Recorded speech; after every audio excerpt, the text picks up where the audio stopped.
Aesthetics is the philosophical study of beauty and art.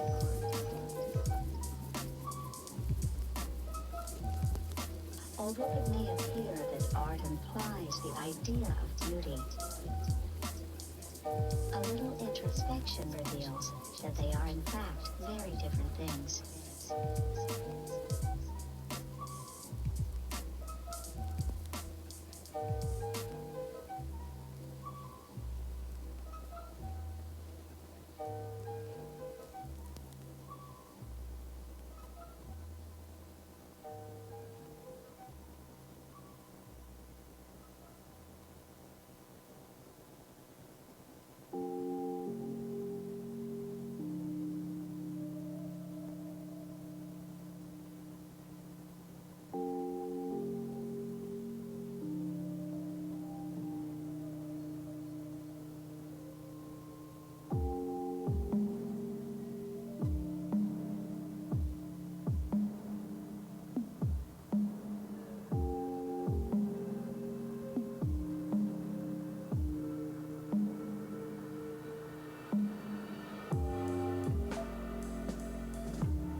Welcome back, everyone. We have 7 of 7 board members present. Sunday, February 16th, 8:51 a.m. We now move into deliberations on Committee of the Whole, Group 6. Proposal 121 for the record, please. Good morning. For the record, my name is Elisa Frothingham. I'm the Assistant Area Manager for Upper Cook Inlet Commercial Fisheries. Proposal 121, Kasilov Salmon Management Plan, 21365. Mr. Chair, move to take no action based on the request from the authors of withdrawal and found on RC 157. Second, and ask unanimous consent. Object. Mr. Wood. And I will remove the objection, but I just want to put something on record. I would have voted for this had it come on up without some of the actions we've taken here at the meeting. But I would like to just put on the record, I believe that you should always put priority, if you want to use that, or to make the escapement goal of any stock that is on the low end of their goals ahead of over-escapement of goals on other stocks, whether that's Kenai over Kasilov or whether that would have been Susitna sockeye over the Kasilov. And I'd like the commissioner to put on the record his interpretation of that subject matter, if you would, sir. Yeah, I've directed staff that attaining a lower end of an escapement goal takes priority over topping the upper end of a escapement goal. And I would just like to conclude my remarks by saying I 100% agreement with that, and at least 1 out of 7 board members' intent. And with that, I'll withdraw objection. Thank you, Mr. Wood. Back to Proposal 121. Without objection, the board takes no action on Proposal 121 based on the language in RC 157. Proposal 118 for the record, please. Proposal 118, 5 AAC 21365, Kasilov River Salmon Management Plan. Mr. Chair, move to adopt with the language found in RC 170. Second, and ask unanimous consent. Without objection, the language in RC 170 is before us. Staff comments? Good morning, Mr. Chairman. My name is Pat Chills. I'm with the Division of Commercial Fisheries. RC 170 will insert into the Kasilov River Salmon Management Plan that the department shall manage to achieve the biological escapement goal that the department brought to you at this meeting, a recommended goal of 140,000 to 320,000. That is a change from the old BEG of 160 to 340, so it dropped 20,000 on the lower and upper end. And in commensurate with that, there would be a change or a suggested change, a recommended change of this RC of 140 to 370,000 on the OEG, and the current OEG is 160 to 390,000. Mr. Chair. Thank you. Board discussion. Mr. Jensen. Yeah, thank you, Mr. Chair. I won't be voting in support of this one. I think the department has the correct management scheme for this presently, and I don't think there needs to be any changes, so I'll be voting in opposition. Mr. Payton. Thank you. I guess I didn't hear. Could you repeat how you're going to vote, Member Jensen? I missed that. I was going to vote in opposition, Mr. Payton. Okay. Let me kind of explain what I think it does, and the department can correct me if I'm wrong. But yeah, the SEG got bracketed down, and so I just bracketed the OEG down with it. And the reason why we have that OEG on there, that basically 50,000 buffer on the top, is to basically direct the department to achieve the Kenai River sockeye salmon goal, and not, and the 50,000 buffer is telling the department it's okay to achieve, go above the SEG on Kasilof sockeye, so it's prioritizing making a lower goal over going over the top of another. And basically it's kind of status quo, but the department did change their SEG number, so I thought it was appropriate to bracket down the OEG. Very similarly how we did on the Kenai, the department changed their number up, so we bracketed the OEG number up and followed it up. So this basically does the exact same thing, only in reverse. So I'll be in support of this. Thank you. Thank you, Mr. Payton. Mr. Jensen. Thank you, Mr. Chair.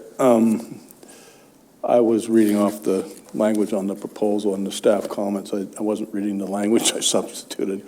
And after listening to Mr. Payton talk about it and reading this over again, I'm going to be in support of this, Mr. Chair. Thank you, Mr. Jensen. Mr. Commissioner. So I was reading through 21-365 that's currently in regulation, and this now adds the words Kenai, Kasilof River sockeye salmon shall be managed to achieve a biological escapement goal of 140 to 320,000 sockeye salmon. Then it goes on to add on that there's an OEG. But the word shall is somewhat confusing to me because it's directing me to manage to that BEG when in fact the shall is to manage to the second phrase in that term, which is the OEG.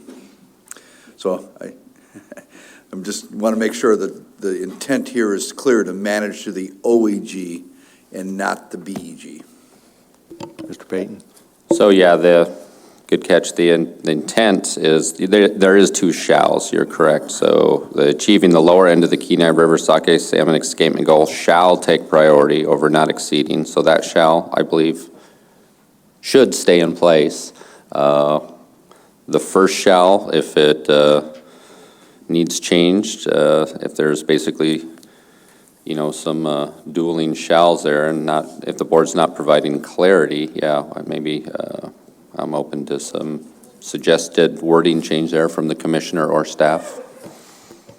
Mr. Shields. Yeah, through the chair, our understanding of the way this has always been managed is we manage to the BEG for Kasilof River sockeye, unless we're having issues or challenges with making the bottom end of the Kenai River sockeye salmon escapement goal, then we revert to managing to the OEG.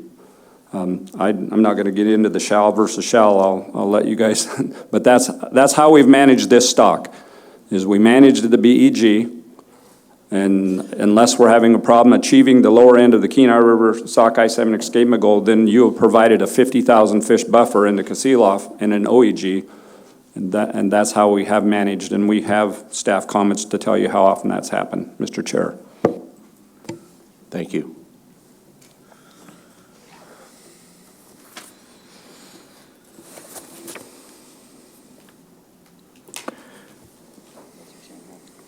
Ms. Carlson Van Dorn. Sorry, it's a little early, and I'm wondering if I'm reading this, but in this language, the BEG and the OEG are the same numbers? No? Mr. Shields. Through the chair to Ms. Carlson Van Dort. No, the BEG is 140 to 320, and the OEG is 140 to 370, so they are the same on the lower end. It's the upper end where you get the 50,000 fish buffer, Mr. Chair. Thank you. Thank you, it's early. Mr. Johnson. Thank you, Mr. Chair. I see no reason to not approve this, although I will let the sorting out of the, as Mr. Payton put it, dueling shells to the regulatory experts. Thank you. Mr. Payton. Yeah,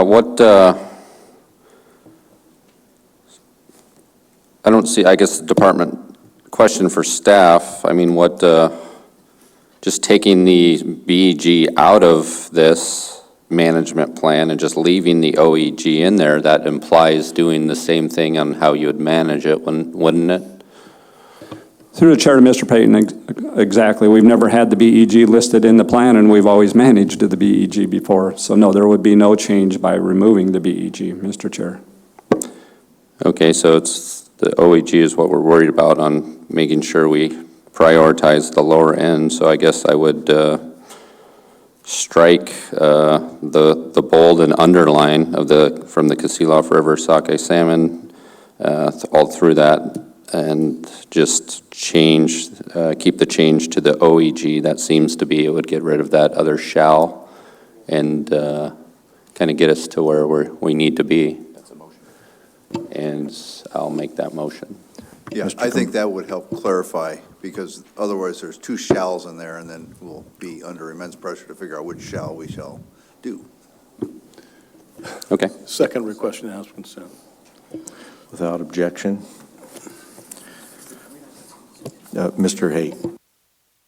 Thank you. Yeah, and just as a note, it came up earlier when we had proposals in here that were looking to modify the SCG.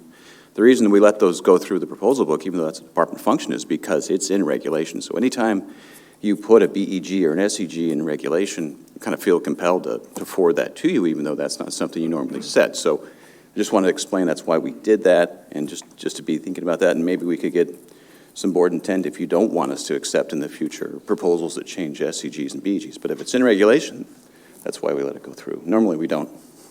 Thank you. Thank you, Mr. Haight. Okay. Further board discussion? Mr. Jensen. Yeah, thank you. I'm a bit confused by Mr. Haight's thing. I thought we had the board had the authority to set an OEG. Does that mean if we set this as an OEG, does that kick out the BEG? Mr. Shields said they didn't manage to a BEG, but question for whomever. Mr. Haight? Forgive me if I misspoke. You said OEGs. When you put a SCG or a BEG in regulation, like this would be, we just struck this, so that's fine. But there's other places where you have SCGs in regulation. You don't set those, the board, the department does. But when you put them in regulation, that's why we let certain proposals come through, because it's in regulation. Yeah, I'm looking at if we strike the in bold and underlined wording there, we will make it a de facto OEG, and that's one of the things in our authority. So, okay, thanks. Thank you, Mr. Jensen. Mr. Payton. Yeah, and I apologize. I probably confused staff, and one of those things, I was thinking complicated stuff, and it really, yeah, it's super simple. Just, yeah, changing the OEG in this management plan, bracketing it down appropriately to the SCG or the BEG. The BEG did not need to be in there, so I apologize for some poor communication and confusion on my part. But that being said, I'll be in support of bracketing down the OEG in regulation to provide clarity for the department. Thank you. Ms. Carlson Van Dort. Thank you. And the BEG is going to be adjusted by the department based on what you've already supplied to us anyways, correct? Through the chair to Ms. Carlson Van Dorn, that is correct. Thank you. Mr. Jensen. Yeah, I just wanted to make it perfectly clear when we said strike the emboldened language, it doesn't mean to strike the 140 to 370. And I think this is consistent with the Sustainable Salmon Fisheries Management Policy. I'm going to be supporting it. And if this proposal were to be adopted, I don't think it would result in additional direct costs for the private person to participate. And I'll call a question. Question has been called. Errors and omissions. Director Raybone.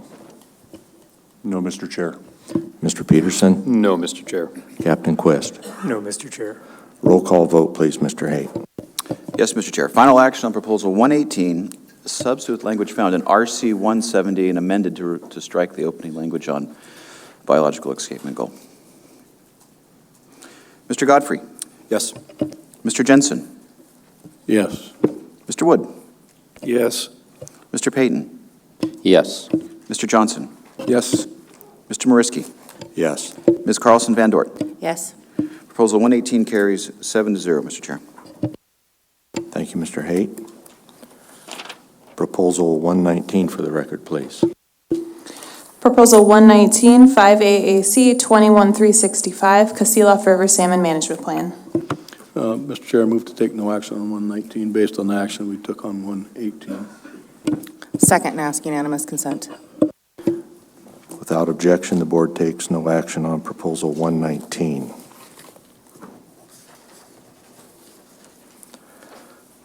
Proposal 185 for the record, please. Proposal 185, 5 AAC 21310, fishing seasons. Move to adopt. Second. Staff comments, please. Proposal 185 would open the Kasilof section set gillnet fishery fishing season on June 20th instead of June 25th. However, the fishery could not open on any day before June 25th if the department estimated that less than 20,000 sockeye salmon were in the Kasilof River from June 20th through June 24th.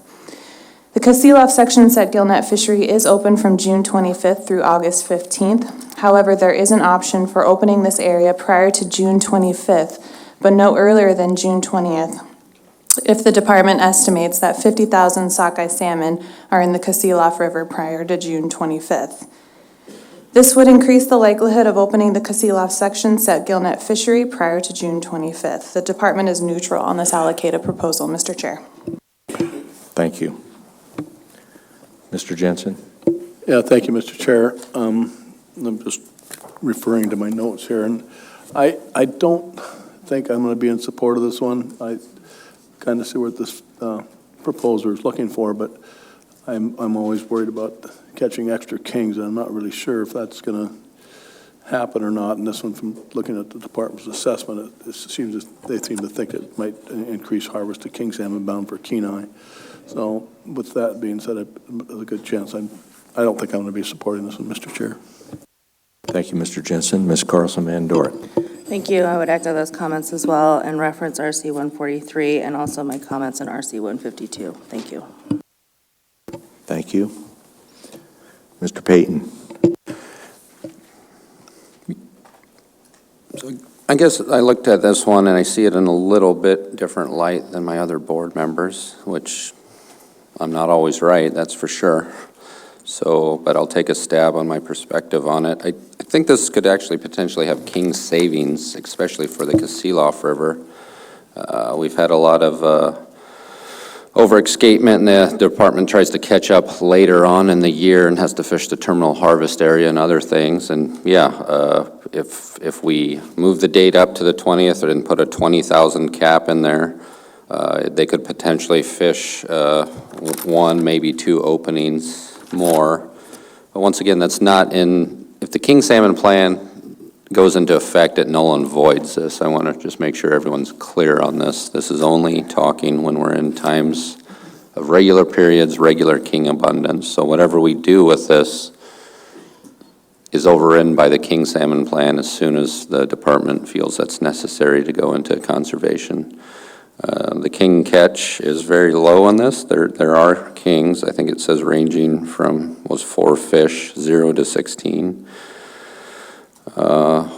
This provides a bit opportunity to harvest some of those excess sockeye head into the Kasilof. It still keeps a trigger in place.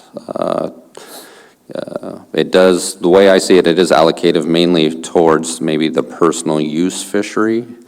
Could potentially allocate a little bit away from them, but I think they've been doing pretty well there. I don't think anyone can argue not a lot of fish have been entering the mouth of the river in the Kasilof. So I'm leaning on the side of support on this one. Thank you, Mr. Payton. Mr. Wood. Thank you. I'm going along the same lines as Mr. Payton, but where I deviate is if we're going to go in that direction, I would prefer doing it with the proposal 182, which has a 50,000 rather than a 20,000 trigger. And for that reason, I'll be voting against 182, but may very well end up supporting, against 185, strike that, but I may very well end up supporting 182. Mr. Jensen.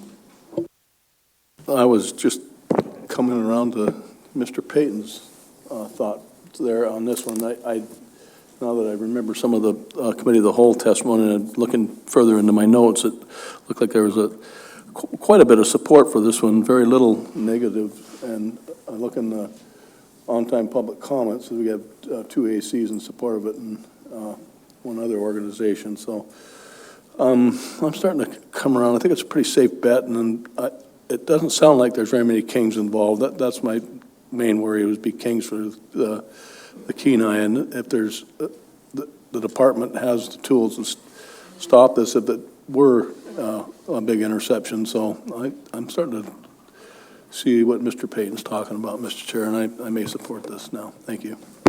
Thank you, Mr. Jensen. Mr. Payton. So, yeah, I hear what Member Wood is suggesting, but maybe we can just take care of it right here. I'd like to make a motion to amend 20,000 trigger to a compromise of 30,000 trigger. Second, request unanimous consent. Any objection? Without objection. Mr. Payton, to your amendment? Yeah, I basically did that to, I think 50,000 is a little high, especially since we've been getting a lot of fish in that river, and we want to harvest throughout the range of escapement goals and not just load a river up and try to make up for it on the back end. So I think 50 is excessive, so 30 is just a stab at a compromise there. Thank you. Mr. Godfrey.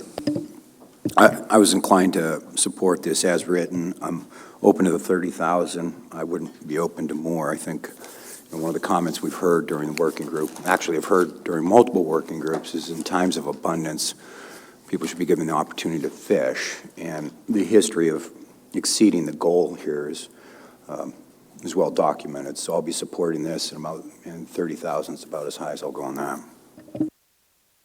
Thank you. Mr. Johnson.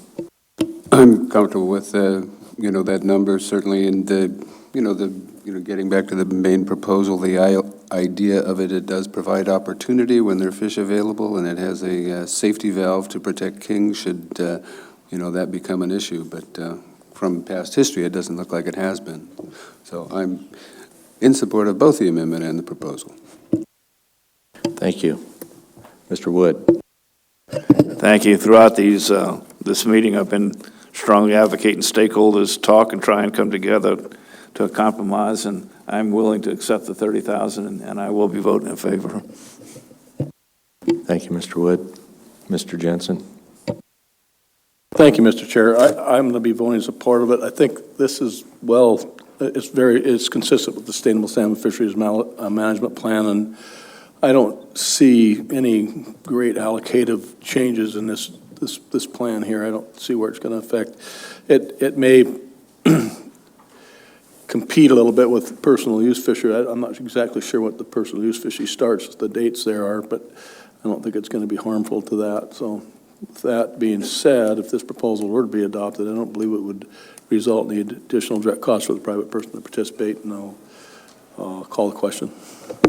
Question has been called. Errors and omissions, Director Raybone. No, Mr. Chair. Mr. Commissioner. Yeah, I just want to circle back to something I think I heard Board Member Payton say. The King plan still is in effect that trumps this moving forward. This just is outside the King plan. And yeah, I mean, that's my understanding, but believe me, I've been wrong on understanding these regulations before, but my understanding is if anyone from the Division of Sport Fish or commercial fish pops off the King plan, it null and voids any regular stuff for east side, upper sub-district, east side set netting, and I guess that'd be a question for me back to the department, but that's my understanding of it. Mr. Shields. Yeah, Mr. Chair, board members, yeah, it'd be our understanding now with what decisions you made earlier that the early Kasilof section set gillnet fishery from whenever it opens up through June 30th or July 1 are now subject to paired restricted provisions if we go into a king salmon conservation mode. And when you say it's null and void, we just fall under the provisions, be it closed or be it restricted hours that are in the King plan, Mr. Chair. Thank you, Mr. Payton. Question has been called. We will do errors and omissions again. Director Raybone. No, Mr. Chair. Mr. Peterson? Mr. Chair, I didn't hear much discussion about the allocation criteria, except to say that there may not be any allocative effects of this proposal. If that's the intent of the board, that there is no allocative effect of this, that's fine, but if there is potentially allocative effects, if there are any other fisheries potentially harvesting these fish, and I'm not sure if there are, then the allocation criteria should at least be discussed. Mr. Payton? Yes, I did reference earlier, I don't think I pointed out a bullet point, but I acknowledged that this could potentially allocate fish or catch them before they get to the personal use fishery on the Kasilof River, and that is important. It is important, allocation number 3, to provide residents opportunity to obtain fish for the personal and family consumption, and I think doing this will not go against that in any substantive way. Just by looking at the numbers of fish that have been coming into the river, this could potentially slow it down a little bit, but I'm comfortable it's not going to hurt anyone disproportionately. Mr. Jensen? Yeah, I'll add one thing to that. It's the importance of this fishery for the state, region, and local area. I think this might enhance that a little bit, and it'll be beneficial to all the 3 I just mentioned, Mr. Chair. Thank you, Mr. Jensen. For safety, we're going to go back to Errors and Omissions Director Ray Monk. No, Mr. Chair. Mr. Peterson? No, Mr. Chair. Captain Quest? No, Mr. Chair. Roll call vote, please, Mr. Haight. Thank you, Mr. Chair. Final action on Proposal 185 as amended. Mr. Johnson? Yes. Mr. Payton? Yes. Mr. Godfrey? Yes. Ms. Carlson Van Dort? No. Mr. Jensen? Yes. Mr. Mariski? Yes. Mr. Wood? Yes. Proposal 185 carries 6-1, Mr. Chair. Thank you, Mr. Haight. Proposal 182 for the record, please. Proposal 182, 5 AAC 21310, fishing seasons. Mr. Chair, we'll be taking no action on 182 based on the action we just took on 185. Second and ask unanimous consent. Without objection, the board takes no action on Proposal 182.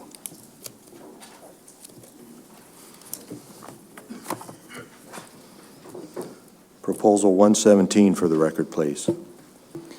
Proposal 117, 5 AAC 21365, Kasilof River Salmon Management Plan. Move to adopt. Second.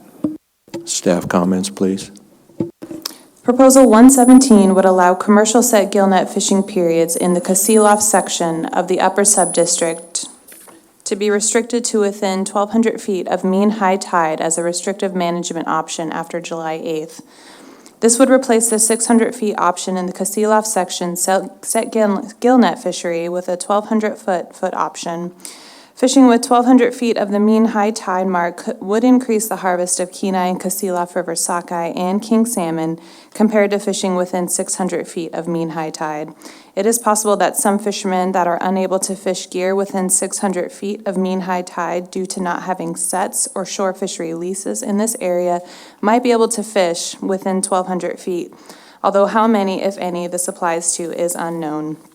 The department is neutral on the allocative proposal, while 5 AAC 21363 provides the department with the authority to deviate from management plans by EO to achieve established escapement goals.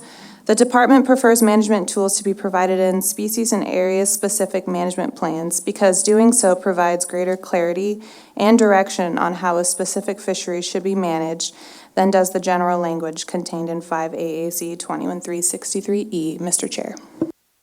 Thank you. Mr. Payton. Yeah, I won't be in support of increasing. The 600 foot is a tool that we've given the department and stakeholders to use, and I think a very effective tool to keep them inside that 600 foot for discrete stock management and harvest and protection of other stocks. So I don't think, I understand that some people don't have sites, and I don't have a great answer for them on this one, but I think the 600-foot tool is very useful, and if we bring it out to 1,200, it kind of null and voids it by 600 feet. So I will not be in support of it. Thank you, Mr. Payton. Mr. Johnson. Thank you, Mr. Chair. If I could just ask the department, if this proposal was approved, would it still be required to be implemented by emergency order? In which case, I guess I'm wondering if this is, an option. Should there be an abundance of fish in this area? But my question is, would it, if we adopt this proposal and make it a possibility, would it then be regulated or implemented only by EO? This is Brian Marston, the area manager for Upper Cook Inlet Commercial Fisheries. Through the chair, Mr. Johnson, yes, it would be applied by emergency order only. And personally, I have, faith in the department to use it, with the appropriate discretion. I don't think it's going to, it's certainly not going to break the management plan here or break the intent of what the 600 rule is intended for, and I'd trust the department to use it appropriately. I would be, if I were one of those who whose net didn't get wet on these fisheries, I'd be extremely disappointed, But again, we're looking at implementing this rule only in times of appropriate abundance. Thank you. I'll reference my previous comments on the allocation criteria, mixed stock policy, and sustainable salmon fisheries policy. Mr. Jensen. Yeah, thanks, Mr. Chair. This would have allocative implications. I'm still thinking, I'm going to be in favor of this one because it will give those, as a tool for the department, it's not going to automatically open it to 1,200 feet. And one of the questions I had for the department is, can you do the 1,200 feet by distinct area, by your sectors there? Or does it have to be the whole beach at one time? Through the chair, Mr. Jensen, we could apply it to each section separately. Okay. Mr. Chair. Okay, with that being said, I think I'll concur with Mr. Johnson on this one, and I think it would quite possibly be a handy tool. I don't like the part where it would could increase the catch of Kenai king salmon, but I think the department, if they were to open it, they'd be certainly aware if there was a big extra catch of king salmon. So I'm willing to agree with this and use it as a tool, Mr. Chair. Ms. Carlson Van Dorp. Thank you. I will not be supportive of this proposal. I find that it is inconsistent with the action that was taken in RC 152, and I will reference my comments on that. Thank you. Thank you. Mr. Godfrey. I'll be supporting this. I think giving nets more water time is a prudent move at this time, and also there's no data that indicates the stock composition would be any different from this, so I'll be in support of this. Thank you, Mr. Godfrey. For on-time comments, we have support from 4 ACs and opposition from 2 PCs. Mr. Jensen. Yeah, thank you, Mr. Chair. And in the committee of the whole, there was a substantial support for this one too, from my notes. And I don't think it'd be inconsistent with the Sustainable Salmon Fisheries Management Plan. You're trying to utilize the fish to the best possible uses, and I don't think it would, unless for some reason that they couldn't control it and got more king salmon than they should. But like I said before, I think the department would watch this one very closely. If the proposal were to be adopted, I don't believe it would add the additional cost for the result in the additional direct cost for the private person to participate, and I'll call the question. Question has been called. Errors and omissions, Director Raybone. Yes, Mr. Chair, I think staff has something to add. Staff. Mr. Chair, we just noticed that the proposal does specify Kasilof section for 1,200 feet so it would not include, we would not be able to apply this to the Kenai section. I misspoke when I spoke to Mr. Jensen, Mr. Chair. Mr. Jensen. Yeah, thank you, Brian. I just noticed that too. Thanks. Errors and omissions, Director Raybone. No, Mr. Chair. Mr. Peterson? No, Mr. Chair. Captain Quest? No, Mr. Chair. Roll call vote, please, Mr. Haight. Thank you, Mr. Chair. Final action on Proposal 117. Mr. Jensen? Yes. Mr. Godfrey? Yes. Ms. Carlson Van Dort? No. Mr. Payton? No. Mr. Wood? No. Mr. Johnson? Yes. Mr. Mariski? No. Proposal 117 fails 3-4, Mr. Chair. Thank you, Mr. Haight.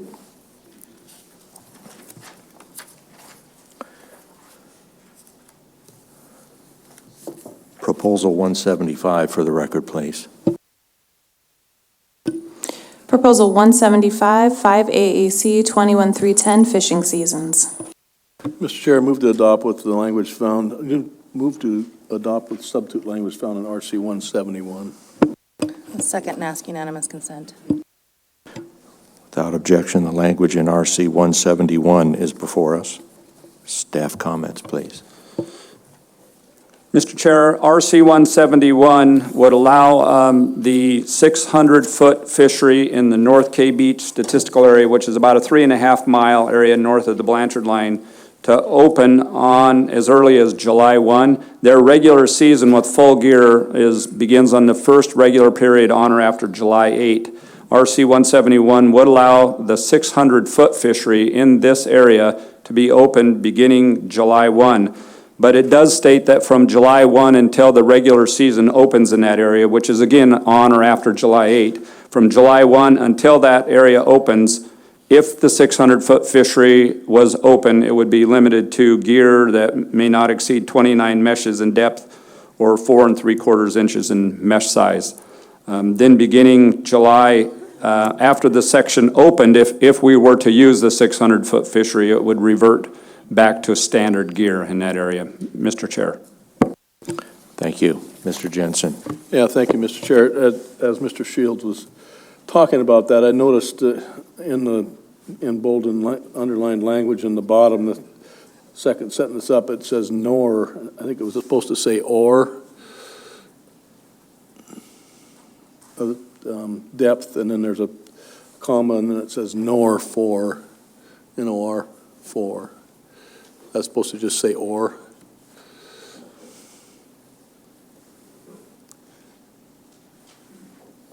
Mr. Chair, Mr. Jensen, we heard the question, but we're looking over here to the experts to our left to see if there's a difference in the word or versus nor.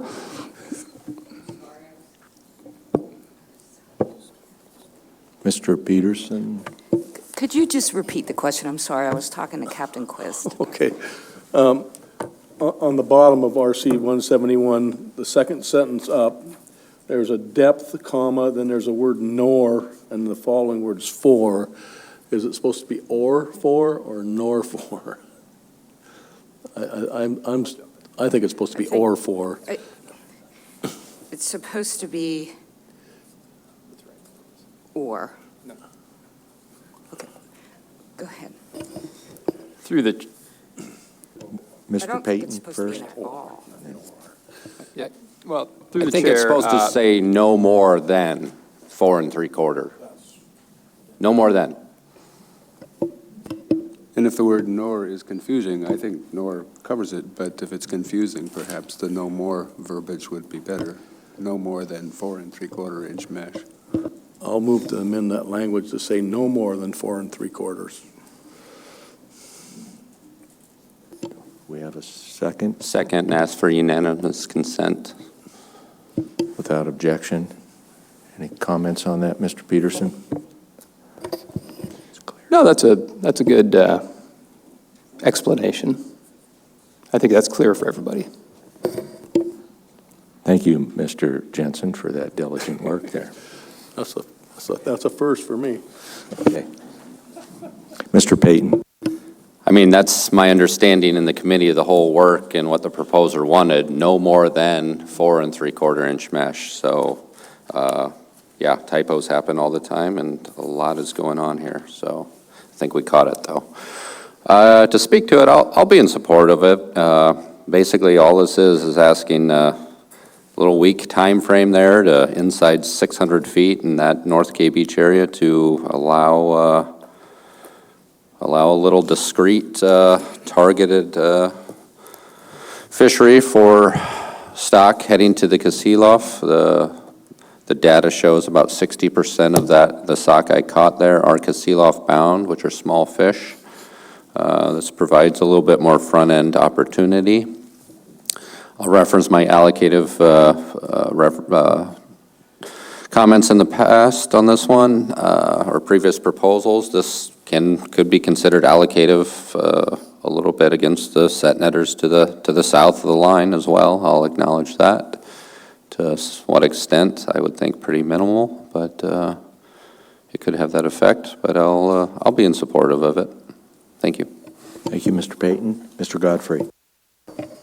I'll also be in support of this. It seems like a pretty compelling proposal, and not only did I not hear anything during committee of the whole that was compelling to the contrary, I didn't hear anybody say anything on the other side of it, so it's pretty easy for me to support. Thank you. Mr. Wood.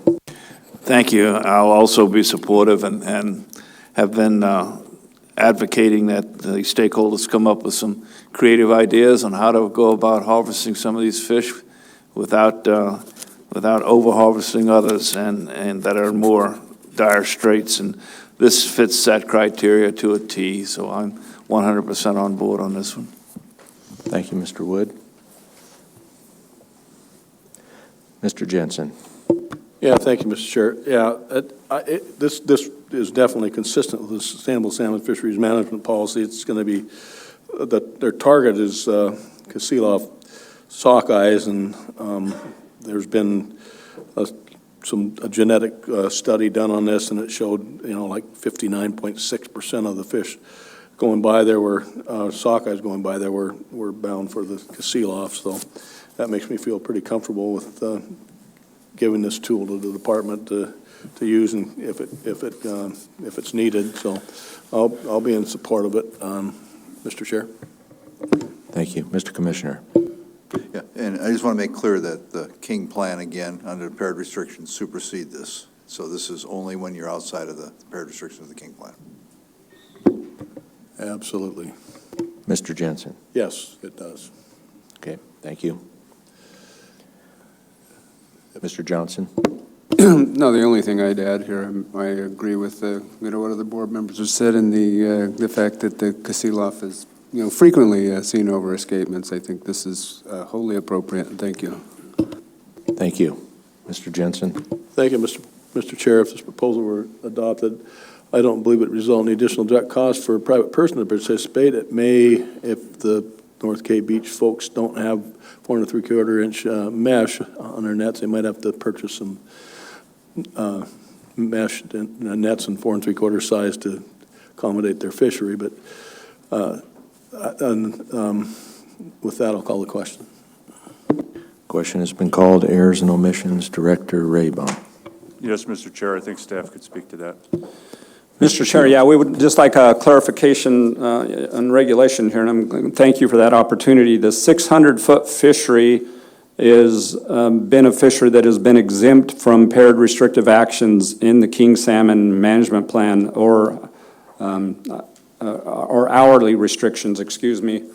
So I just wanted to delay it just for a second to get us all clear, and myself included, is if we were to utilize this 600-foot fishery, the hours are not subject to hourly limitations that are in the King Salmon Management Plan per the regulation now. I would just like the board to address that, Mr. Chair. Okay. Mr. Payton. Yes, you might not need to ask it in a different way to help me answer directly, but my understanding is this is normal abundance, normal time in the 600-foot fishery, just there's no king problem. So the King Salmon Management Plan is not in effect. When the King Salmon Management Plan goes into effect, all those rules and rules and time and area and hours and net sizes and options to use supersede whatever we do here. Thank you, Mr. Chair. Other board discussion before we continue? No? Question has been called. Again, errors and omissions. Director Raybow. No, Mr. Chair. Further discussion? Ms. Carlson Van Dort? No. Mr. Peterson?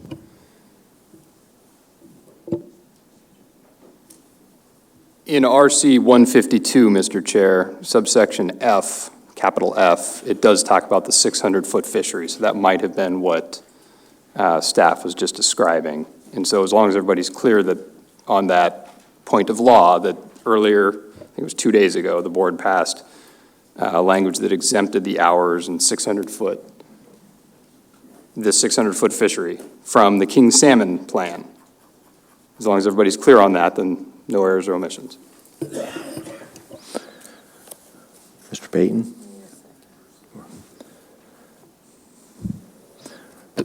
I guess I don't understand maybe I'm confused why we're pairing these two plans together. They're separate.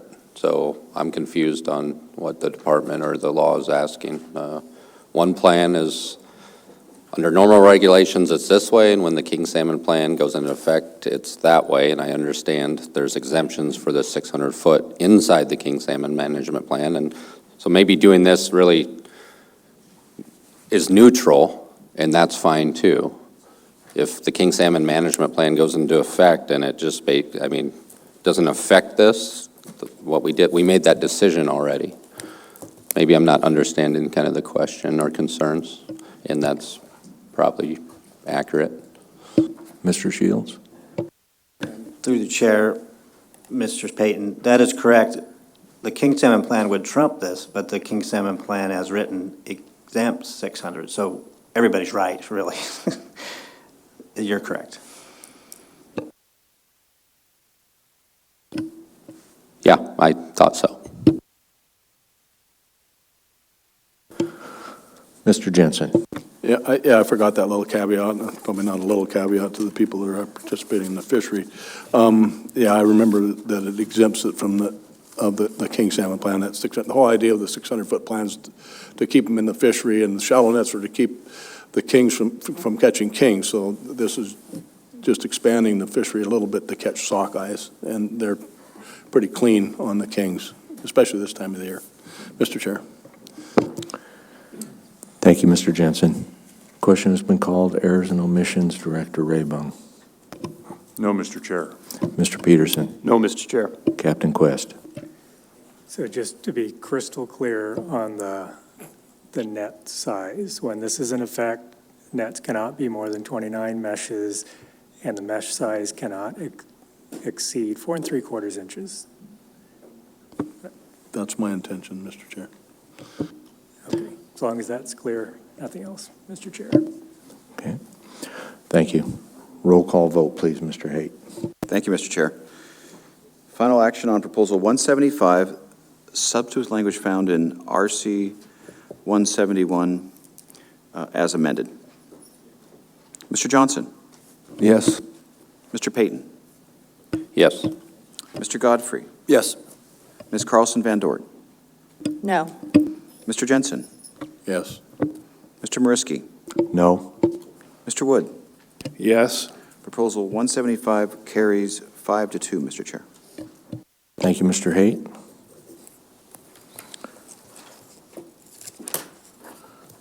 Proposal 176 for the record, please. Proposal 176, 5AAC 21310, fishing seasons. Mr. Chair, I move we take no action on 176 based on the action we took on Proposal 175. Second, and ask unanimous consent. Without objection, the board takes no action on Proposal 176. Proposal 177 for the record, please. Proposal 177, 5AAC 21310, fishing seasons. Mr. Chair, I move we take no action on this proposal based on RC 95 with withdrawal from the author. Second, and ask unanimous consent. Without objection, the board takes no action on Proposal 177.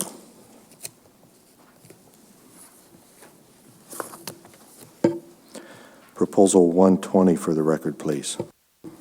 Proposal 125 AAC 21365, Kasilof River Salmon Management Plan. Move to adopt. Second. Staff comments, please. Proposal 120 would delete provision C4 from Kasilof River Salmon Management Plan, which refers to the use of Kasilof River Special Harvest Area after July 8th. This would prohibit the use of the special harvest area until sockeye salmon escapement projections in the Kasilof River had exceeded 365,000 fish. Thus, after July 8th, opening the Kasilof section and the North Califonski Beach statistical area set gillnet fishery within 600 feet of mean high tide would be more likely. Providing more fishing time under the 600-foot provision as opposed to fishing the special harvest area will likely increase the Kenai River late run sockeye and king salmon. The department is neutral on this allocated proposal, Mr. Chair. Thank you. Mr. Jensen. Yeah, thank you, Mr. Chair. I'll be voting in opposition to this proposal. After listening to the committee of the whole, there was very little support, almost unanimous, no support for this proposal. Some of the comments were internal conflict among users, and that this fishery does have value. And if you wait that long, you're going to lose the value on those fish. And on the on-time public comments, there was one in support, one AC in support, and one public comment, and then in opposition there was two ACs and another PC from another user group in opposition, Mr. Chair. Thank you, Mr. Jensen. Mr. Payton. Yeah, it looks like, I think what we did, the actions we just took will probably make, there'll be less use of this, but I think it's still important to keep it in there as an option. So, I'll be in opposition to this proposal. Mr. Johnson, then Mr. Godfrey. That's my sentiment as well on this. Nobody likes to fish here really, but it may be a useful tool on occasion, so I think it'd be a mistake to remove it. Thank you. Thank you. Mr. Godfrey. I would echo what Mr. Jensen said. Committee of the whole was pretty emphatic in its opposition. I don't think anyone besides the sponsor was in support of it, so we'll be opposing it. Thank you. Mr. Jensen. Yeah, thank you. And from the discussion in the committee of the whole, it sounded like this could be have allocation implications by not, getting the fish early enough while they're in good shape. It would reduce the value, and it could cause conflicts with the people that use the area. A lot of people, nobody loves the area, but a lot of people will use it to harvest fish if they, there's basically when you have no other option, you go down there and you can still make a buck. So with that, I'm going to be supportive of it. It would be, if this were to be passed, I don't think it'd be inconsistent with the Sustainable Salmon Fisheries Management Plan, because you'd have to wait until you had 360,000 fish before you could start participating in the fishery, from what I'm reading here, and it would definitely reduce the quality of the fish and the value of the fish. With that, Mr. Chair, if this proposal were to be adopted, I don't believe it would require an additional cost for the private person to participate. I'll call the question. Question has been called. Errors and omissions, Director Raybung. No, Mr. Chair. Mr. Peterson. No, Mr. Chair. Captain Quist. No, Mr. Chair. Roll call vote, please, Mr. Haight. Yes, Mr. Chair. Final action on Proposal 120. Mr. Godfrey. No. Mr. Jensen. No. Mr. Wood. No. Mr. Payton. No. Mr. Johnson. No. Mr. Mariski. No. Ms. Carlson Van Dort. No. Proposal 120 fails 0-7, Mr. Chair. Thank you, Mr. Haight.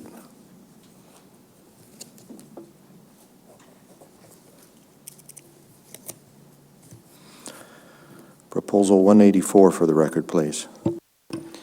Proposal 184, 5AAC 21320, weekly fishing periods. Mr. Chair, I move to take no action on this one based on RC 95 by the author. Second, and ask unanimous consent. Without objection, the board takes no action on Proposal 184.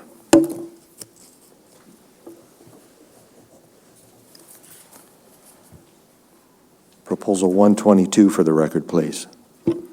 Proposal 122, 5AAC 21365, Kasilof River Salmon Management Plan, 5AAC 21330, Gear, and 5AAC 21350, B4, Closed Waters.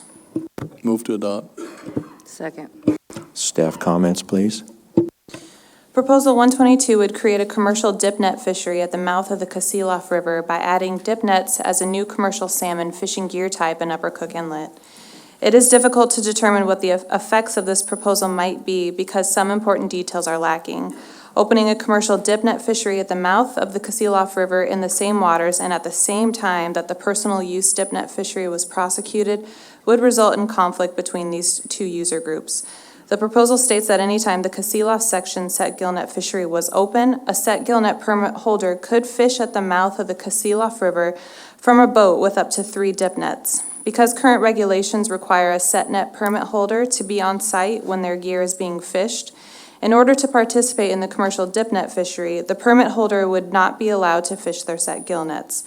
Harvest from 3 dip nets would very likely be less than the harvest from a legal complement of set gill net gear, which is 105 fathoms or 630 feet. The department is neutral on the allocative aspects of this proposal, but has concerns about the potential conflict between commercial and personal use dip netters in this area, Mr. Chair. Thank you. I'll recall that several years ago, the board created, if you will, through a proposal, a commercial dip net fishery on the Yukon. It started out slow, but it's been quite successful in separating kings from chums. But in this instance, I think with an existing commercial fishery right there and other users, it probably wouldn't be workable. Mr. Jensen.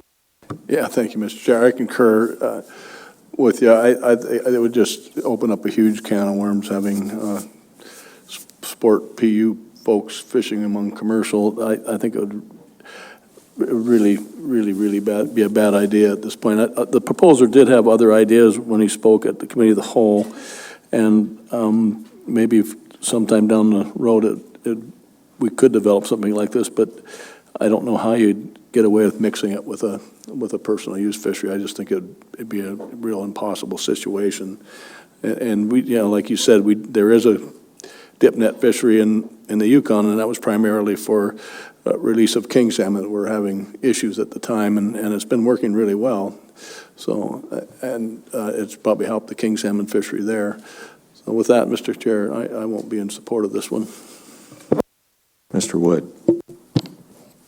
Thank you, Mr. Chair. I can't help but notice our chair must be getting a little bit older because several years ago was like 35 years ago when that was done. So just make that observation.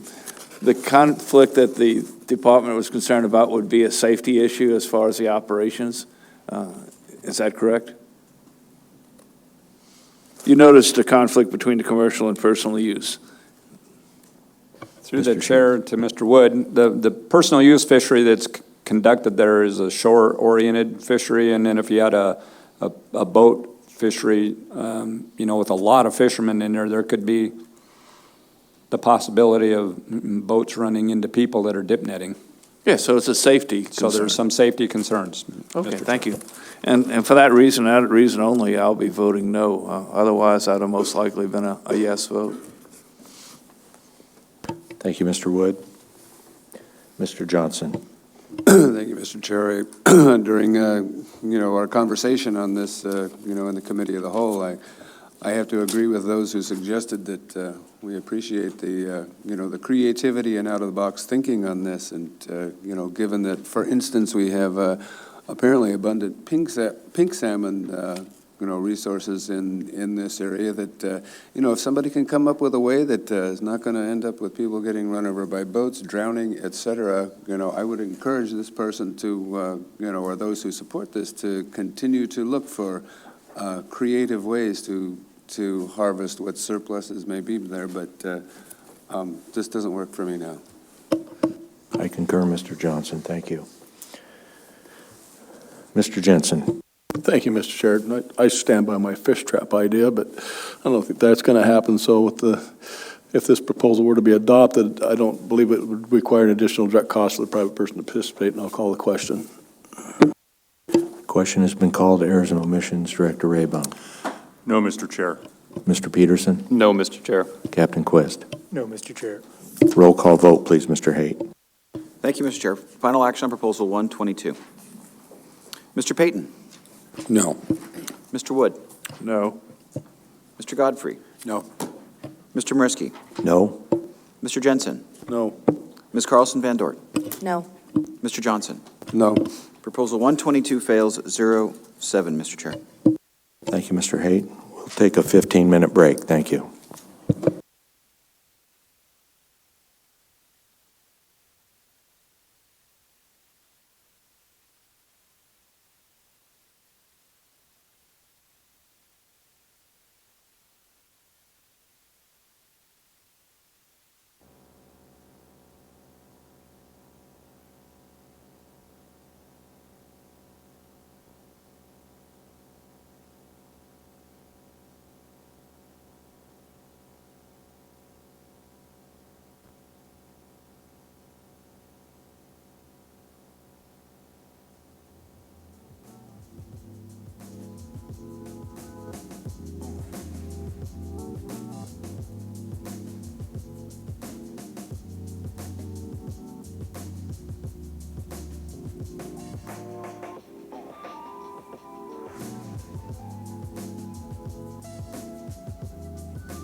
Welcome back, everyone. We have 7 of 7 board members present, 10:15 a.m.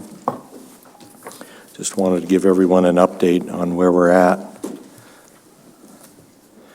We're going through board deliberations on Committee of the Whole, Group 6, and we will likely start on Committee of the Whole, Group 7 today, and potentially not complete that today, probably leave a few proposals remaining so that if someone comes tomorrow, Monday, and in the morning, they would like to speak to anything, but they have not, the caveat on that is that if they weren't here today and they would like to speak on something that, especially folks that turned in proposals, if they would like to speak to Committee of the Whole 7 tomorrow morning, that's the plan. So we just wanted to let everyone know that in case they know anyone that can't be here today and might be here tomorrow. So back to our proposals. Proposal 204 for the record, please. Proposal 204, 5AAC 21358, Northern District Salmon Management Plan. Move to adopt. Second. Staff comments, please. Proposal 204 would modify the preamble to the Northern District Salmon Management Plan to remove the commercial fishery priority in the Northern District for pink, chum, sockeye, and sockeye salmon harvest. No user group would have a stated priority for harvest of these stocks. Preamble language that speaks to minimizing the harvest of Northern District coho to provide sport and guided sport fishermen a reasonable opportunity to harvest these salmon resources over the entire run would not change, but other in-river users would be added as a group that would be provided reasonable opportunity to harvest salmon resources. This likely would not alter current management in the Northern District set gillnet fishery unless specific management provisions were adopted by the board to meet this guiding principle. The department is neutral on this proposal when adopting or modifying specific management plans that apply in Cook Inlet. Future board action could be guided by the proposed principle contained in the preamble. Preamble language in management plans provides direction for future boards, stakeholders, and the department on the long-term management objectives of the board at the time the language was adopted, but does not override management for established escapement objectives. Mr. Chair. Thank you. Mr. Payton. Thank you. Yep. I mean, I like the intent of this proposal and some other preamble proposals, and listening to stakeholders and committee of the whole work on all these plans and wordings, it seems like no one wants to go there at this time, and that's fine. But it's interesting how in some of these plans, other users aren't recognized. It says primarily for commercial for these species, and then it says minimize or for some harvest Northern District coho salmon for sport and guided sport. Well, sport fishermen like catching the other species too, and there's other in-river users. There's now a PU fishery. There's a subsistence fishery, and they have priority, but it's not laid out in a management plan. So, moving forward, I would like to see some preamble language, not so specific. We can do that with the regulations. At this point, I probably won't be in support of this. It does maybe fracture some people a little bit, but I like the intent to basically saying these salmon are important for all users, commercial, sport, guided sport, subsistence, personal use. They're important to everyone, and thank you. Thank you, Mr. Payton. Mr. Wood. Thank you, Mr. Chairman. I not only support the intent, but I will be voting in favor of this particular proposal. And though the preamble doesn't necessarily drive the action that is undertaken by the department, it does give rise to just one or more element of any lawsuit that the commissioner did or did not either prioritize or minimize, and I see no reason that you want to leave that avenue open. That does not mean that the regulations can't be drafted in such a manner that, in fact, those activities do take place. But I would like to see that language removed and that other in-river uses be inserted. So I'll be voting in favor of the proposal. Thank you, Mr. Wood. I concur and reference my previous comments. Ms. Carlson Van Dort. Would just like to hear from the department a little bit about how they would interpret and manage to minimize the Northern District coho salmon a little bit. How does the department interpret that language? I think we've discussed this a little bit, but specifically for this proposal. Through the chair to Ms. Carlson Van Dort, we would rely on the specific provisions that are in the management plan. That's how we've done it in the past anyway, is usually you have a preamble that tells, minimize whatever language, and then there are provisions within the plan. Now, when you get into certain situations during the year, where stocks are out of balance, then the commissioner can use his or her EO authority to, take actions to conserve the stock that's in low abundance, Mr. Chair. Thank you. Thank you. Mr. Payton. Yeah, I'd like to hear from some other board members. I've heard some compelling arguments now to maybe sway me that way. So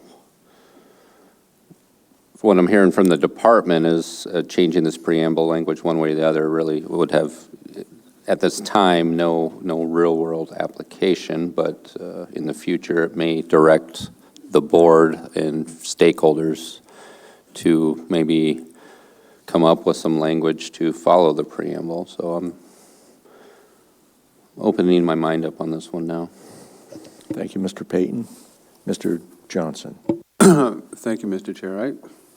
I think we're, obliged to operate and make our decisions based on this kind of provision anyway, and I don't, at this point, know how, other than setting a trend or a direction, I don't know that this is necessary. I think we recognize that other users, besides, in any of these fisheries, that there is an obligation to allow for opportunity for all stakeholders, except in specific ones where, in the Sockeye Cook Inlet fishery, for instance, where we, at least presently, are supposed to, manage for sockeye harvest by the commercial fleet. I don't know that this is necessary, but I think we all recognize that, there is an obligation to provide harvest opportunity for all users. Mr. Godfrey.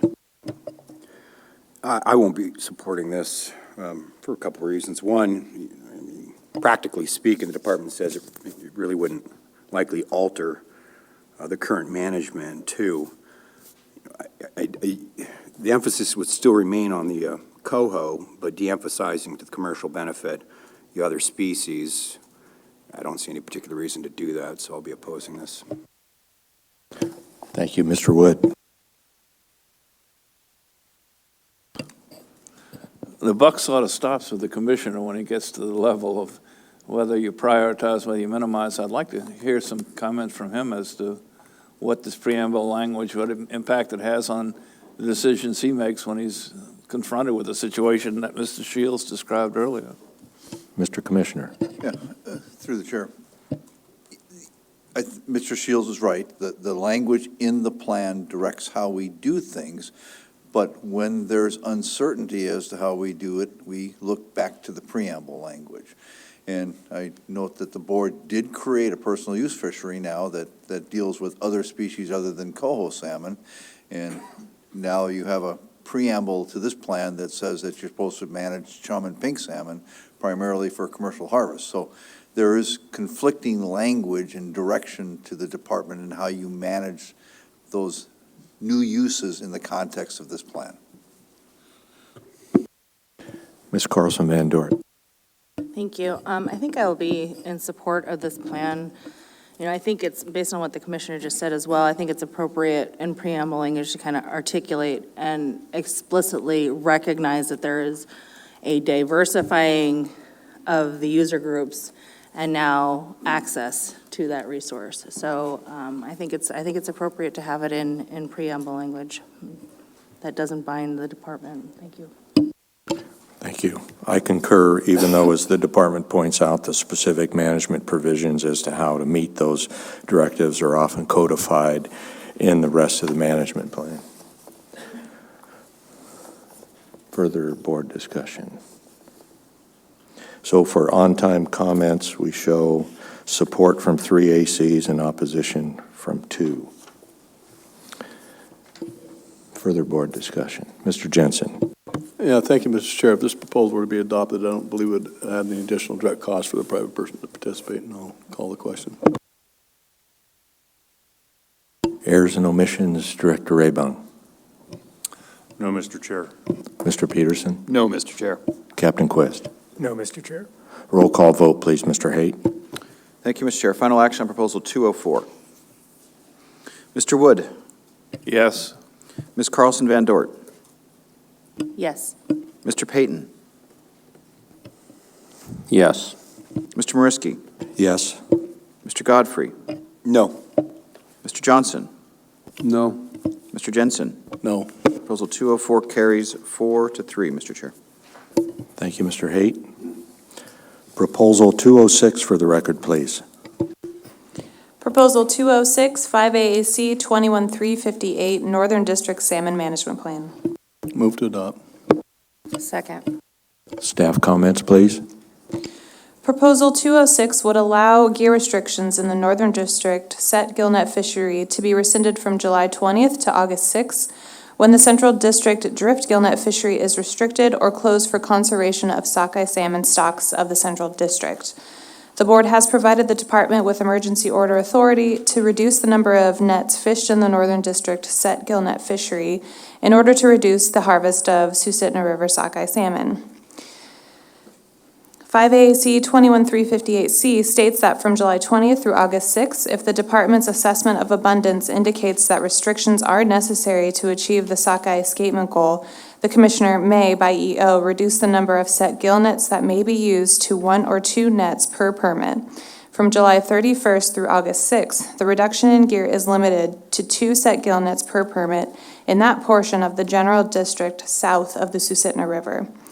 If the gear restriction were removed, this would likely increase the Northern District set gillnet harvest of sockeye, coho, pink, and chum salmon by an unknown amount. The department is neutral on the allocative aspects of this proposal, Mr. Chair. Thank you. Question for the department.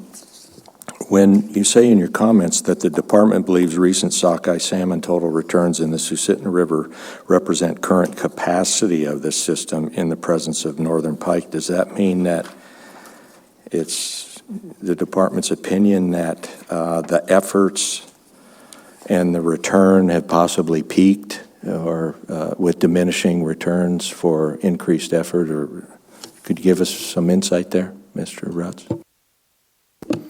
Unfortunately, Mr. Chair, I didn't hear your whole question, so could you please repeat it?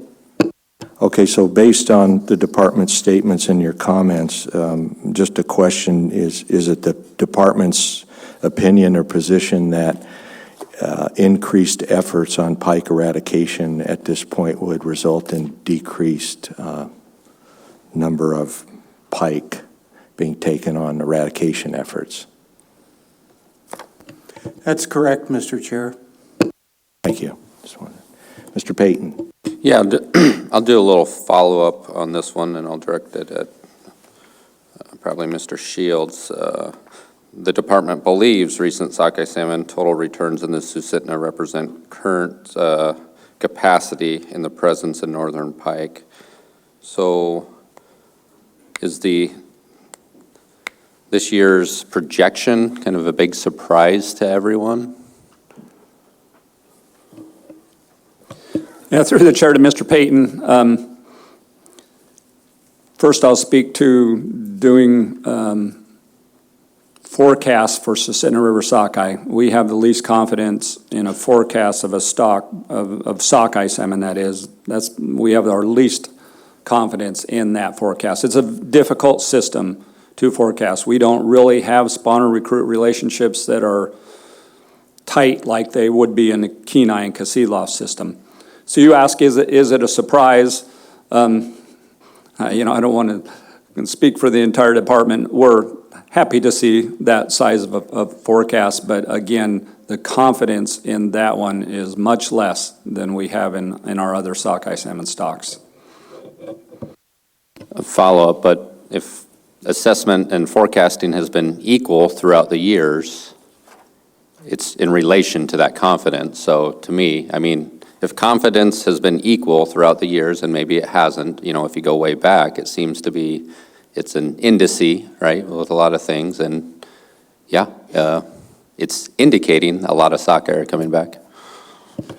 Yeah, through the chair to Mr. Payton, if you would like to get into a little bit more detail on why the forecast is better this year, we could ask one of the research staff that did that to come up, but I'll join with you to say that, yeah, we were pleased to see that number.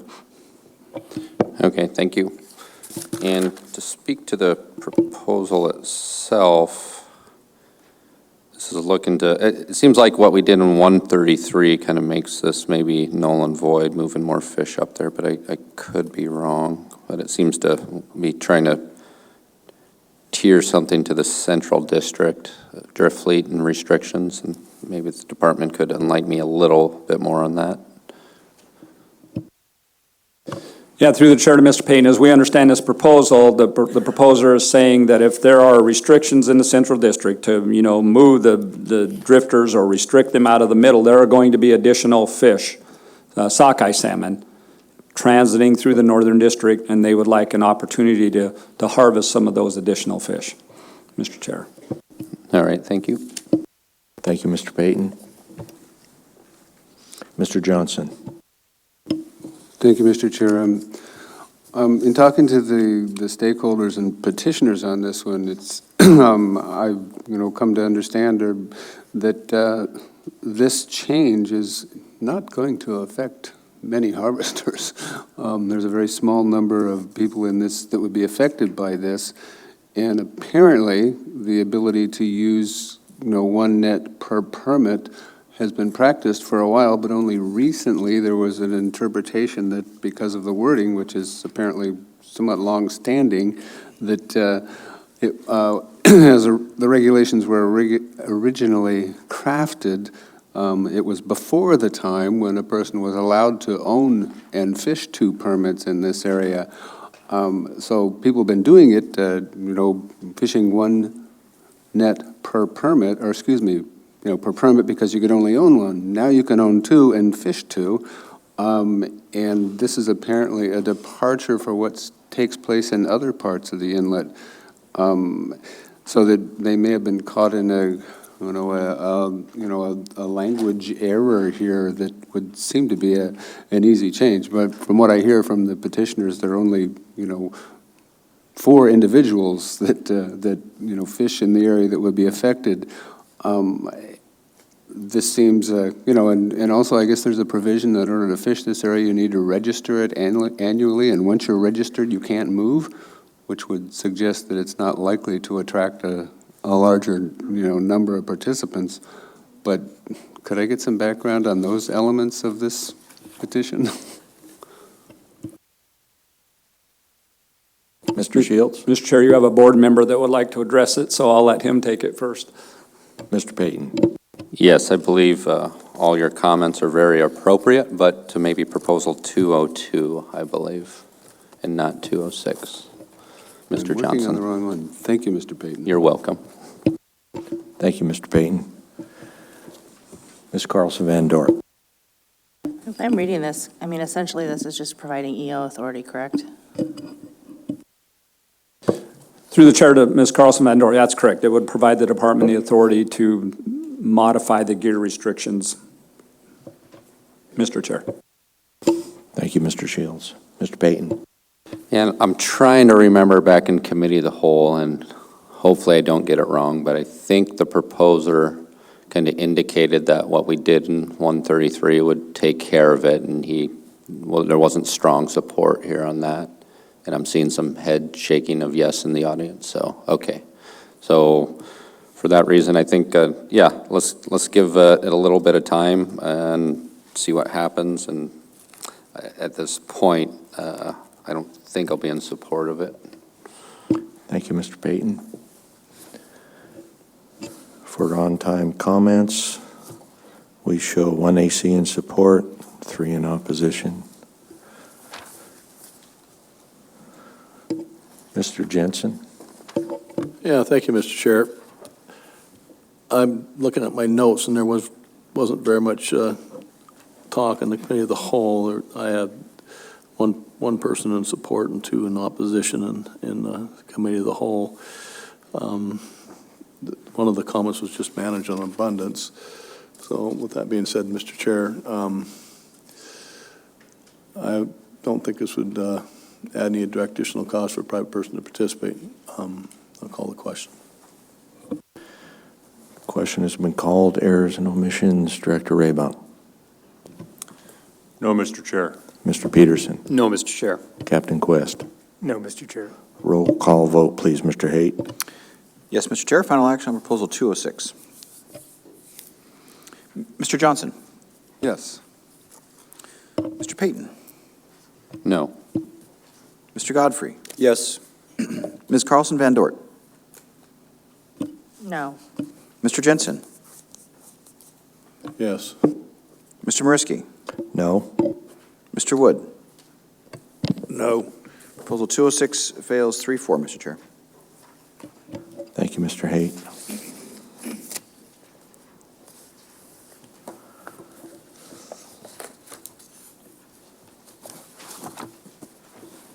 Proposal 205 for the record, please. Proposal 205, 5AAC 21358, Northern District Salmon Management Plan. Move to adopt. Second. Staff comments, please. Proposal 205 would define the term minimize in the regulation as used in the Northern District Salmon Management Plan. The Northern District Salmon Management Plan states, the purposes of this management plan are to minimize the harvest of coho salmon bound for the Northern District of Upper Cook Inlet and to provide the department direction for management of salmon stocks. This likely would not alter current management in the Northern District set gillnet fishery unless specific management provisions were adopted by the board to meet a definition of minimize. The department is neutral on the allocated proposal, Mr. Chair. Thank you. I believe we heard during committee of the whole that just as in a prior proposal where immediately means immediately, that minimize means minimize, but if we can flesh that out a little bit. Mr. Wood. Thank you, Mr. Chair. Where those terms are used not only here but elsewhere, I've wrestled with and tried to create a comparison between prioritization and minimization. And they seem to be the same concept, just applied to favor or to disfavor one particular user group.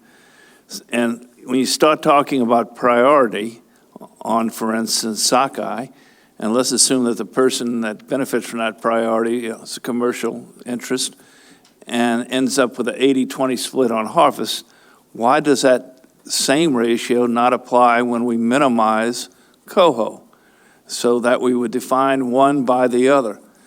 Now, I'm not naive. I understand the harvest power of the commercial interest is considerably stronger than that of others.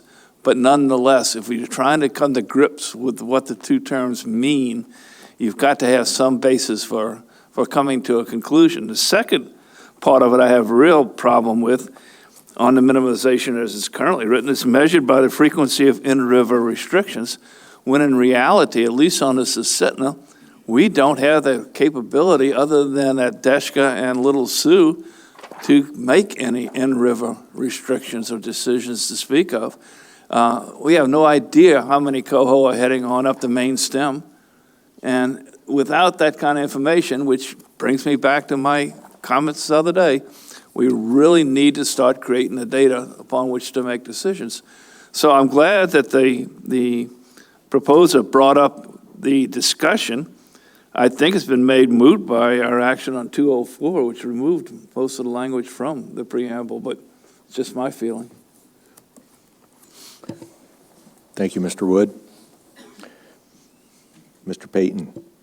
Yeah, the proposer said he basically brought it up for discussion. There was a lot of discussion in the committee of the whole, and no substitute language that I've seen came forward with a definition to put before this board and take a up or down vote on. So with that being said, I'll be not in support of, I don't even know what it's asking for, I guess, but I will not be in support of coming up with some language for minimize during deliberations at this time. So I'll vote it down. Thank you, Mr. Payton. Mr. Jensen. Yeah, thank you, Mr. Chair. I concur with Mr. Payton and Mr. Wood on their assessment. I won't be in support of it. It did get discussion as the proposer wanted for discussion. So with that, I won't be voting in support, but I don't see any allocated issues in this, and if this proposal were adopted, I don't think it would result in the additional direct costs for the private person to participate. And I'll call the question. Question has been called. Errors and omissions. Director Raybaum. No, Mr. Chair. Mr. Peterson. No, Mr. Chair. Captain Quist. No, Mr. Chair. Roll call vote, please, Mr. Haight. Thank you, Mr. Chair. Final action on Proposal 205. Mr. Mariski. No. Mr. Jensen. No. Mr. Wood. No. Mr. Johnson. No. Ms. Carlson Van Dort. No. Mr. Payton. No. Mr. Godfrey. No. Proposal 205 fails 0-7, Mr. Chair. Thank you, Mr. Haight.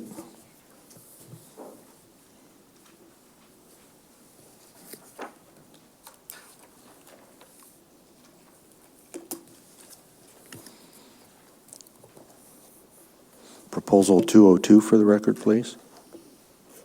You just said 207?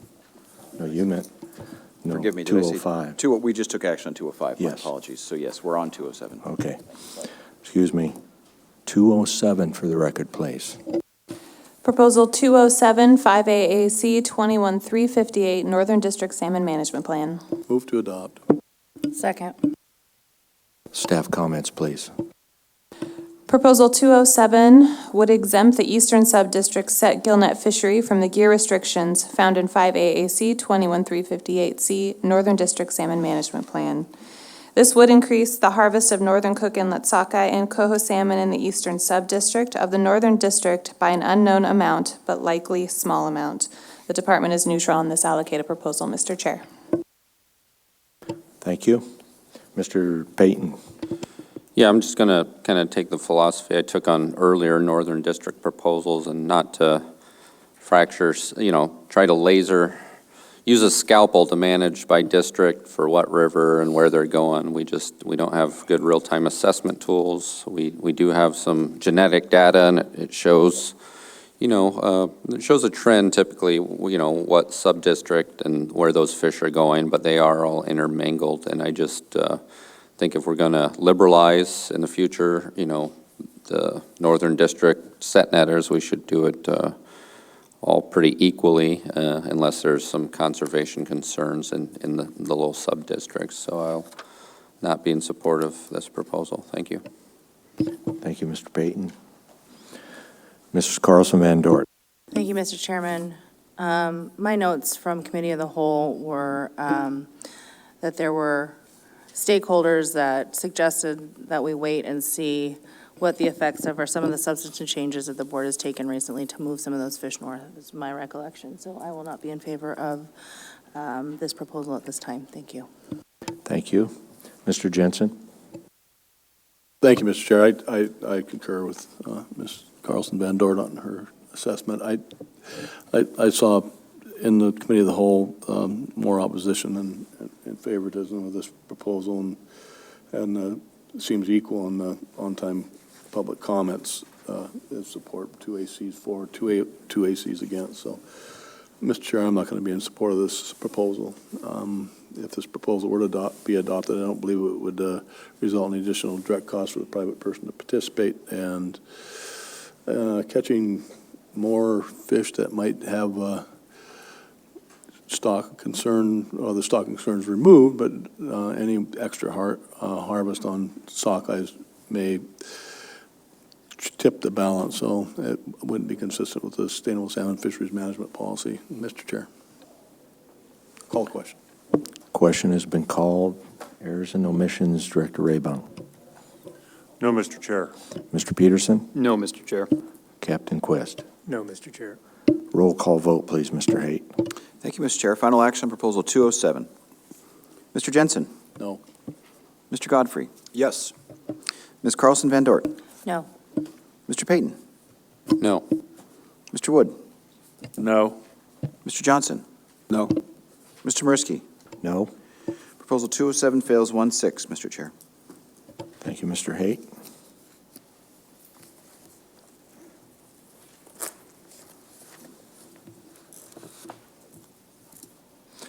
Proposal 202 for the record, please. Proposal 202, 5AAC 21366, Northern District King Salmon Management Plan. Move to adopt. Second. Staff comments, please. Proposal 202 would allow a dual-set gillnet permit holder to fish with one net per permit or two nets total during the Northern District Directed Commercial King Salmon Fishery.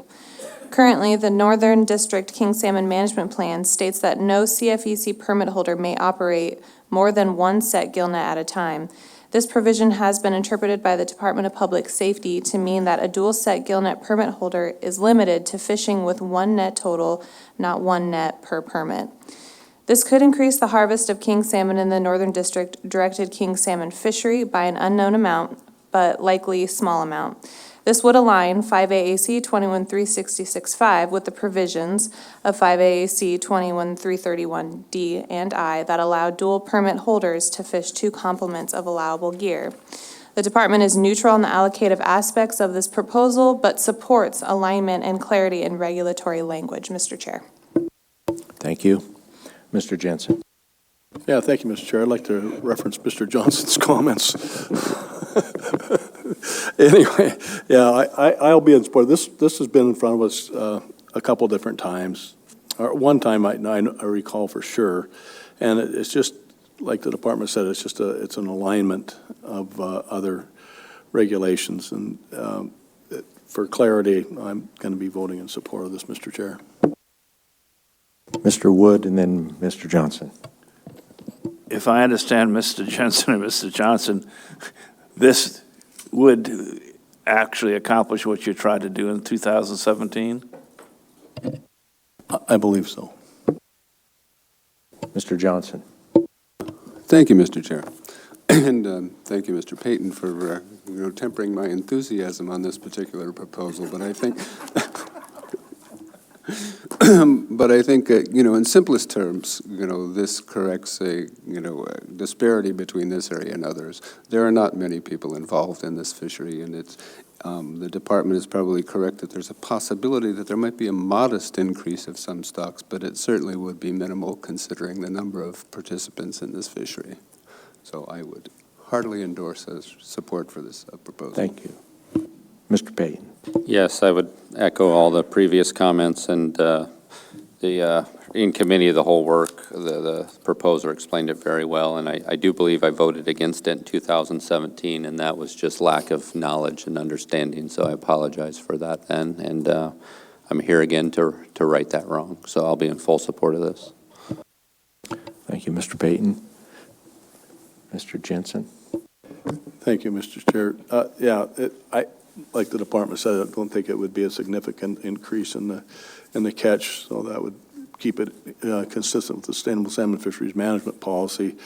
We wouldn't be hitting these stocks very much harder. We know there's only 4 permits that fish over in this area, and once you, just for a side note, once you decide to fish in the Northern District, you're fishing there for the rest of the season. You don't get to go fish down in front of the Kenai when you get tired of fishing in the Northern District. You're, from my understanding, is once you drop your card for that area, that's where you're at. So I'll be supporting this one, Mr. Chair. And if this proposal were to be adopted, I don't think it would require any additional direct cost for the private person to participate. And I'll call the question. Question has been called. Errors and omissions. Director Raybone. No, Mr. Chair. Mr. Peterson. No, Mr. Chair. Captain Quest. No, Mr. Chair. Roll call vote, please, Mr. Haight. Thank you, Mr. Chair. Final action on Proposal 202. Mr. Godfrey. Yes. Mr. Jensen. Yes. Mr. Wood. Yes. Mr. Payton. Yeah. Yes. Mr. Johnson. Yes. Mr. Mariski. Yes. Ms. Carlson Van Dort. Yes. Proposal 202 carries 7-0, Mr. Chair. Thank you, Mr. Haight. Proposal 211 for the record, please. Proposal 211, 5AAC 21331, gillnet specifications and operations. Move to adopt. Second. Staff comments, please. Proposal 211 would eliminate the limit, this would eliminate the limit of fishing with no more than 4 set gill nets per person in all areas of Cook Inlet except for Fire Island, where there is no limit on the number of nets that may be fished per permit. The maximum amount of gear, which is not more than 105 fathoms per permit, would not change. The overall effect of this proposal is uncertain, as it would depend on how many permit holders took advantage of the change in regulation that allowed them to fish more than 4 nets per permit. Because this proposal does not alter the total allowable fishing gear that may be fished per permit, which is 105 fathoms, it theoretically would result in no change to harvest potential, but this may vary from site to site based on differences in how fish migrate at each site. The department is neutral on this allocated proposal, Mr. Chair. Thank you. Mr. Jensen. Yeah, thank you, Mr. Chair. Yeah, I'm trying to figure out how you're going to catch more fish in the same length of net, even though you break it down into smaller sections. I don't see where it's going to increase the fishability. And I don't know this area really well. It might have some advantage, but from my knowledge and basis on set nets and gill nets and stuff, I don't see any increase in catch if you don't increase the length of the net. So I will be voting in favor of this, Mr. Chair. Thank you, Mr. Jensen. Mr. Wood. I was having the same dilemma as Mr. Jensen, and the only conclusion I could come to is if you fish with more nets, they'd by definition be shorter, and you could be emptying the productive portions of your outlay more frequently and maybe increase production, but that's really stretching it. So I'd like the staff to comment on whether indeed we're going to see any kind of increase in catch.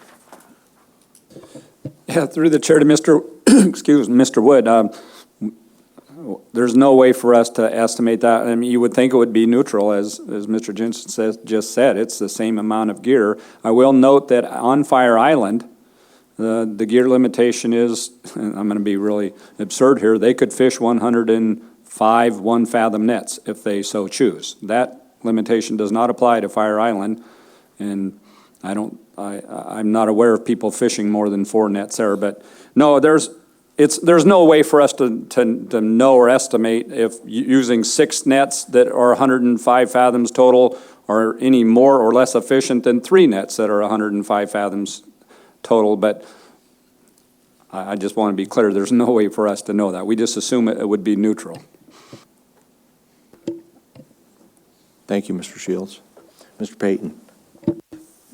Yeah, I heard committee of the whole, some of the stakeholders were struggling with, kind of why the proposal was put in and the added value or benefit, and that's where I'm kind of at right now with it. I'm struggling. I'm reading the proposer's issue, and he mentions, it might be safer to fish smaller nets in the different sites, but without some compelling arguments to change the regulation to allow that, I think I'm just going to go with status quo and not be in support of the proposal. Thank you, Mr. Payton. Mr. Jensen. Yeah, thank you, Mr. Chair. Yeah, that's the only thing I can think of. Maybe a smaller net would be easier to use than a larger net. 210 feet is not a very long net, and that's if you divide if you have 4 nets, they can't be more than 210 feet. This even breaks it down further. So nobody spoke to this. The proposers didn't speak to it that I recall, so I'm not really sure what they're getting at. It just seems like simple math to me that if you fish one more net and make it shorter, it might be easier to use. Maybe you wouldn't have to have 2 people. Maybe 1 person could do it. So I think I'm going to be voting in favor of this, Mr. Chair. Ms. Carlson Van Dort. Yeah, I think I'm leaning towards voting in favor of this as well. I mean, I'm struggling to see kind of what they're trying to get at, and I'm unfamiliar with that particular area. But it may be that there's, geographic features, rock formations, who knows, that might be behind this particular proposal. But since that we're not increasing the aggregate length, I don't really see a big problem with it. Thank you. Thank you. Mr. Wood? No, I was just pointing out. Okay. Mr. Johnson, then Mr. Oh, I was going to say, given the, there was no one here to speak in favor of this proposal, which suggests to me that, this may be what, a small number of participants may be interested in trying. I don't see any reason not to, but I see Captain Quist has his hands up, so there may be more information coming. Mr. Godfrey, if it's okay with you, we'll take Captain Quist Yeah, I was first. going to recommend we hear from Captain Quist. Yeah, Mr. Chair, I'm not sure if it would be the case in this instance, but what having more nets could do is let one permit holder dominate more beach where there are no shore lease sites. So first and right, first in time issues may be involved. If you use shorter nets, there's a minimum distance between nets, so you could take up more beach. Just offer that for the board, sir. Thank you. Mr. Godfrey. Well, that further helps me inform my decision what the captain said. From a policy standpoint, I think when it's unclear what a proposal would do, but, from the department's perspective, it may be de minimis and it may do nothing, or it may do something, but it's still de minimis and you can react either way. There's times where I'll probably be in support of proposals where the lack of certainty is not likely to be detrimental, and the department of the board can react accordingly if it is.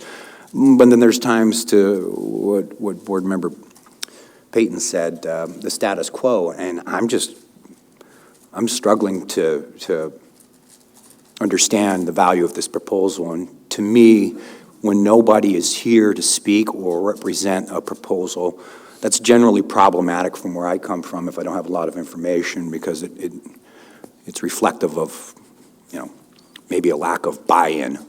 I'm generalizing when I say that, but in this instance, there was no one to educate us on why this was a valuable proposal, so I have no problem opposing it. Thank you, Mr. Godfrey. Ms. Carlson-Van Dorn. Can the department tell me how many people are participating in this particular fishery?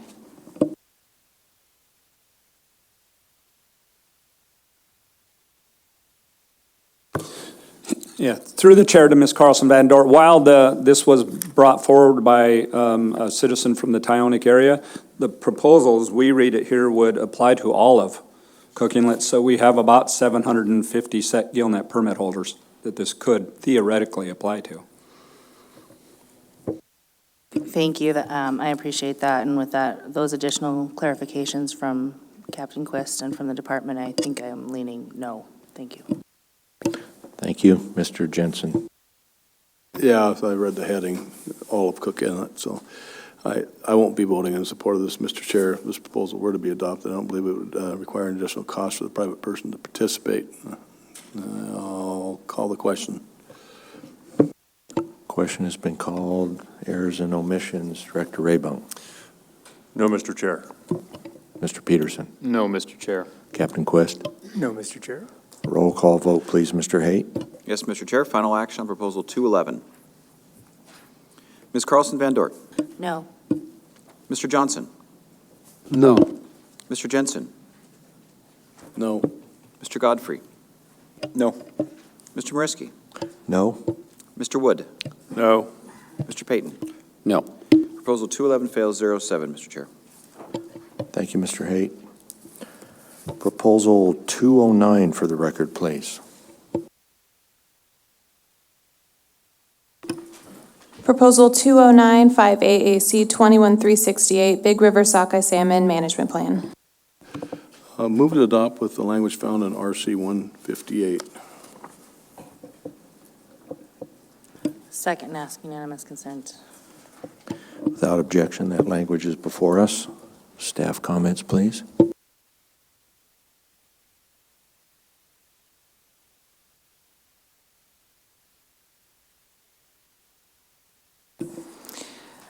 Proposal 209 would initially was going to amend the GPS latitude and longitude coordinates that describe the location of Light Point on Calgan Island. However, after discussions with Department of Public Safety and some local fishermen. Language in RC 158 maintains the GPS point that's currently in regulation, but specifies the boundary, a longitudinal boundary. So that's what is stated in RC 158. Mr. Chair. Thank you, Mr. Johnson. Thank you, Mr. Chair. And this apparently accomplishes the intent of both 208 and 209 and ensures that the the individual who petitioned in 208 is in legal territory. And I will trust to the regulations experts that this in fact does this, but if the, or accomplishes that goal, but perhaps the, well, as the department just said, this would make a change that would make sure that this individual who's been fishing in this area for quite some time is, continues to be legal. Thank you, Mr. Johnson. Mr. Jensen. Yeah, thank you, Mr. Chair. I'll be voting in favor of this as like a clarification type proposals. And I think it's went through all the necessary hoops and met approval, wide approval with this. So I don't think it has any allocative aspects, and I don't think it's gonna make any difference one way or the other in the Sustainable Salmon Fisheries Management Policy. The approval of this proposal is not expected to result in the additional direct cost for a private person to participate. And I'll call the question. Question has been called. Errors and omissions, Director Raybon. Yes, Mr. Chair, staff could speak to that, please. Staff. Yes, thank you, Mr. Chair. I would just point out that we might want to discuss a little bit, there were some, within 158, there were some additions to also clarify and improve the accuracy of the boundaries of the Big River fishery. That was provided by Mr. Quist. So we might want to have Mr. Quist speak to those specific changes. Captain Quist. Yeah, Mr. Chair, if the board members would look on the map on the back of RC 158, and unfortunately the copier put some extra lines in there, so you'll have to try and ignore those. But so what this does is it better defines the Calgon Island subdistrict. So if you start on the lower left-hand corner of Calgon Island and then go counterclockwise all the way to Light Point on the right-hand side of Calgon Island, it just defines those points. It doesn't change anything. It just better defines them in regulation. And then in the Cuscatan subdistrict, so north of Calgon Island, you'll see a line with longitudinal 151, 52, 30. That's a mile southwest of the Cuscatan River. And we just put a line in there rather than calling it along the beach. So because set nets can fish offshore and there's no offshore limit. So it's just defining that area with a line of latitude, but not changing what's currently in regulation, just better defining it. Mr. Chair. Thank you, Captain Quist. Further board discussion on that. Mr. Jensen. Question. I did cost. Question has been called. We'll do errors and omissions again. Mr. Raybon. No, Mr. Chair. Mr. Peterson. No, Mr. Chair. Captain Quist. No, Mr. Chair. Roll call vote, please, Mr. Haight. Thank you, Mr. Chair. Final action on Proposal 209, substitute language found in RC 158. Mr. Wood. Yes. Ms. Carlson Van Dort. Yes. Mr. Payton. Yes. Mr. Mariski. Yes. Mr. Godfrey. Yes. Mr. Johnson. Yes. Mr. Jensen. Yes. Proposal 209 carries 7-0, Mr. Chair. Thank you, Mr. Haight. Proposal 208 for the record, please. Proposal 208, 5 AAC 21368, Big River Sockeye Salmon Management Plan. Yeah, Mr. Chair, I move we take no action on Proposal 208 based on the action we've taken on 209. Second, and ask unanimous consent. Without objection, the board takes no action on Proposal 208.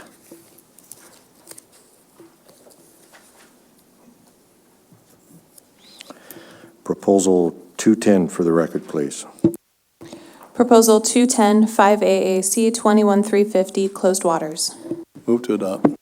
Second. Staff comments, please.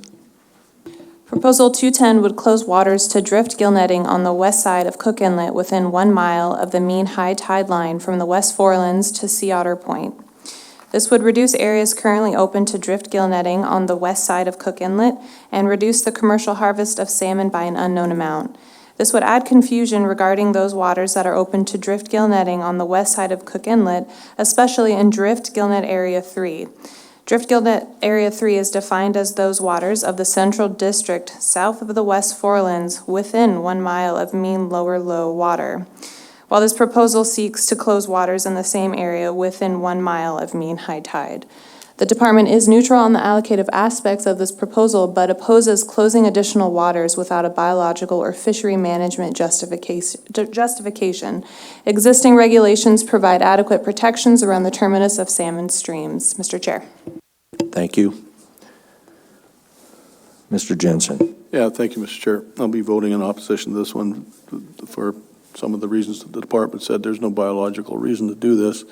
There's a harvestable surplus of fish, so they should be utilized as per the Sustainable Salmon Fisheries Management Policy. I'll note that in the Committee of the Whole, there was no support for it, and on on-time public comments, there was no support for it except for the proposer, so I'll be voting no on this one, Mr. Chair. Thank you, Mr. Jensen. Ms. Carlson Van Dort.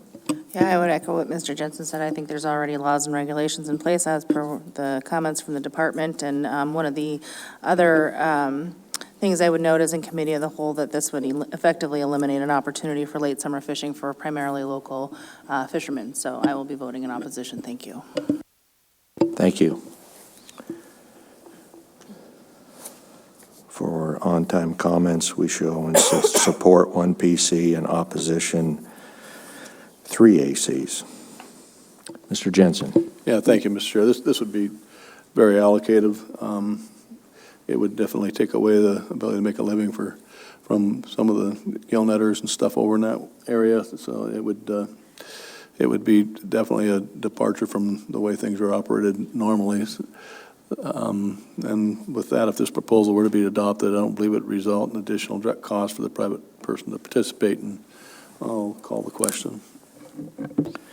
Question has been called. Errors and omissions. Director Raybaum. No, Mr. Chair.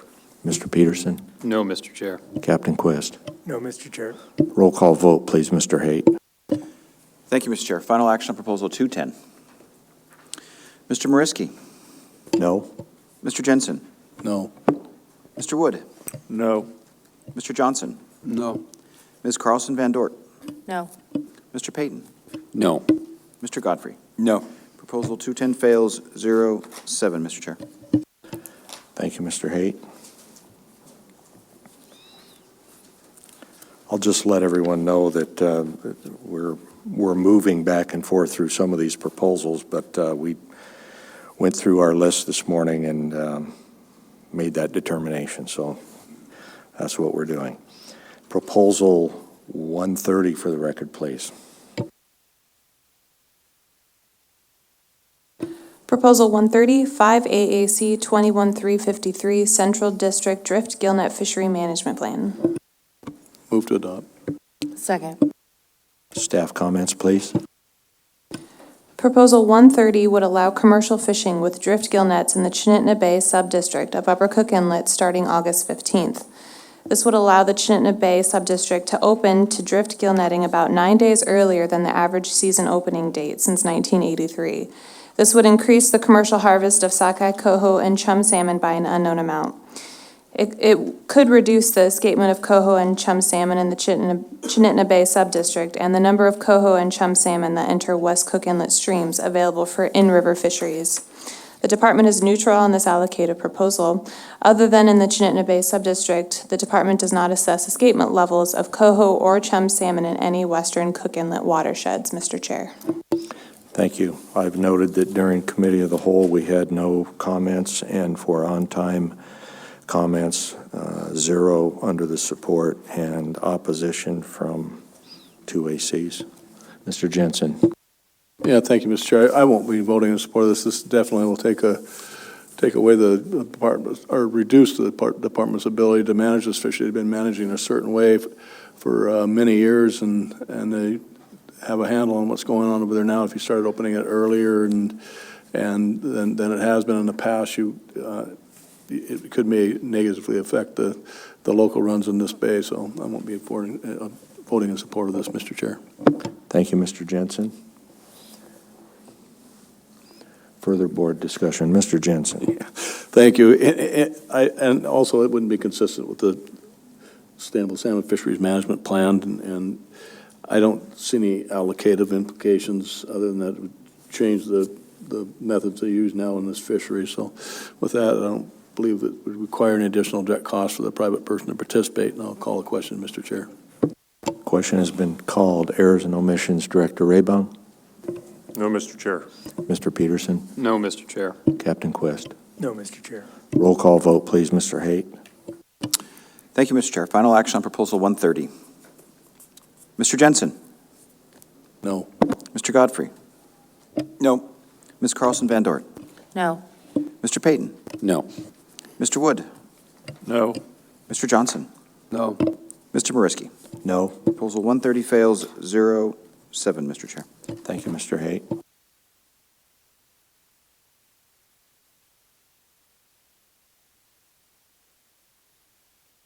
Proposal 139 for the record, please. Proposal 139, 5AAC, 21350, closed waters. Yeah. Mr. Chair, I move we take no action on this based on the action we took on the previous proposal. Second, and ask unanimous consent. Without objection, the board takes no action on Proposal 139.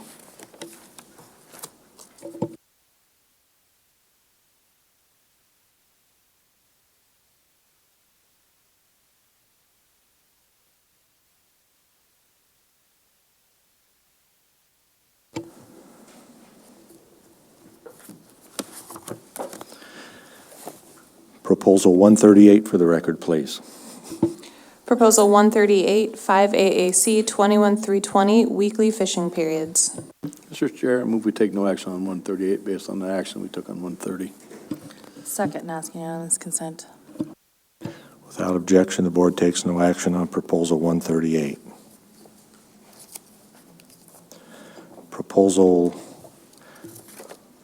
We're going to skip Proposal 198 for now.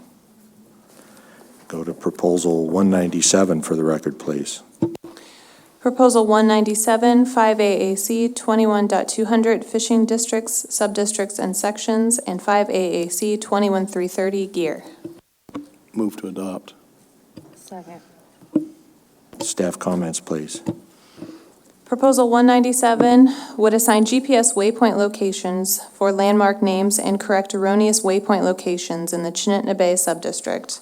This would reduce regulatory confusion by including GPS waypoint locations for landmark names and corrects erroneous waypoint locations in Chinitna Bay.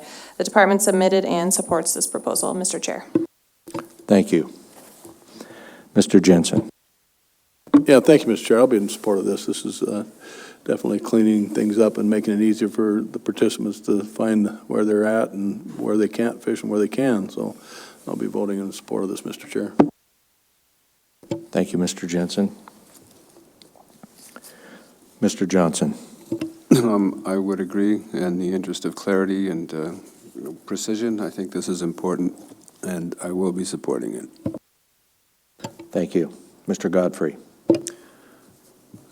I'd mirror what my colleagues have said. Generally, if the department's proposing something, I'm probably, more likely than not to be in support of it as a default, but anything that can reduce regulatory confusion is compelling to me, so I'll support this. Thank you, Mr. Godfrey. Mr. Jensen. Thank you, Mr. Chair. If this proposal were to be adopted, I don't think it would add any additional direct cost for the private person to participate. I think it's consistent with the Sustainable Salmon Fisheries Management Plan, and I don't see any implications, so question. Question has been called. Errors and omissions, Director Raybong. No, Mr. Chair. Mr. Peterson? No, Mr. Chair. Captain Quist? No, Mr. Chair. Roll call vote, please, Mr. Haight. Yes, Mr. Chair. Final action on Proposal 197. Mr. Payton? Yes. Mr. Wood? Yes. Mr. Godfrey? Yes. Mr. Mariski? Yes. Mr. Jensen? Yes. Ms. Carlson Van Dort? Yes. Mr. Johnson? Yes. Proposal 197 carries 7-0, Mr. Chair. Thank you, Mr. Haight.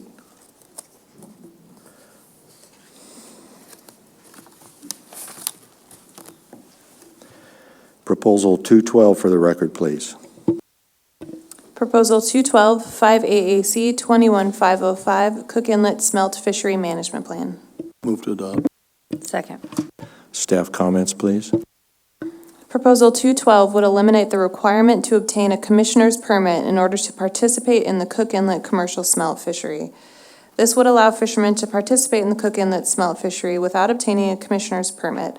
A miscellaneous Finfish permit from CFEC would still be required. Elimination of the commissioner's permit requirement would make it more difficult to manage this fishery and constrain harvest within the 200-ton harvest limit. The department is neutral on this proposal. The harvest quota for this fishery has been achieved or nearly achieved in 9 of the past 18 years, requiring an emergency order closure of the fishery. The provisions of the fishery that are currently outlined in the commissioner's permit and a registration requirement should be incorporated into the Cook Inlet Smelt Fishery Management Plan if the commissioner's permit requirement is eliminated. Mr. Chair. Thank you. I'll note that during Committee of the Whole, we heard that crew members need a commissioner's permit in addition to the permit holder, the fisher person on the boat, and that appeared to be a surprise to many people in the audience. And so I would ask the department, because the proposer and others indicated that it's an onerous procedure to get a permit, is it onerous or not?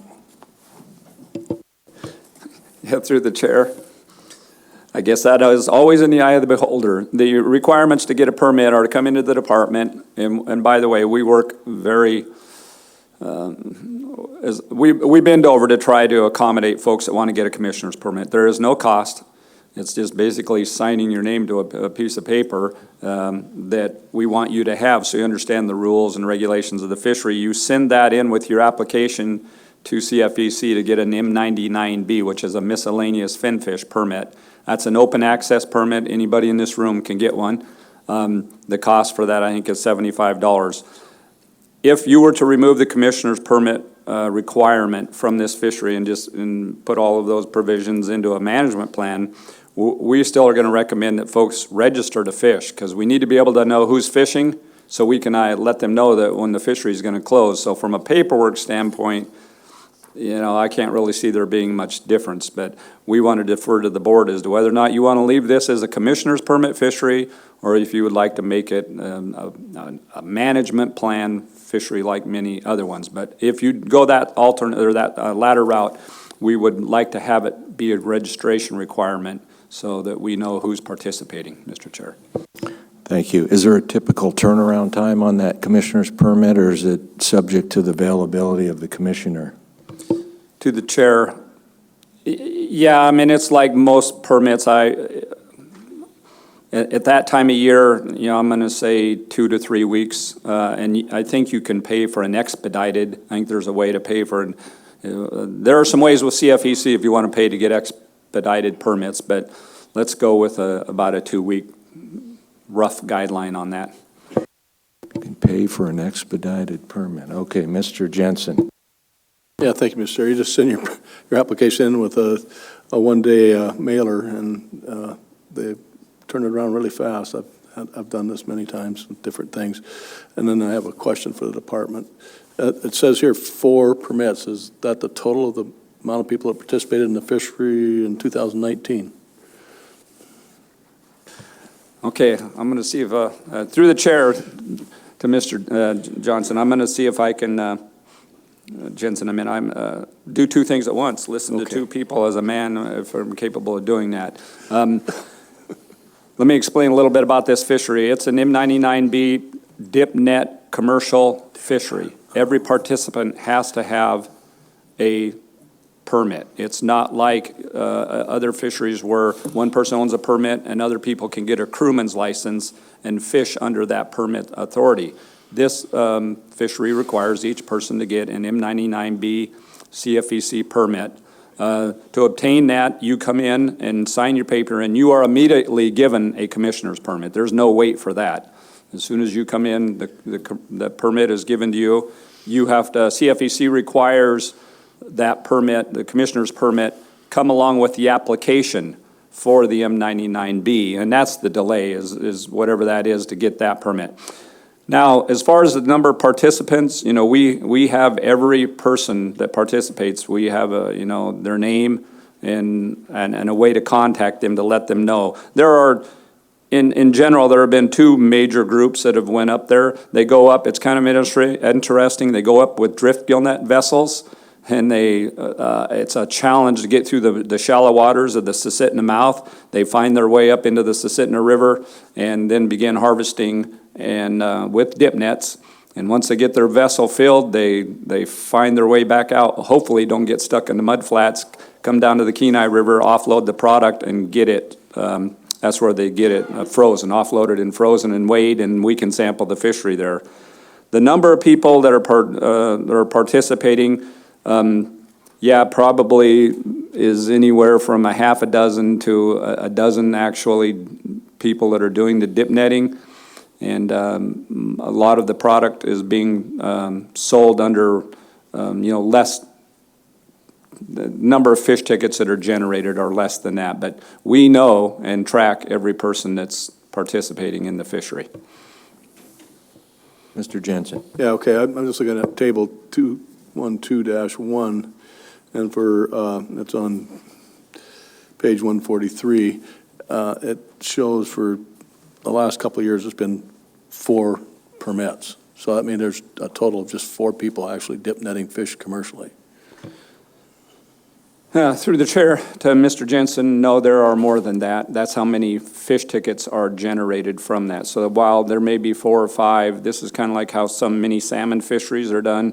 There may be 4 or 5 people harvesting on a day. They're selling on under 1 fish ticket. That's how we assume that that's being done. Okay, thank you. Thank you. Ms. Carlson Van Dort. For all of the reasons that the department just articulated, I will not be in favor of this proposal. Thank you. Mr. Payton. Yeah, I thought I understood it until that last comment, because I thought the department said each basically person that is dip netting. So I thought it was like kind of a crew thing where you have a crew and you're dip netting. I could understand, maybe you lose a crew and you want to get a crewman on board real fast and not go through getting a permit, a commissioner's permit. But then when it says 4 permits over on that column, that kind of confused me, because I, like Member Jensen, am assuming there's only 4 people that are issued these permits on maybe 1 or 2 boats. But I don't know, this doesn't seem that onerous to get this permit. It would seem, I don't know if we have a language in front of us to incorporate a Cook Inlet smelt fishery management plan right now. So I think I'm just leaning on status quo on this one. And I would like it to echo what Mr. Shields said. I was flying over this section of the river, I think this spring, and there was a drift boat high and dry that had spun circles on a sandbar for looked like a good portion of the tide, and looked like it burned out its shaft, and it is a difficult place to get stuck in. But yeah, I think I'll just status quo on this one. Thank you, Mr. Payton. Mr. Jensen. Yeah, I concur. For all the reasons that, as Ms. Carlson Van Dort said, and Mr. Payton, the one thing that got me is that if there was 4 permits, it's only 4 guys getting about 400,000 pounds. I thought they'd probably have arms about that big around by the time they got done dip netting. So, yeah, I don't think it's that big of a hurdle to clear to, do this permit thing. I've done lots of them, and you can do them really fast. So I'm not be in support of this, Mr. Chair. Thank you, Mr. Jensen. We're getting close here. Mr. Jensen. Yeah, if this proposal were to be adopted, I don't think it would require any additional direct cost for the private person to participate, and I'll call the question. Question has been called. Errors and Omissions Director Raybung. No, Mr. Chair. Mr. Peterson. No, Mr. Chair. Captain Quist. No, Mr. Chair. Roll call vote, please, Mr. Haight. Thank you, Mr. Chair. Final action on Proposal 212. Mr. Wood. No. Ms. Carlson Van Dort. No. Mr. Payton. No. Mr. Mursky. No. Mr. Godfrey. Yes. Mr. Johnson. No. Mr. Jensen. No. Proposal 212 fails 1-6, Mr. Chair. Thank you, Mr. Haight. Proposal 141 for the record, please. Proposal 141, 5AAC 21331, Gillnet Specifications and Operations, and 5AAC 21333, Requirements and Specifications for the use of 200 fathoms of drift gillnet in Cook Inlet area. Move to adopt. Second. Staff comments, please.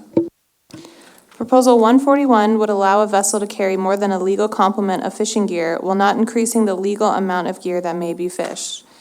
The department opposes this proposal because it presents enforcement concerns, Mr. Chair. Thank you. Mr. Godfrey. So my concern with this one, particularly during the Committee of the Whole, well, this may not be a common scenario when we cite the Good Samaritan vessel. The challenge is the strict liability aspect of this law. And I'll just draw a parallel with ANCSA land. When ANCSA passed in 1971, the federal government had a commitment of conveyance of X number of parcels of land, federally owned land, to Alaska Native corporations. Well, unfortunately, the federal government, through departments and agencies and sub-agencies, had contaminated over 800 different unique parcels throughout Alaska. But because it's a federal government, states, DEC has no jurisdiction over them because they have sovereign immunity. But upon conveyance of those parcels to the Alaska Native corporations, that strict liability carries. So none of those Alaska Native corporations wanted to take that land, understandably so, because the state, if they wanted to, and DEC could enforce the violation and force remediation, which comes at an expense, right? Well, the state's view in dealing with the legislature was, well, the state really wouldn't do that, would they? Well, who cares? When you're subject to strict liability, and they could do it on the books with a strict interpretation and enforcement of that law, that is a very clear deterrent. And it would be so silly for someone not to assist somebody with the salvaging of their gear simply because they were worried about getting pinched, because they were violating the letter of the law or the regulation. So, while it may create enforcement challenges for the state troopers, I would hate to think somebody's net that could otherwise be salvaged would not be, because they were deterred by the fact that they would get sideways of the law and have to explain their way out of a situation. And so, not that I don't think they would have a problem doing it, it's the deterrent that stops them from doing it.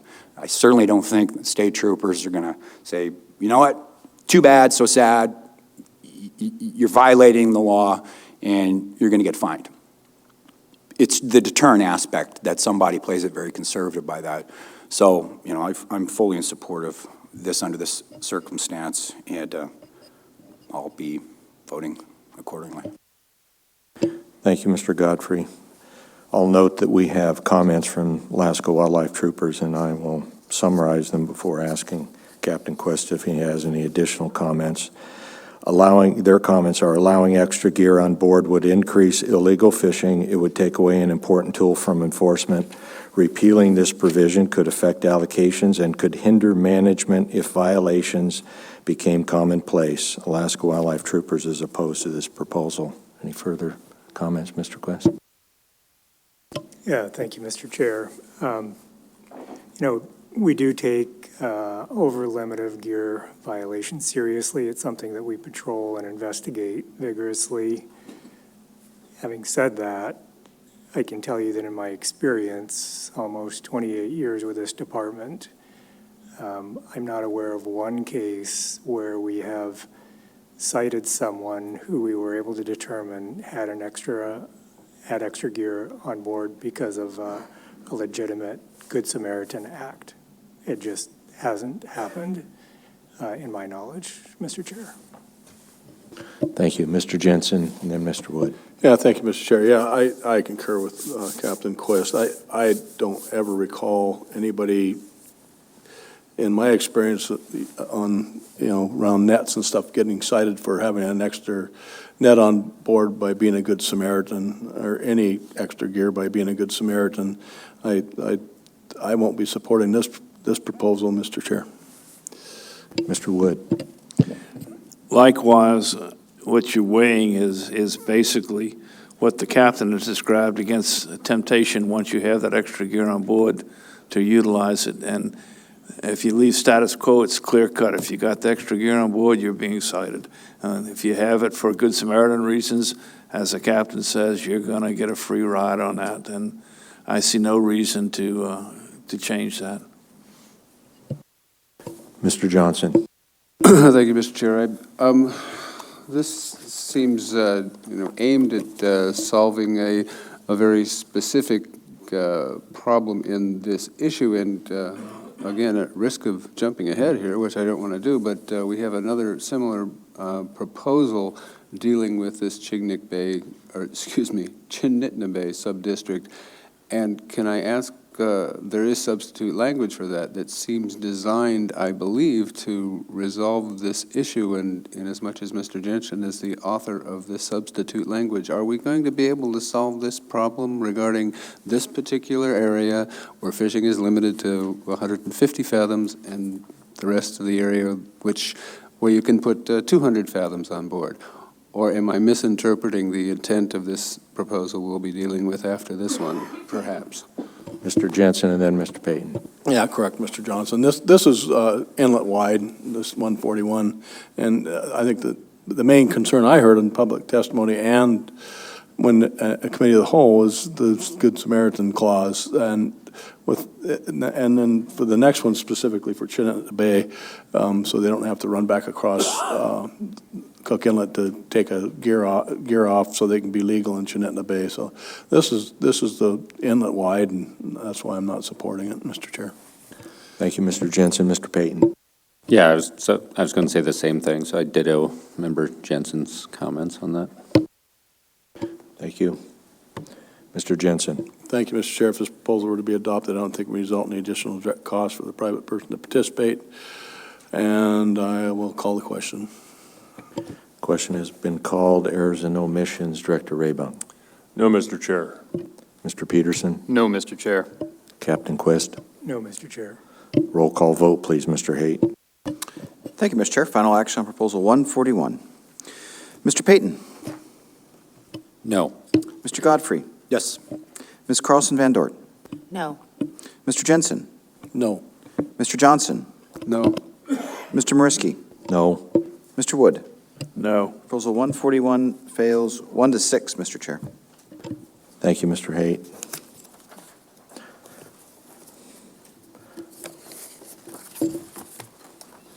Proposal 140 for the record, please. Proposal 140, 5AAC 21333, requirements and specifications for use of 200 fathoms of drift gillnet in Cook Inlet area. I move to adopt with language found in RC 173. Second, and ask unanimous consent. Without objection, that language is before us. Staff comments, please.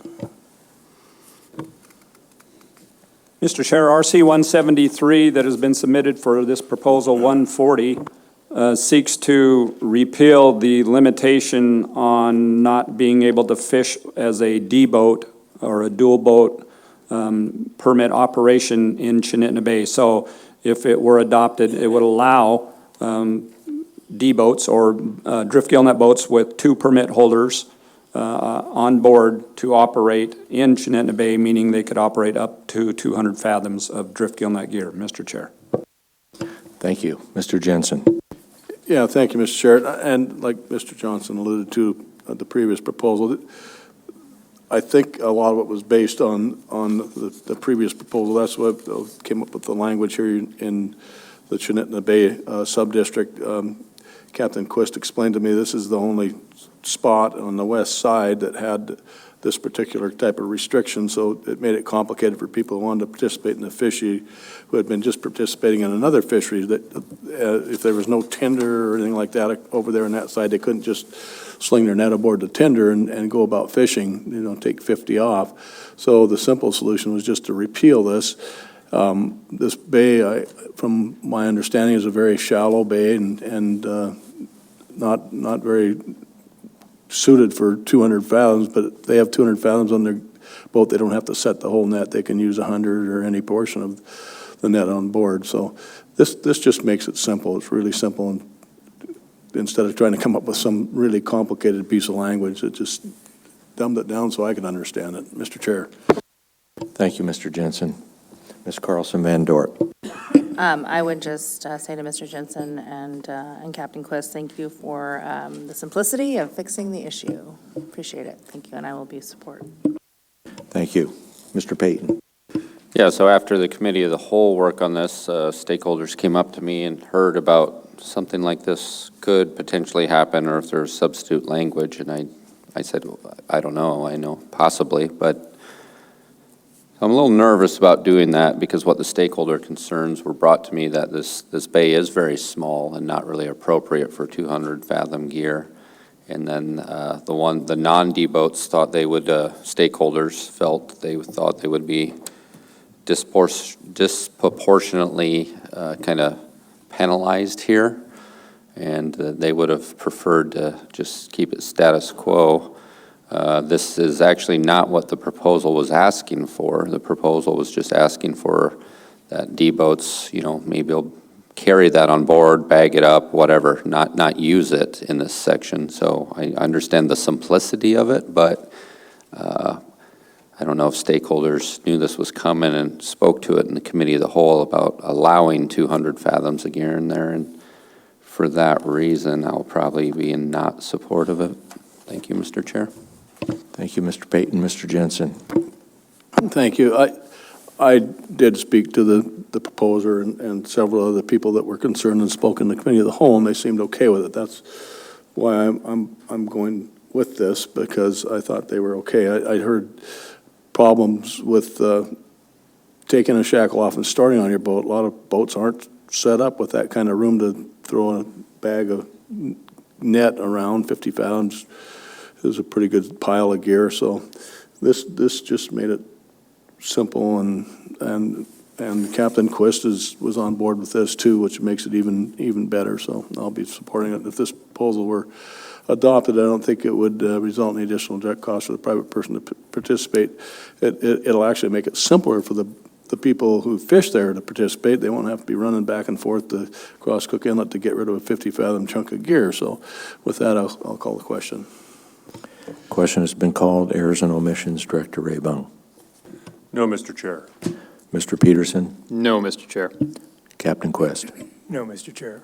Roll call vote, please, Mr. Haight. Thank you, Mr. Chair. Final action on Proposal 140, substitute language found in RC 173. Mr. Jensen. Yes. Mr. Godfrey. Yes. Ms. Carlson Van Dort. Yes. Mr. Payton. No. Mr. Wood. Yes. Mr. Johnson. Yes. Mr. Mariski. Yes. Proposal 140 carries 6-1, Mr. Chair. Thank you, Mr. Haight. We have one more proposal in this committee that we will take up after lunch. That would be 198, amend waypoint descriptions and provide coordinates for landmark names. See everyone back at 1:30. Thank you.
Welcome back, everyone. We have 7 of 7 board members present, 1:36 p.m. We have one more proposal in for deliberation on our Committee of the Whole Group 6. I'll reference board members to RC 178 for that. Proposal 198 for the record, please. Proposal 198, 5AAC 21330 gear and 5AAC 21350 closed waters, Mr. Chair. Move to adopt with the language found in RC 178. Second, and ask unanimous consent. Without objection, that language is before us. Staff comments, please.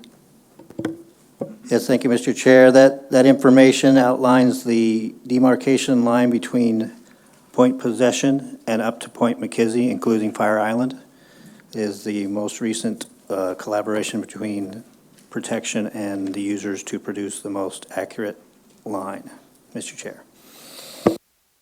Thank you. Mr. Jensen? Yeah, thank you, Mr. Chair. I'll be voting in support of this one.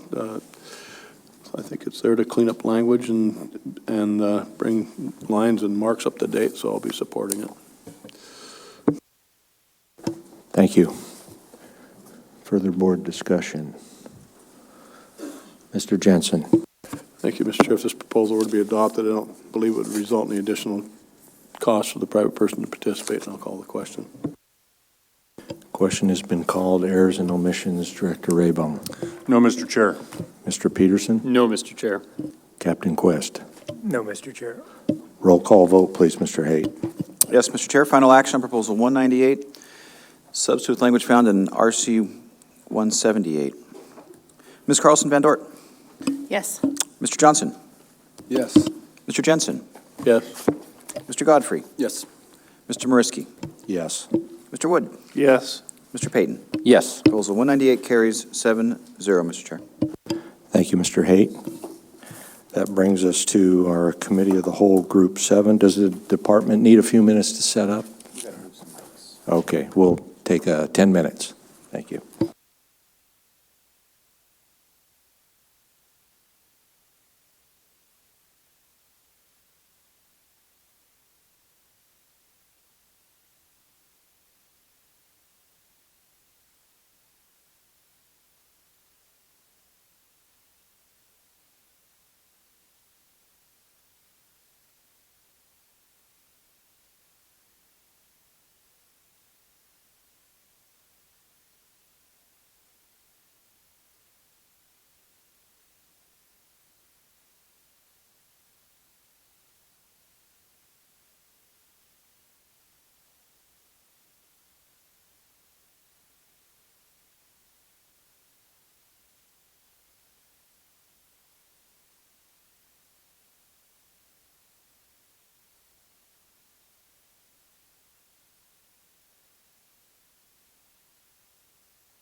Welcome back, everyone. We have 7 of 7 board members present, 1:44 p.m. We're now ready to start Committee of the Whole Group 7. Group discussion, town hall style discussion. And Mr. Johnson has graciously agreed to conduct this committee. And before he starts, I'll just briefly go over the Committee of the Whole instructions. The committee chair, Mr. Johnson, will ask the department to read the summary of the proposal.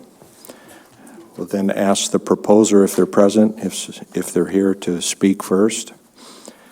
If you would like to speak, please raise your hand to be recognized. Please stand and speak directly into the microphone, and please indicate your name and who you represent. And again, we'll ask if folks who are going to speak, since we don't have many in the audience here, to come forward, so we don't have to carry the mic back and forth. But if that works, it works. If it doesn't, we will proceed. So, Mr. Johnson, Chair, are you ready? Yes, Mr. Chairman, thank you. And no need to go over the rules again here or the approach to this. I think everyone here has practiced at this so far. So starting with Proposal 85, if the department could introduce that, please. Thank you, Mr. Chair. For the record, Colton Lipka, Northern Kenai Peninsula Sport Fish Area Management Biologist. Proposal 85 would limit fishing derbies to quantified abundant stocks where fish do not spawn, Mr. Chair. Thank you. And this is yours, Mr. McCombs.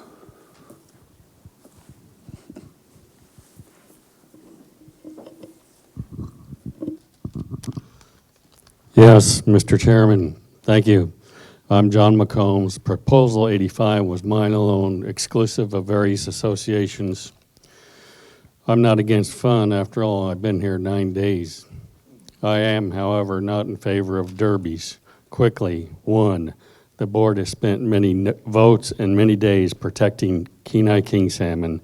2, since bait is used for cohos during 6 derbies on the Kenai River, many kings are hooked and released, and I believe you already understand my views of hook and release fisheries. 3, basic biological management would consist of some sort of counts. Kenai cohos are to this day unquantified. I have seen the negative impact of derbies, especially on unquantified stocks. Proposal 85 has a broader impact. Believe it or not, it protects late-run Kenai kings. The board does have the authority to protect king salmon and has in the past. Thank you. Thank you, Mr. McCombs. Next, Mr. Anderson. Yeah, Dan Anderson. I'm speaking for myself here. And I agree with Mr. McCombs' proposal, especially because there's so much uncertainty on what's really going on in the water. You know, the spawning beds, I mean, last cycle, I believe it was the last one, maybe the one before, there was some closed areas or protections put in for the kings. And as we see this meeting again, another one before you, 7 people are making decisions. Kings is a driving indicator and pretty well drives the rest of the ship. So if we don't want to, we need to give them some reasonable protections. I understand the desire to recreate. I understand that desire totally because I enjoy catching a king in the saltwater. But at some point, there's a tipping point. I think somebody made a comment or a comparison to Humpty Dumpty and push, push, push, and pretty soon, boom. And once it goes boom, and then where are we? So I don't know what it looks like. I don't know. I don't have a suggestion. But I mean, we just opened up some more stuff in River again, and River is their reproduction area, habitat. So that's really concerning to me. And I'll be talking to some other king stuff coming up on behalf of the AC and myself. Thank you. Anyone else on this one? Mr. Martin. Thank you, Mr. Chairman. David Martin, Central Peninsula Advisory Committee. We unanimously supported this, but we made an amendment to just include say the Kenai River. We were concerned about these derbies around the sockeye, the cohos in August. That's when the king salmon are on their spawning beds spawning, and these the coho fisheries usually allowed to bait, and it's up on these spawning beds, so we're inadvertently catching kings and releasing them also, and the mortality that goes along with that. And then we didn't think that was best practice to encourage more activity like this on kings that basically is directing all the management plans in the inlet here. Thank you. Mr. Crawford.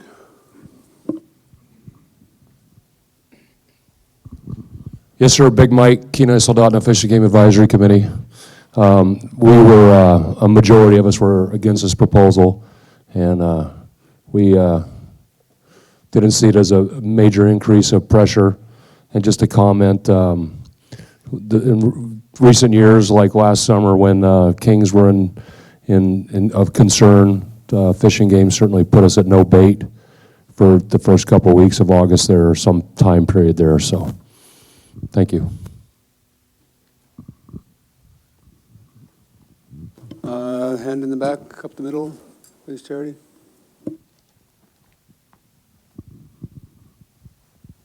Thanks. Good afternoon, Ben Moore, Kenai River Sport Fishing Association. Just want to register our opposition to this proposal. Fishing derbies are an important part of incentivizing access to the fishery. Most fishing derbies throughout South Central Alaska and the state as a whole are actually youth fisheries. They're intended to get kids into the fishing program and to give them an easy access to a fun way to approach sport fishing. And we oppose this proposal. Thank you. Anyone else on this proposal? Ray DeBartoleben, president of the Kenai River Professional Guide Association. Probably 6-7 years ago, the commissioner came to us and said, yes, we were incidentally catching some kings sometimes, but we formed the Kenai River Guide Academy, and since then have 100%, we still catch one incidentally, but we have self-policed catching kings in the first week in August, second week in August. We do not fish on spawning beds. Thank you.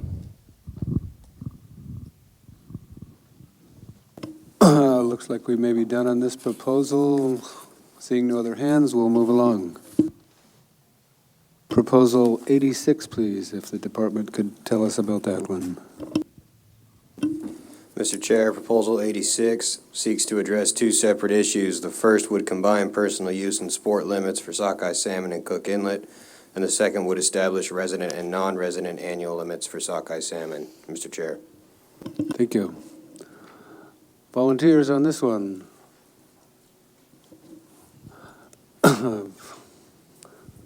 Mr. Crawford.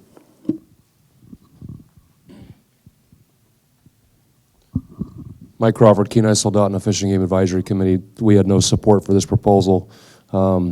Just no biological reason to put a lot of paperwork involved in the fishery, and it'd be fun to fish and not have to write stuff down all the time. So it just adds complexity to a fishery that probably isn't required.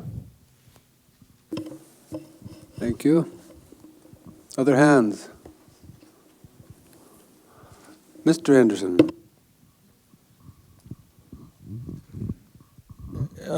Dan Anderson, speaking on behalf of myself, I kind of thinking about this a little bit, and I think I heard in prior testimony or maybe staff reports, they rely on sports fishing survey to kind of get a handle on how many in-river sockeye or coho or whatever are harvested.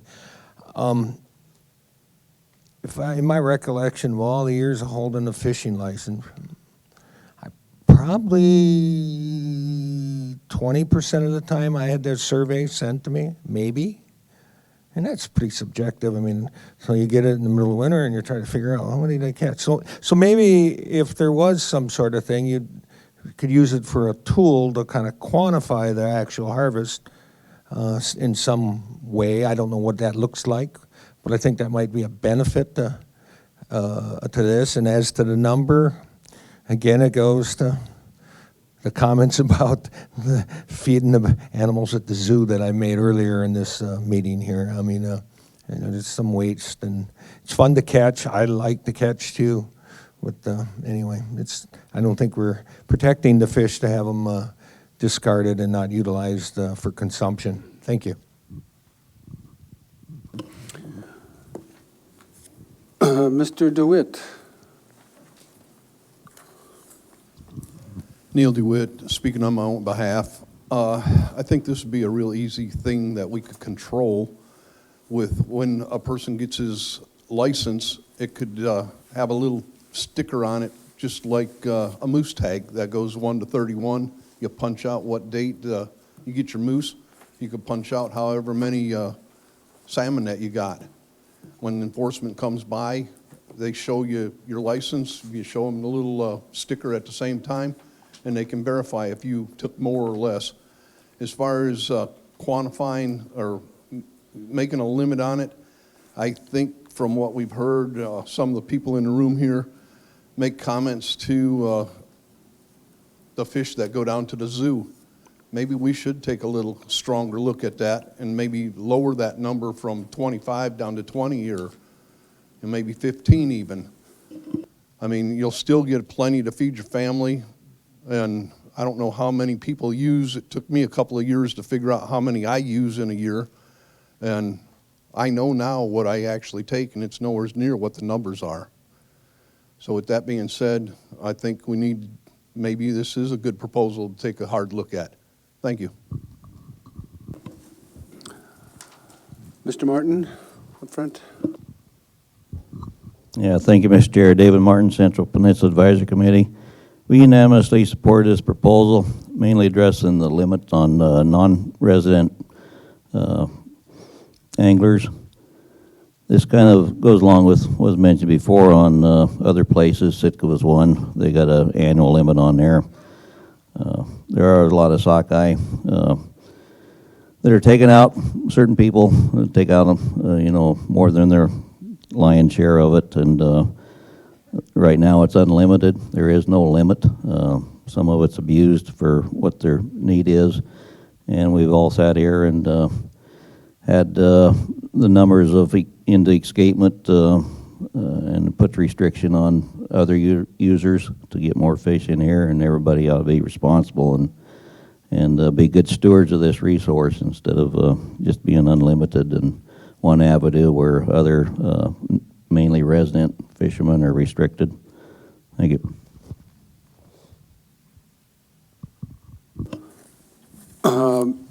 Mr. Moore in the back again, please. And I think we're about done with this. Thank you, Ben Moore, Kenai River Sport Fishing Association. We are strongly opposed to this proposal, which would put an annual limit on sockeye and create a non-resident limit on sockeye. There's a lot of reasons to go through. I don't need to burn them all right now, but this is a common property resource that we all have access to. Establishing some sort of a cap on recreational and sport users would seem to put the general public, would disenfranchise them from the use of the fishery. Thank you. And forgive me for not asking if Mr. Pratt here was here at the beginning to speak on his proposal. I think we've heard both sides of this one. Let's move on to proposal number 9. Mr. Chair, Proposal 9, for the record of Matt Miller, Division of Sport Fish, Cook Inlet Management Coordinator. Proposal 9 is one that was heard at Lower Cook Inlet. It's come back before Upper Cook Inlet, and it would establish the season limit of 5 king salmon in Cook Inlet from October 1st to April 30th. Mr. Chair. Andy. Andy Hausch? Then I saw a hand on the far side. Come back to you. My name is Steve McClure. I'm representing myself today. I have a saltwater halibut boat, and I have a slip and homer. If this was to pass, this would not affect me at all. Who it would affect is the resident angler down there in Homer and here in South Central. It would affect him big time. So, thank you. Thank you. Mr. Anderson.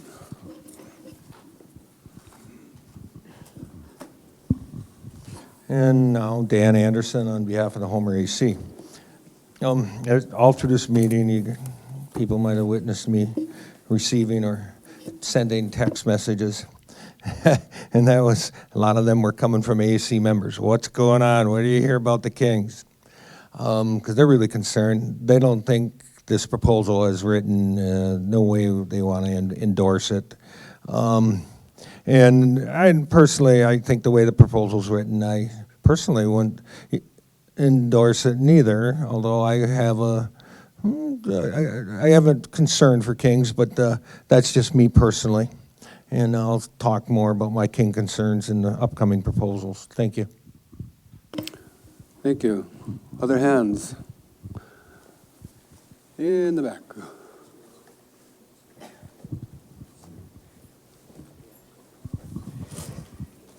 Matt Hawkinson, I'm a lifelong Alaskan. I live in Anchor Point. I was born in Homer. I've seen this fishery grow exponentially over the years, this last decade in particular.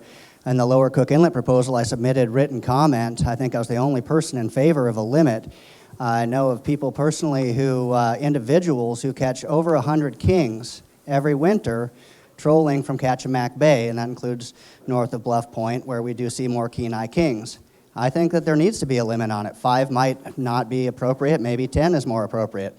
But to see individual boats who go out and personally take over 100 kings, give them away because they can't eat them all.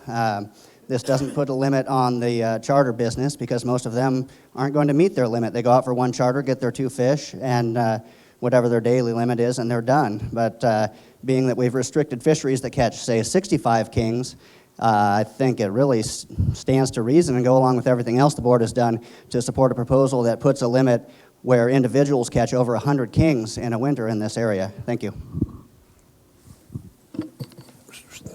Mr. Chair. Thank you. Well, sir,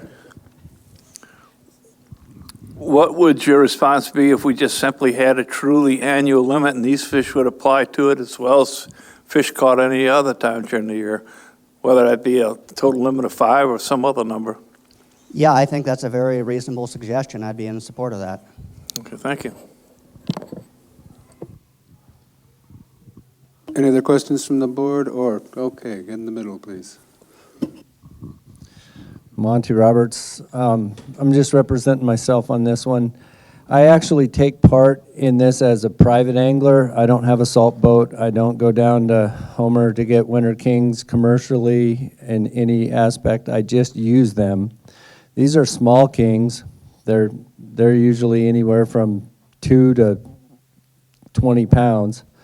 And to equate them and an annual limit aspect would be probably discouraging, but they're delicious. If you've had a winter king, they're the best there is.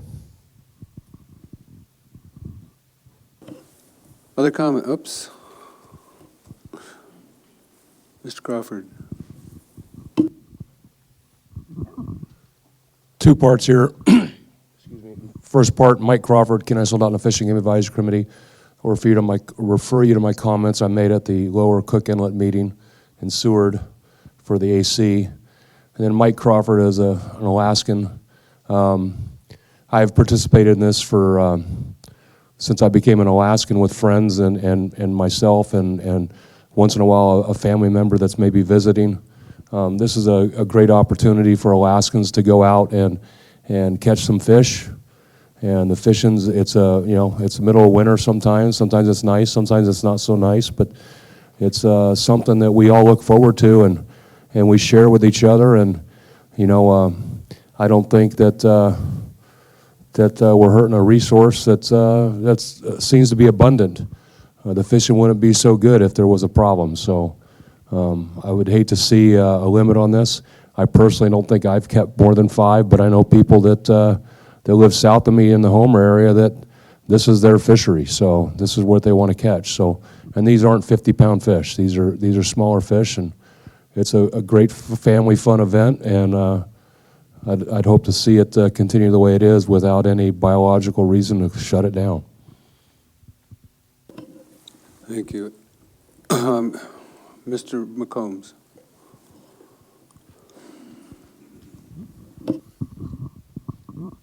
Thank you, Chairman. John McCombs. Yeah, I guess I can't, I'm not really in favor of this proposal per se. The limit is kind of questionable, but there's been studies on these kings, and one of them that was traced back to the Snake River. These fish aren't local stocks, and that's been proven in various studies. And I fish them and I eat them and I like them. That's just sweeter than a stolen watermelon. But the fact is that there's too many people that are, it's just a lot of pressure on it, and there's derbies on those fish, and they're not from here. So rationalize that. I don't see how you can. I don't agree with, I don't think it should be closed, but you got to recognize that those aren't local stocks. They're coming from somewhere else. Thank you. Any other questions from the board? Charity, one more comment across from you.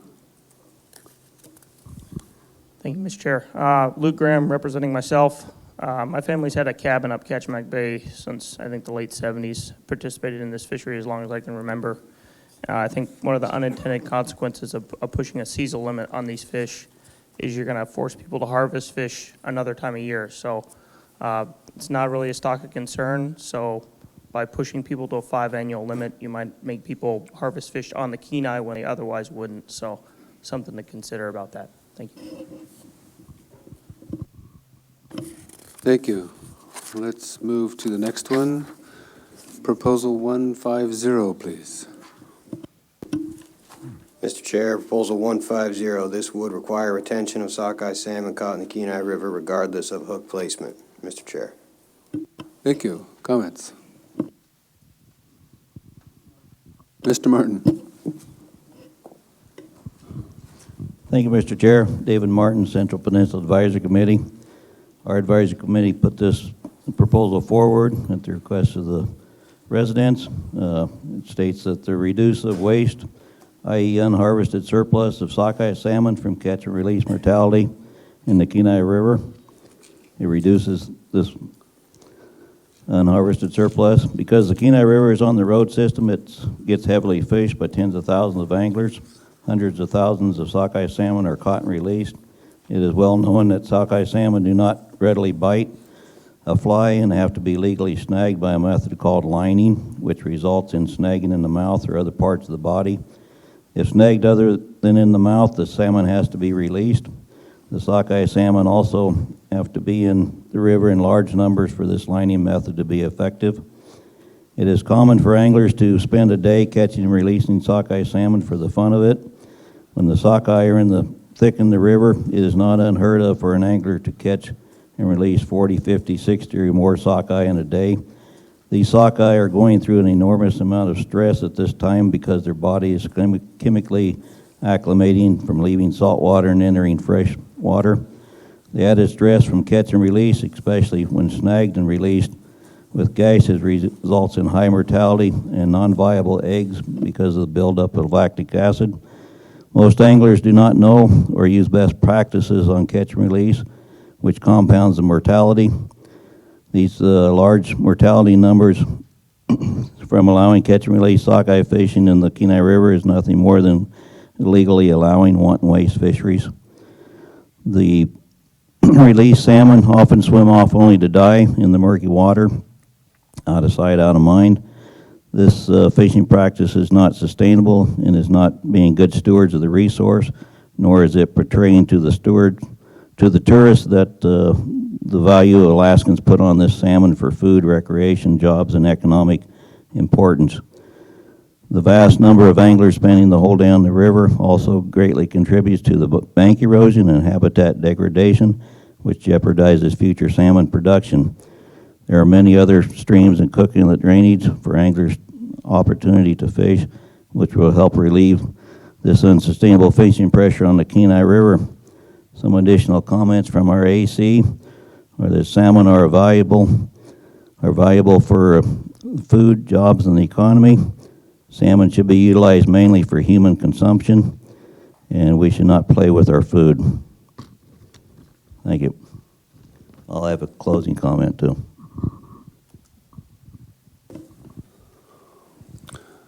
Mr. Anderson. Thank you. Dan Anderson speaking on behalf of myself. I'm going to take you back to a point of time, 1989, Exxon Valdez oil spill, Drift Feed closed down. So I had a lot of time on my hands, and I went and participated in that fishery in the Kenai in order to get myself a couple sockeye to eat. And being a novice at that, I guess, skill level, and I learned, and I caught fish. But sometimes the hook didn't end up in the mouth. And it'll end up in the back, the fin, the tail, and boy, it just takes off like the gold by Jesus. It's fun. It's a challenge to get them to the beach. By the time you get that fish to the beach, I'm sure the fish is not very happy. I just really question the spawning success of a fish like that as it's going through that osmosis, going back, trying to figure out, its mate and gravel bed or whatever. I just think that fish is probably not going to successfully contribute to the returning stocks in the future. I think it should be retained. And then Dan Anderson on behalf of Homer EC, the AC did not, they supported this, but they were concerned that this would allow a person with a leaded weighted snag hook to snag these salmon. They didn't want to see that happen. But in the event the fish was, I guess what you'd call incidentally snagged, they felt it should be retained for the similar reasons as myself. Thank you. Thank you. Other comments? Mr. Pappas. Thank you, Mr. Chair. New information for the members that are new to the board. Southeast Alaska federal subsistence fishing, if you're using a rod and reel and bait, you must retain all federally regulated fish species caught, and those applied to your daily, seasonal, annual limit and harvest limits. So even if you're fishing for cutthroat trout and you catch a 4-inch one and you are using bait, you still have to retain that small fish. There's a long history on it, and I can provide it some other time, but there are regulations, under federal regulations, different part of the state that have mandatory retention. Thank you, Mr. Chair. Thank you, Mr. Pappas. Mr. Crawford.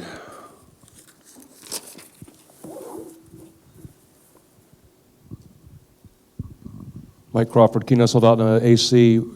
A majority of us were against this proposal. We had a 3 to 10 on the vote. We kind of objected to some of the language in this proposal that most anglers do not know or use best practices. That's an assumption that a majority of us are outlaws, and that's certainly not the case. Past issues here, we've discussed this before at the board here, and this is how are we going to limit the snagging of fish and stuff. So I don't think the department's going to be behind this. You'll have to ask them that, but with keeping fish that aren't hooked in the mouth. So we've gotten good at that, and we like to keep doing that, and that's a good reason to hire a guide to learn how to properly catch these fish and not snag them where they're not supposed to be. Okay, Mr. Martin, Central Peninsula Fishing Game Advisory Committee, did you have one other comment for us, or would defer to Mr. Ma? Okay. Mr. Ma. Hi, Roland Ma, representing myself on this. A couple of other ways you might think about this. First off, it is very specific to the Kenai River. And considering the intensity of all the user groups, stakeholders wanting access to these fish, it's so from the standpoint of intensity, you might consider it. The other comment I would make is that this may be somewhat relative to densities and the tiers that we're in. When we're in a bottom tier, fish are very important. We need them to spawn. When we get above 4.6 million, maybe that intensity kind of relaxes a little bit. So anyway, just offer those comments. Final comment, Mr. Martin. Yes, Mr. Chairman, David Martin, Central Peninsula Advisory Committee. This proposal doesn't change the methods that are allowed now and the gear to fish for sockeyes. It's still the fly. You still can't snag, but a lot of the fish are snagged. Is no intention at all in this proposal to diminish the people that properly release their salmon, but not everybody properly release salmon. There's been anecdotal information from our members in their area of people pulling one to shore and just flipping them and knocking them off the hook. Other people step on them. I've seen them myself. Step on them, pull the hook out, kick them back. This is a type of issue. It's not everybody. It's not directed toward anybody. In this meeting here, we put an additional 100,000 sockeye into this system. That's going to kick in a lot of management plans and keep our local residents in the commercial fishing industry, whether they're a truck driver from a fish or in the Nilchik that used to work in the processors or work on the docks.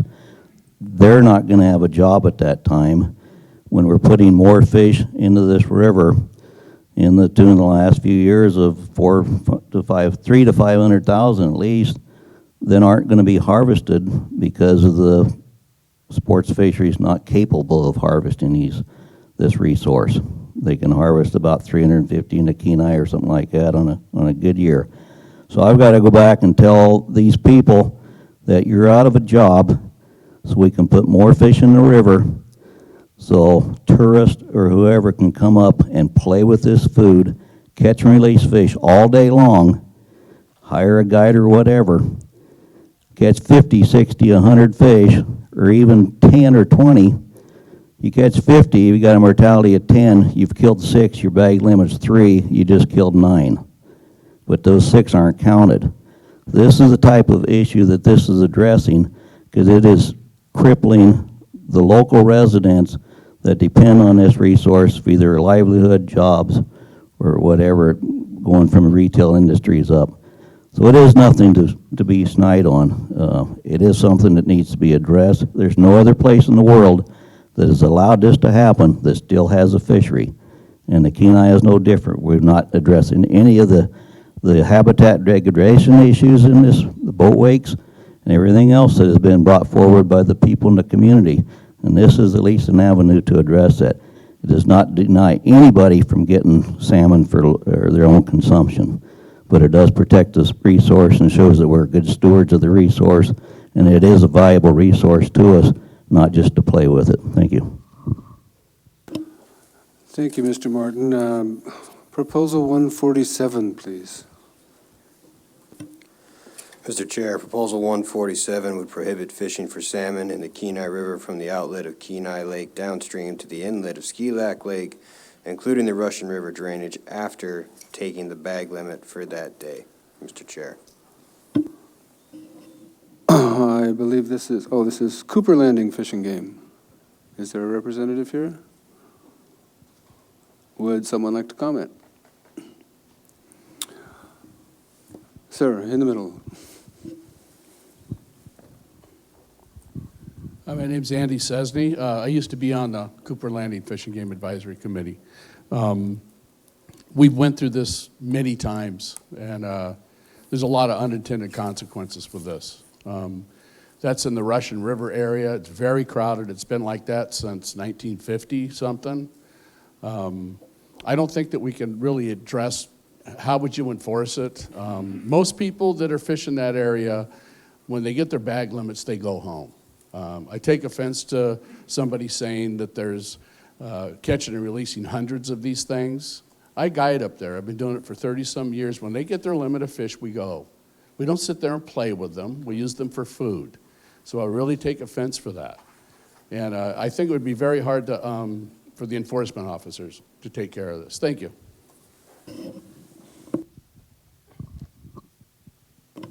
Other comments?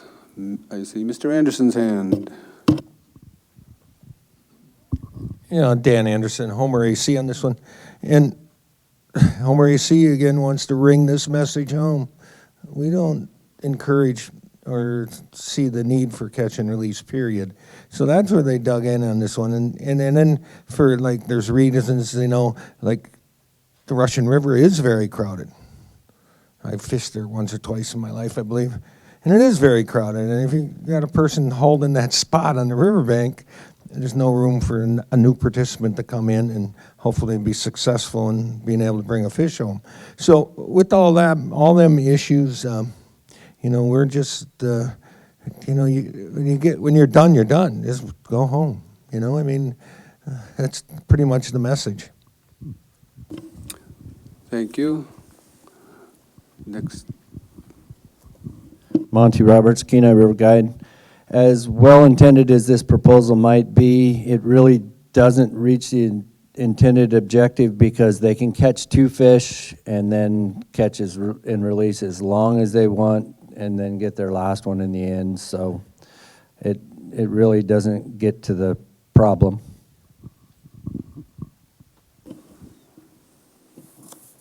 Anyone else on this proposal?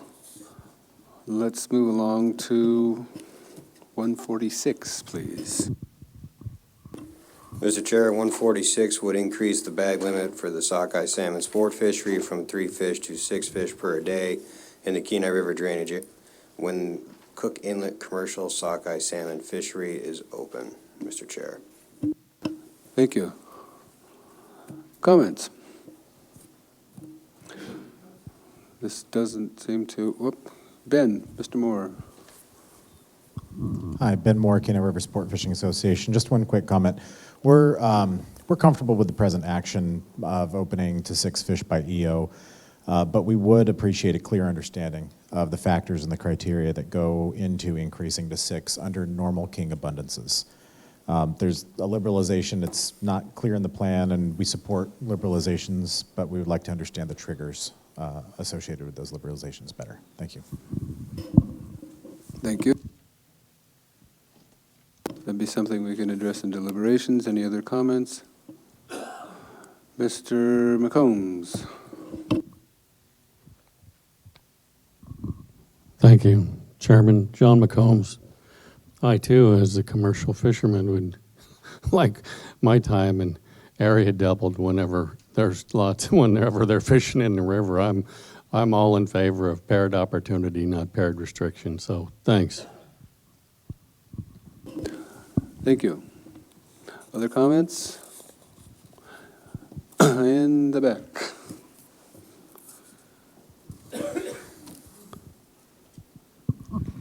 Matt Hawkinson, Fleet Manager for Pacific Star Seafoods. I just want to note all the complication that would come with this is that if it's open for the general season, is it the 12-hour openings on Monday and Thursday if the commercial fishery is open by EO?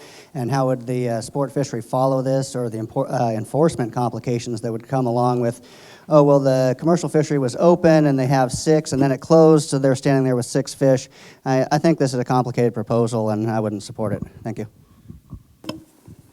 That is new information. Anyone else? Let's move along to Proposal 151.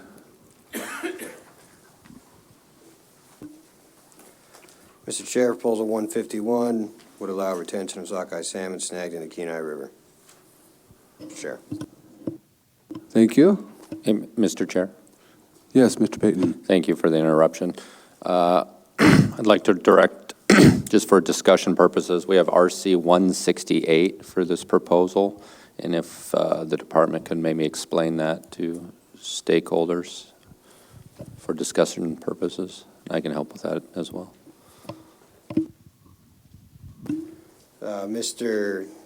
Through the chair, Mr. Payton. Oh, sorry. So the RC 168 would amend this proposal to modify the general provisions, maximum size of retention for king salmon in the early run from 36 inches to 34 inches, bringing it in line with actions that were taken previously in the meeting for the late run. Thank you, and just, a little leeway here, Mr. Chair, but We tried to do this earlier in the meeting, couldn't find a good venue for it, so this was the creative way to do it. So now's the time to inform the board if you think it's a good idea to do it or not, I guess. So I'll leave it at that. Thank you, Mr. Payton.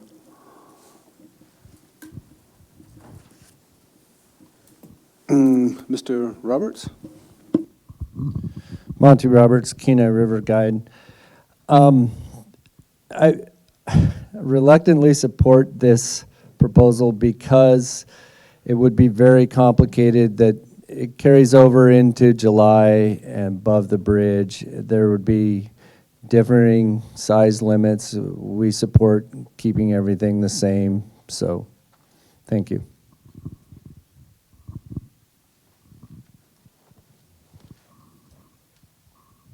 Okay, other comments on this RC and this proposal on 151? Mr. Anderson. Dan Anderson, speaking for himself. If I think I heard what was read here right, it seems like every time I pick up a sports fishing book and or game book, it's pretty complex. And if you're going to start sub-managing the river, it's what it sounds like, if I interpreted it right. I don't think that's a good idea. I think consistency, so that you don't set somebody up for a citation. I think that's what I heard, one size limit here, another there. I think that's what I heard. Anyway, so that's just my comment. Thank you. Thank you. Any other comments on this one? Mr. Martin. Yeah, David Martin, Central Peninsula Advisory Committee. We supported 151 for our comments on 150. The RC, it deals with the sockeye salmon, and I just hear 168 deals with king salmon. So as a member of the public and what I've learned from some of the board members, I'm confused. So, okay. Thank you. And I have a question too, because this is moving a little fast for me, but maybe, Mr. Payton, this was a vehicle for introducing this new language? Was that the intent here?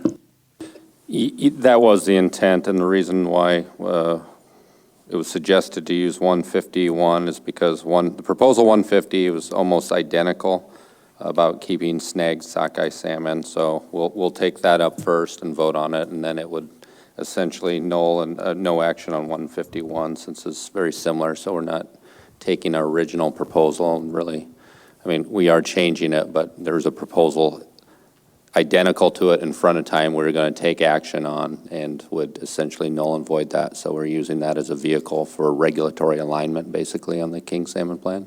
It is clunky, I'll be first to admit that, but that's why we're telling stakeholders right now. Okay, and we've already talked about keeping snagged sockeye, I believe. And did I see a hand in the middle?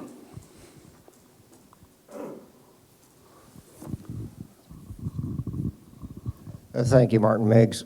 Speaking for myself, I should like to point out to the board that overcrowding on the Kenai and the Russian River is a major problem. It's also creates a hazard when you have people fishing 2 feet apart. There are a lot of flying hooks around. But most importantly, I'd like to point out that a sockeye salmon has 13 mouths. The tail, the fins, the whatever, the belly. I think that if we retained our sockeye fish, we would alleviate the crowding problem and eliminate an unknown mortality thing. I caught a fish below the cable, on the Kenai River. One year, it had 7 flies in it. Mine was the 8th. And I also snagged that fish. So that poor fish struggled upriver with 7 flies in him and still had plenty of fight left in him when I snagged him.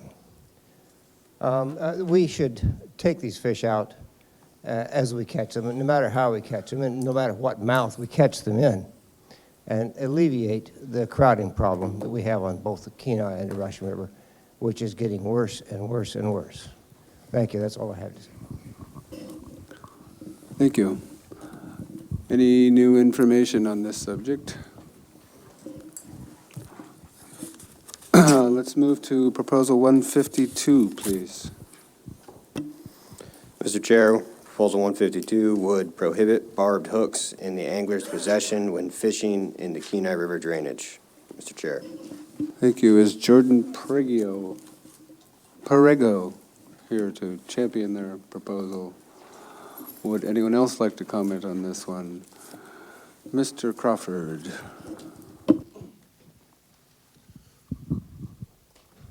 Mike Crawford, Kenai Soldotna Fishing Game Advisory Committee. We were was against this proposal. As written, this proposal talks about making it illegal to have a barbed hook anywhere in your boat or your tackle box on any of the Kenai River tributaries. This seems to be a problem right there. I can't have I got to have a separate tackle box now just to fish the Kenai River.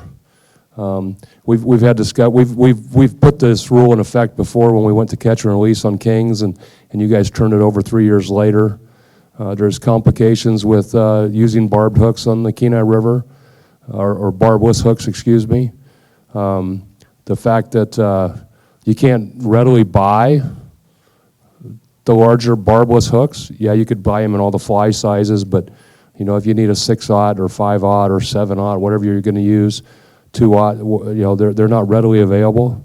So we're bending down barbs, and in the past I've seen people in barbless waters getting tickets because the hook snagged the sweater of the law enforcement agent when he pulled it through because it wasn't bent down enough.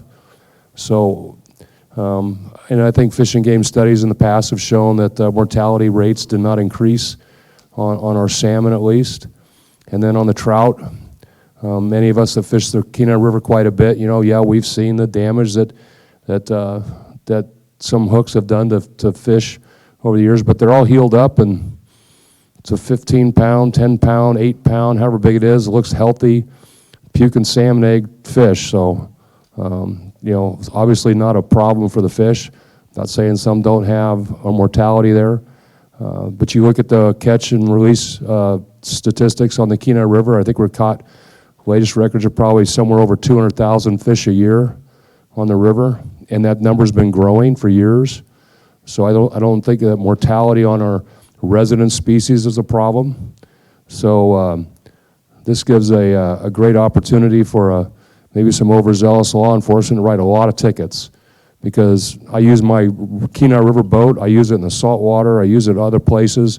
So if I've got a barbed hook somewhere in a fish locker or underneath my floor or behind my seat or something, that's going to get me a ticket. This proposal just goes too far, and I appreciate the idea of being nice to the fish, but in the end result, I don't know that it matters. And side note, I think a lot of the resident species that have a lot of facial damage, it's not from biting a number 6 salmon egg hook, behind a bead. It's from attacking a K-16 quickfish. So, anyways. Thank you, Mike. Other comments? Mr. McCombs.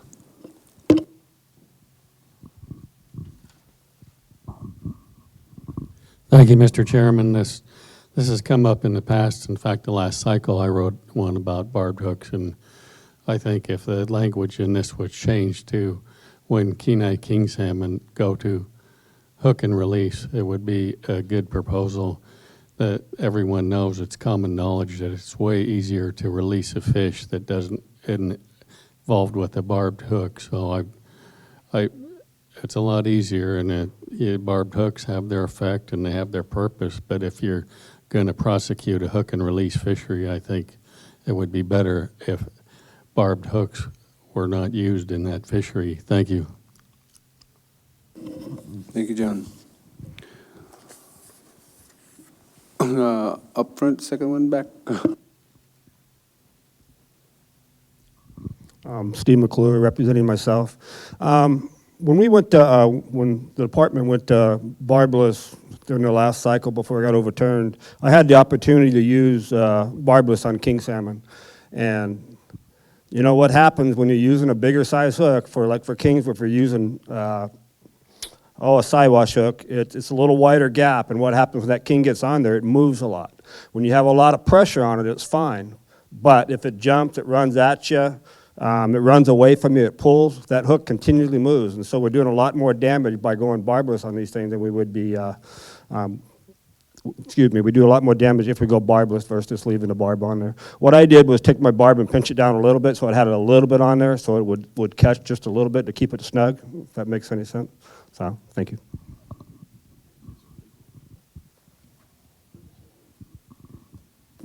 Okay, let's move on to proposal 148, please. Mr. Chair, Proposal 148 would allow the use of 2 unbaited single-hook artificial flies and limit hook size throughout the Kenai River drainage. Mr. Chair. Are Mr. Berna and or Mike Brown available to speak to this? Would someone else like to speak to it? Mr. Anderson. Dan Anderson, Homer AC. We had a pretty avid sports fishing fly a guide on our AC that pretty well specializes in fly fishing. That's what his forte is. And he had come up with a term I've never heard of before. Oh, that's a dropper fly. I'm like, okay, whatever. But anyway, he was pretty animated, and a couple of other guys in AC and from the sports side of the interest levels, they were like, you know, if you're going to use it for rainbows, you know, and all that stuff, they just felt like this would be very inappropriate as far as that second fly. Now, whether this hook size part of the proposal, we really didn't comment too much, if I remember correctly. But that dropper fly thing, the second fly, they did not like at all. I just need to make sure you heard that message. Thank you.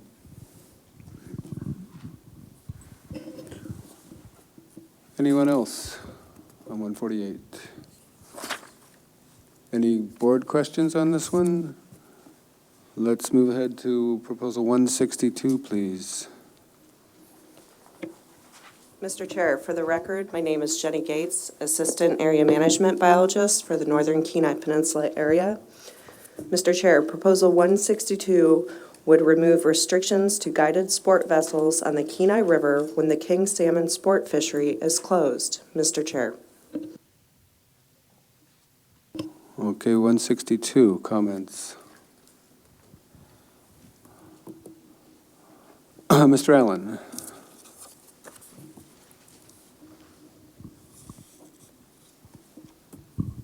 Mr. Moore? I beg your pardon. That's okay. Thank you, Mr. Chairman. I appreciate the time.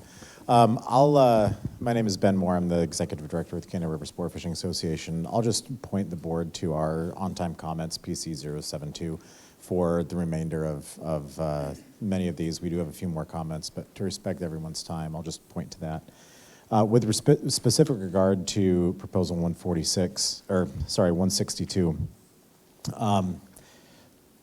many of the restrictions that are in effect on the river are tied directly to king conservation, and there's a lot of specifics that are missing from this proposal. We would just note that if the board does intend to move forward with proposals on conservation specifically related to sockeye, that it would deserve a much broader conversation that we would want to be a part of. Thank you.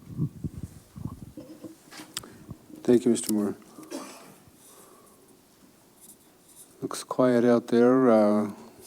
Before we move to the next proposal, I have a request that we take a brief pause. Chair. For 10 minutes? 15 minutes? 10 minutes.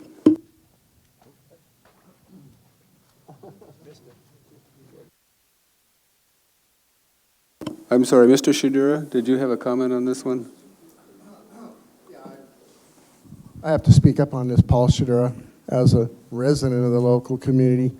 When these regulations were adopted, there was a lot of concern about what was happening in the early run of Kings. into the Kenai River.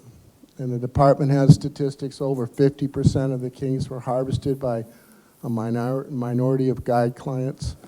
And so in that aspect, I think the board felt compelled to do something about giving the regular angler a shot at getting to this, or the local resident.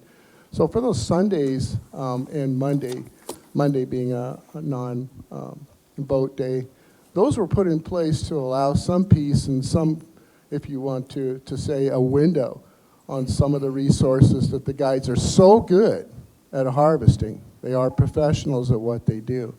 So I just can't sit here and think and not speak up for all those people I've heard over the years that came and may not even know this proposal was going to be in effect, that will take some of that serenity out of the river and allow those that are coming from Anchorage or the Mat-Su on the weekend to know that they have that day when they don't have strong conflicts or competition from the guided industry. Thank you. Thanks for giving me a shot there, Fritz. Thank you, Paul. I have a hand in the back. Yes, Ray DeBartolome, Kenai River Guide Association. We are just opposed to this proposal. Thank you. Thank you.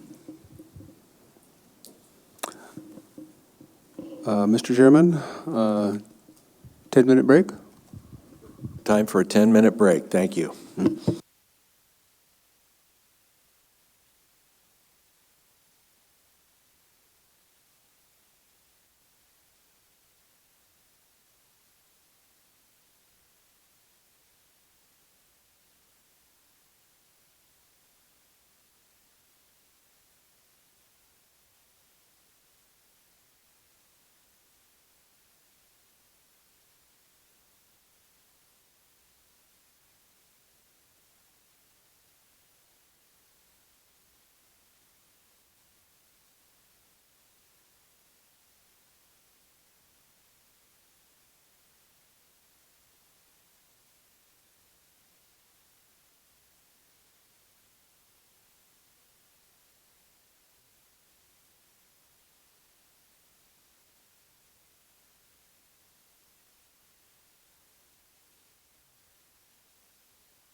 Welcome back, everyone. We have 7 of 7 board members present, 2:54 p.m. Mr. Johnson's doing a great job, but I would like to point out that those that feel a need to read their proposals or a proposal verbatim, we already have that information in front of us, and I believe most of you know the ground rules. Reading a proposal verbatim is not helpful to the process because we already have that in front of us. So with that, Mr. Johnson, please continue. Thank you, Mr. Chair. I believe we're on proposal 14. If the department could tell us about that one, please. Mr. Chair, proposal 14 would modify the definition of bag limit to include fish landed but not originally hooked by an angler. Mr. Chair. Thank you. Proposal 14.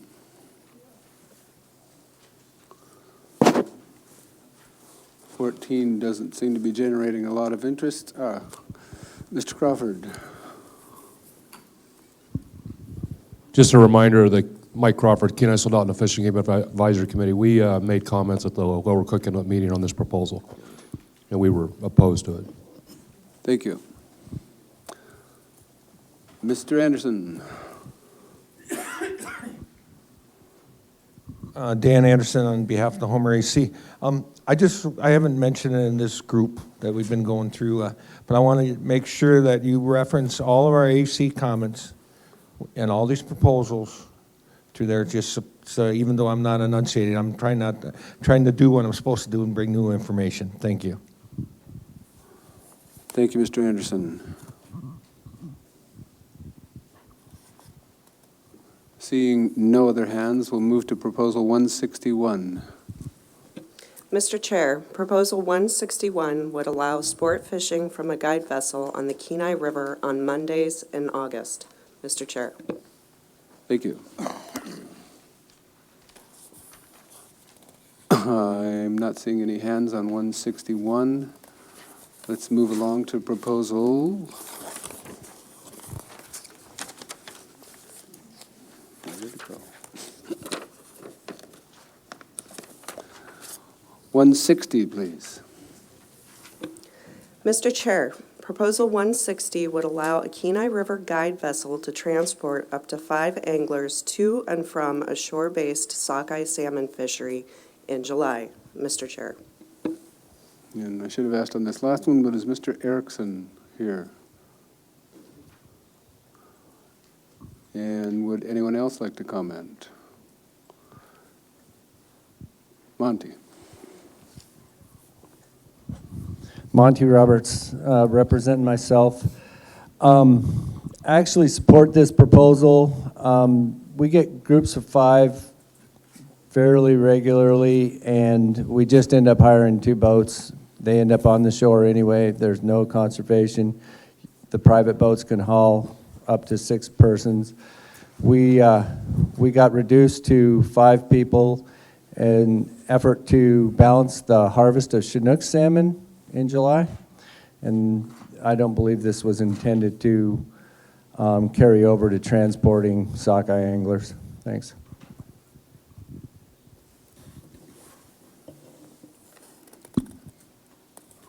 Mr. Martin, then Mr. Crawford. Yeah, thank you, Mr. Chair. David Martin, Central Peninsula Advisory Committee. Both 161 and 162, we were opposed to these because of the local anglers looking forward to these days of and restrictions on the guided anglers for the Monday, and wanted to keep it the way it was. So, thank you. And Mr. Crawford.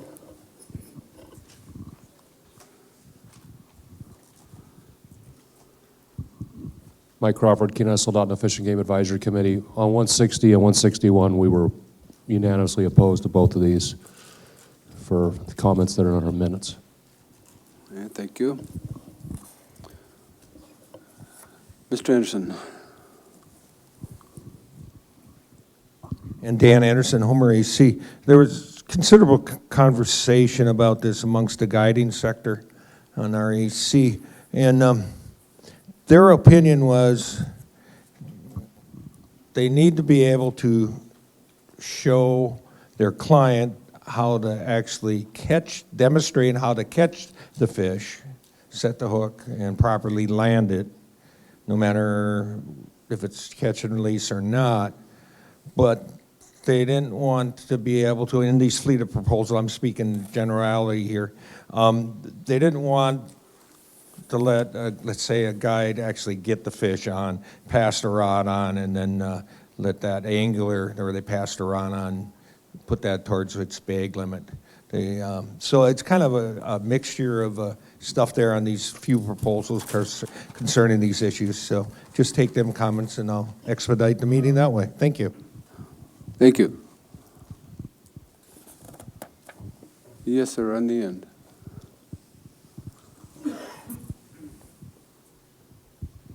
Steve McClure, representing myself today. Two proposals in one, 161, I'm opposed to that one. You know, fishing from the boat on Monday, we were worried about the coho stock, so that went away a little while ago, and we're okay with that.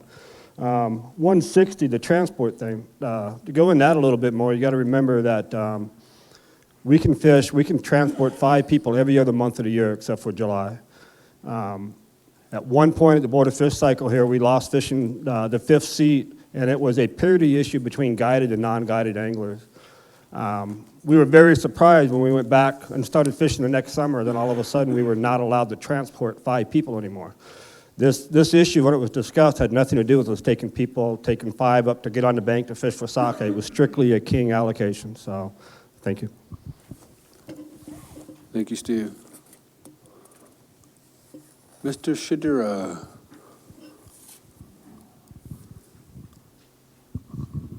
Paul Shadura. So, as a resident of the local community and an ex-member of the Kenai River Special Management Area Board, we did an extensive boat wake study.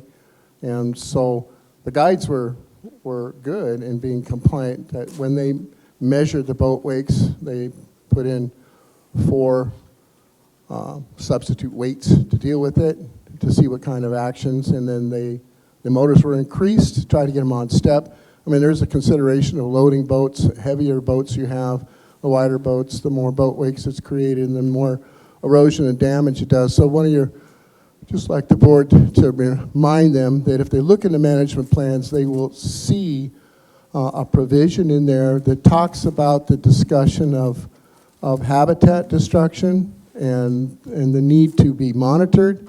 And the department is supposed to give you a report at every regulatory meeting to talk about that and the efforts into some kind of concept of what needs to be done or not. I didn't hear one at this meeting, but as a resident, I just want to tell you that there is a concern about boat wakes and overloading, and the guides are very active participants on the river. Thank you. Mr. Payton. Question for you, Paul. So since you're into boat wakes and the studies and all that, and I'm kind of unfamiliar with that. I understand loading of the boat and displacing more water and all that, but did you guys do any studies on, so one boat with 3 passengers in it versus 2 boats with 2 passengers in it? Like, what's going to make more wake overall? Well, personally, I'm Mr. Payton. I didn't do the study myself. Right. It was done by university folks, and they did it on a flat, calm lake, and then they did it in the river too, and they had different measurement tools to decide, and then they measured the particulates in the ground and then the erosionary factors on the wall. So I can't speak to you about individuals being in the boat, but I can tell you that it was predicated on weights and the displacement of the vessel and the size of the motors and so forth. And then that's how they may determine. USGS service did the report, and it's online to review if you'd like to see it. Thank you. Thank you. Mr. Mariski. I have a question for Mr. McClure. So this proposal would allow transport of more than 5 persons per vessel used for guided sport fishing. So is this in effect asking for 1 additional, because the limit with your Coast Guard license is likely going to be 6 unless it's an inspected vessel? Is that what's going on there? If I understand the question correctly, we are allowed with our Coast Guard license to take 6 people, 6 clients plus us. With this proposal, it's asking to let us transport 5 people. So it would be 1 plus 5 people on our boat. Currently, only in the month of July, we can take 4 people plus ourselves. Thank you. You're welcome.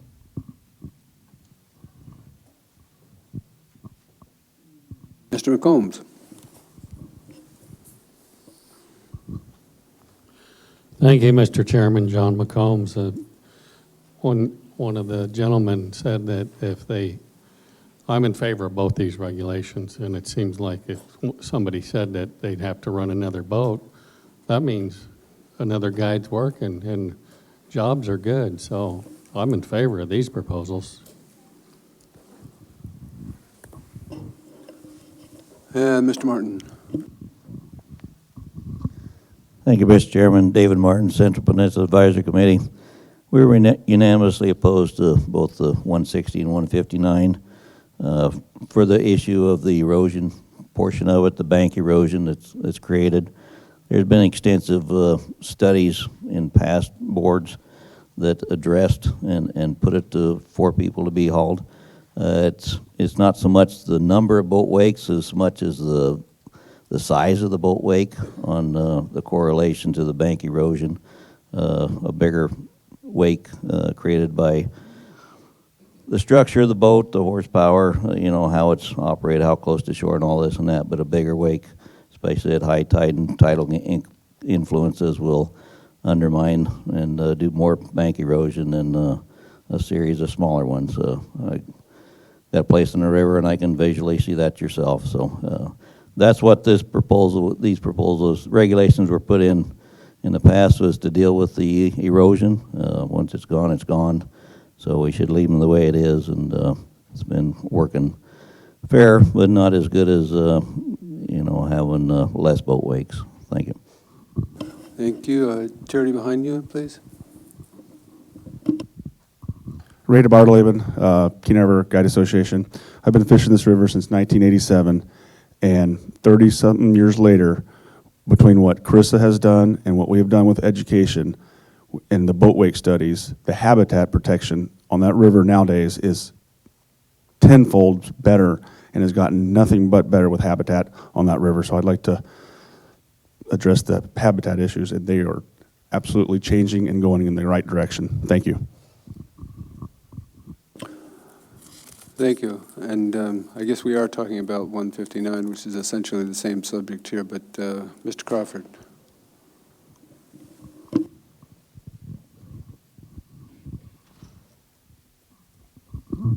This is just me, Mike Crawford. I'm just curious. So I went through all the boat wake studies, went to numerous meetings and all that, but I don't think this regulation where they're only allowed to have 4 clients in the boat has anything to do with boat wakes. This was a conservation restriction put against the fishing guides, because as a non-guide, I don't know if I'm limited to how many people I'm allowed to have in the boat. And I believe the guide industry, I think they can transport more people throughout the year on other months. So I don't think this was aimed, that may be a side consequence of this. It may be another issue to hear, but I don't think that this regulation was put in place to have anything to do with boat wakes. So I think it was but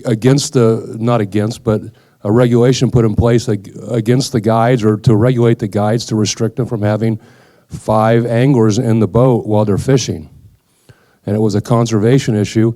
It's in July, so I'm assuming it was a Kenai River King salmon fishing thing. So, Thank you, Mr. Crawford. Anyone else here? Mr. Shadura. Thank you, Mr. Chair. The part of the participants was what I was mentioning before. The guide industry was in part of that boat wake study and involved with making some of the decisions, or at least one of the things. So because of that, they used the data loggers for carrying capacity on the river it was at the assistance of the guide industry to assist with that. So that's why I mentioned that before.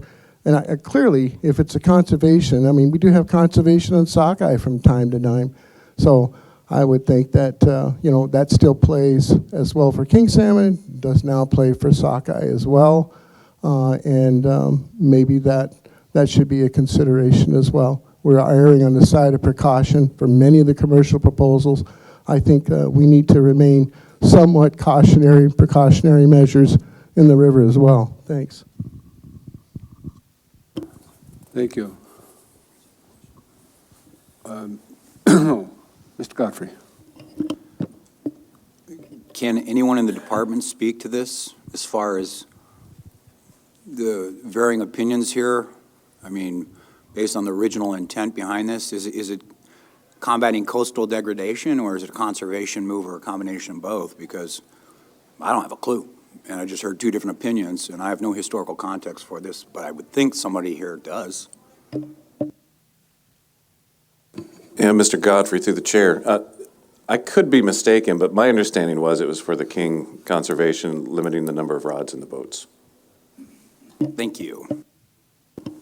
Thank you for the question, and thank you, Mr. Miller.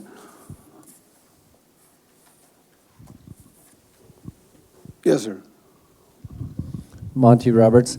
Just for clarification, I'm kind of lost on which proposal we're talking about anymore. We've referenced 3 different proposals in this question, so I just want to make sure that if we're going to 159 after this, that I'll have a chance to talk to that one.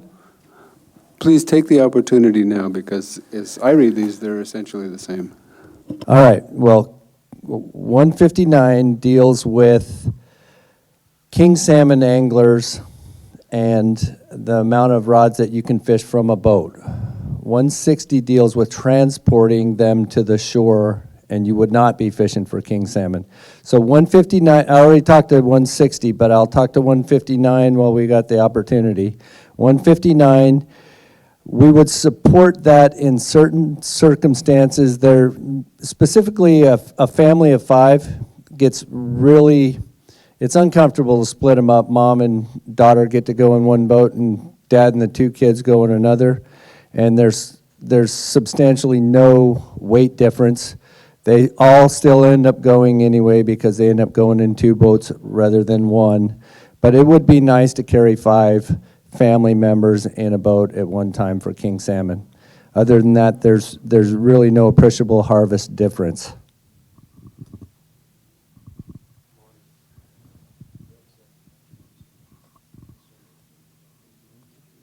Mr. Anderson.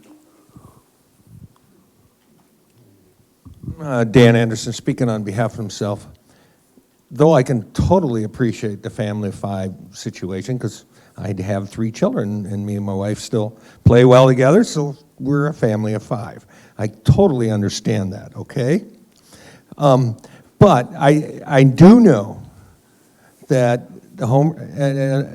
my fellow comrades on the Homer AC, they have of the pretty much generalized opinion that we've kind of like loved the Kenai to death, and it's hiccuping and showing us obvious signs of that. And, you know, at some point, if it's going to be 5 efficient anglers, I don't know how you can't distinguish when you allow 5, but if it's 5 effective anglers versus a family of 5, there's 2 different issues there. And I don't think our AC or any of the conversations that went on there were thinking about my family of 5 in a boat. So they're thinking what's went on in the Kenai has been excessive, and hence we're feeling the consequences of it. And I personally agree with that. So I think I'll leave it at that.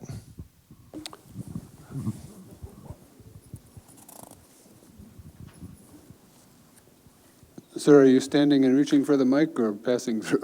Well, no. Mr. McClure, please.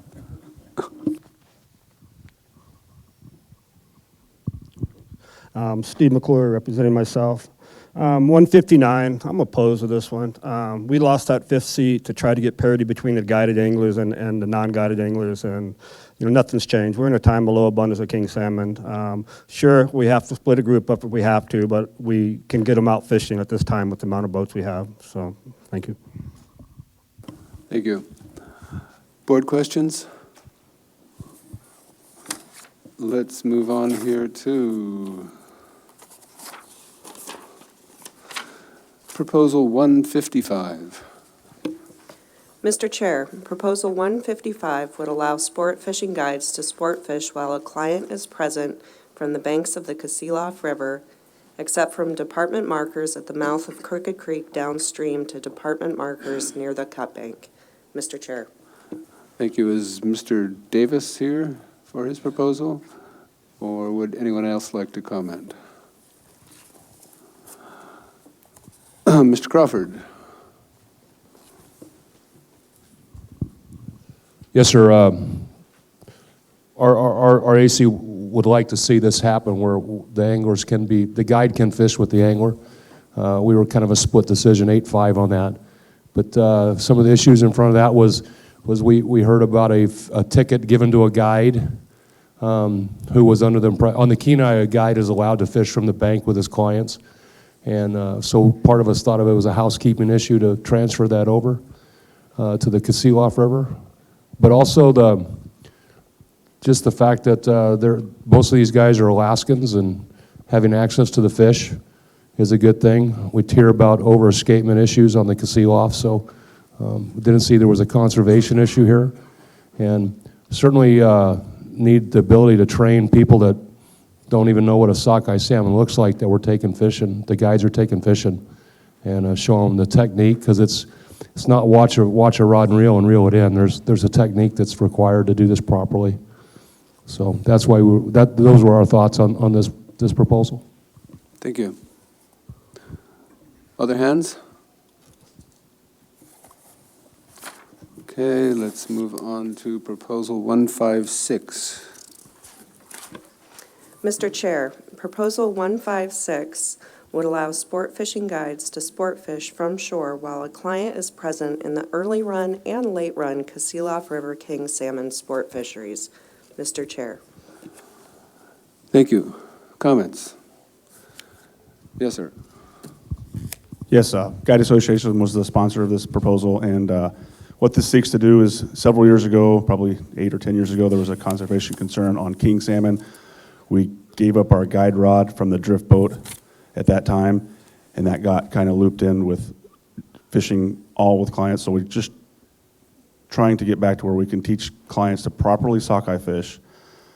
And believe it or not, with the technique that we use them and teach them, it creates a lot less flies, extra flies in the fish.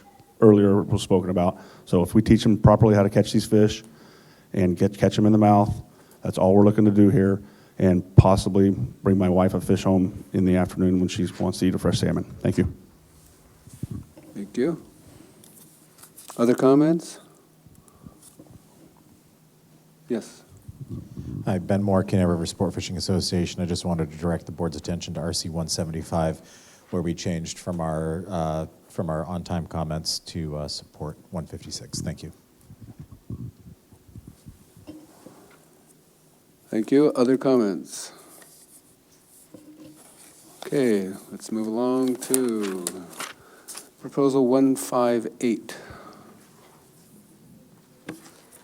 Mr. Chair, Proposal 158 would prohibit Kenai River sport fishing guides from sport fishing from shore while a client is present or in the guide's control. Mr. Chair. And this involves the Kenai River, so this is different from the last proposal. Comments? Yes, sir.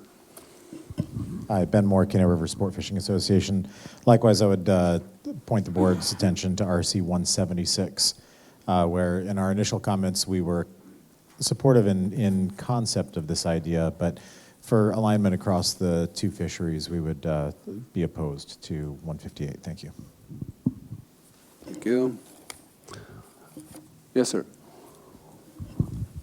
Same thing, Kenai River Guide Association is opposed to this for the proper technique of teaching clients how to ethically catch sockeye salmon. Thank you. Okay, and just for the record in the audio, could you just state your name? Ray DeBartoleben. Thank you.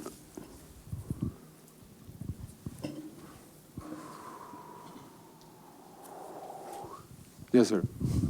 Monty Roberts, representing myself. I think it's just an important distinction to point out that while we are out there guiding, we're in the presence of public members that don't necessarily have the same level of expertise, and they end up foul hooking a lot of fish. And if we don't have the opportunity to demonstrate the proper technique, they're tending to lean towards watching those guys and how many fish they hook, and it's really hard to overcome without being able to set a proper example. Thank you. Seeing no other hands, let's move to proposal 157. Mr. Chair, Proposal 157 would limit the number of client groups per guide or guide vessel on the Kasilof River during the month of July. Mr. Chair. Is Mike Adams here? Would anyone else like to comment? Any board questions? Oh, yes, sir. Monty Roberts, representing myself. This was tried before, and it actually just increases the amount of boats that are out there at the same time. If you allow 2 trips a day, they can't obviously be in the same boat with a different group of clients at the same place. So they end up favoring the morning, and it overcrowds the morning. And so having 2 trips a day actually disperses the use. Thank you. Other hands? Board questions? Proposal 168, please. Mr. Chair, Proposal 168 would permanently prohibit motorized vessels on the Kenai River. Mr. Chair. Thank you. Mr. McCombs.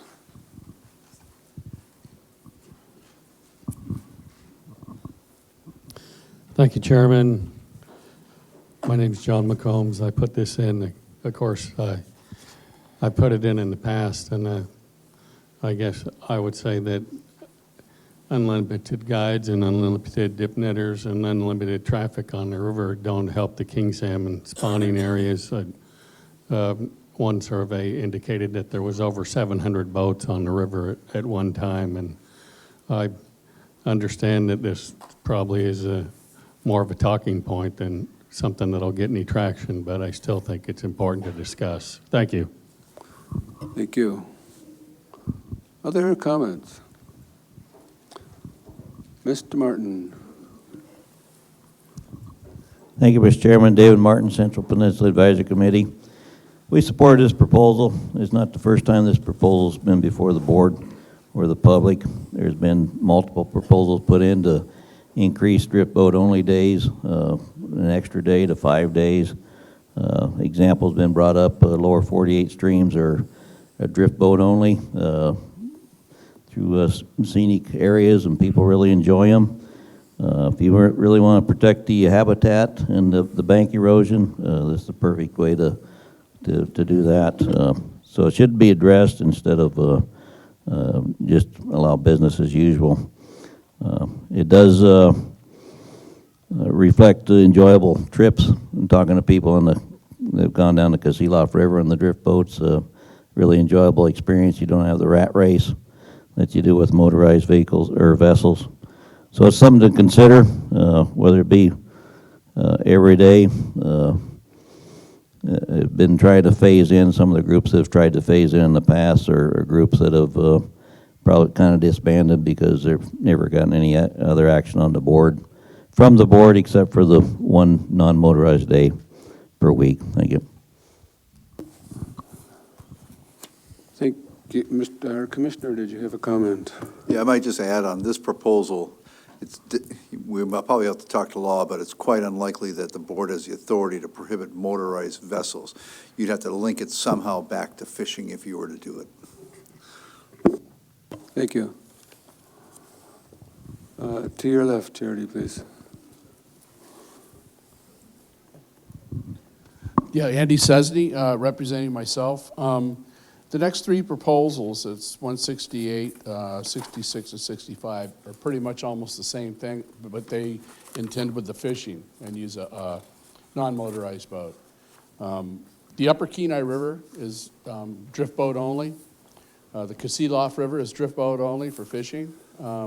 There's plenty of opportunity for people to use a drift boat on the Kenai River. They can use it 7 days a week. We don't need to limit another day that they can have it all to themselves. And that's about it. I think the last three board cycles we've had this put in here, it's failed 7-0. So thank you. Thank you, Mr. Sesney, for pointing out that there are three related proposals here in a row. Mr. Crawford? Sorry, Steve. Oh, sorry about that. Mike Crawford, Kenai Soldotna Fishing Game Advisory Committee. We were unanimous against these proposals. We've hashed this extra drift boat day thing over plenty of times. There's certainly some valid points to bring up, but there's too many complications in putting this type of fishery in there. It certainly adds cost to fishing guides. It would have to increase how many boats they have. And then the amount of boat ramps, traffic back and forth, trying to get everybody launched, taken out of the river, bathroom issues with fishing guides. They don't have the ability they can't pee in the river. They got to take their clients somewhere. They're not allowed to do what all the non-guided guys can do. So there's lots of issues involved with this. The access just isn't there for the river to go to a drift boat only, more drift boat only days. So we were opposed to all these, unanimous against all these more drift boat issues. I'm sorry, Mr. McClure, you had the mic. Yeah, Steve McClure, representing myself. I'll keep it pretty short. I'm opposed to the drift boat only days. It would disenfranchise a lot of property owners. There's areas in the middle Kenai River, especially where there are no boat launches. If you come down from Ski Lac Lake, the whole south side from Ski Lac Lake all the way down to the Sterling Highway Bridge is the first one, Centennial. So that's a long way. That's got to be 25, 30 miles. Any property owners in there would not be able to use their property to go fishing and get back to the place. So my wife is a guide. She's been guiding on the Kenai River for 25 years. This would take her out of the fishery. She's not able to use the drift boat anymore. So anyways, thank you. Mr. Anderson. Yep, Dan Anderson, speaking on behalf of myself. There's one common thread through these here things, and it's the 5-letter word that says river. So when is the river going to get a break? It's going to say I've had enough at some point, and maybe we should be a little proactive, and whether it be make more drift boat days, because drift boats, whether or not it's convenient to use a drift boat is a complete different issue. It's about the river. You got to keep that in mind. And I get the importance of all that, but when the river's showing us choking points, and one day, and I'll be like Clem Tillion in a wheelchair and coming up here, and I'll say, I told you so. Anyway, thank you. Mr. Moore?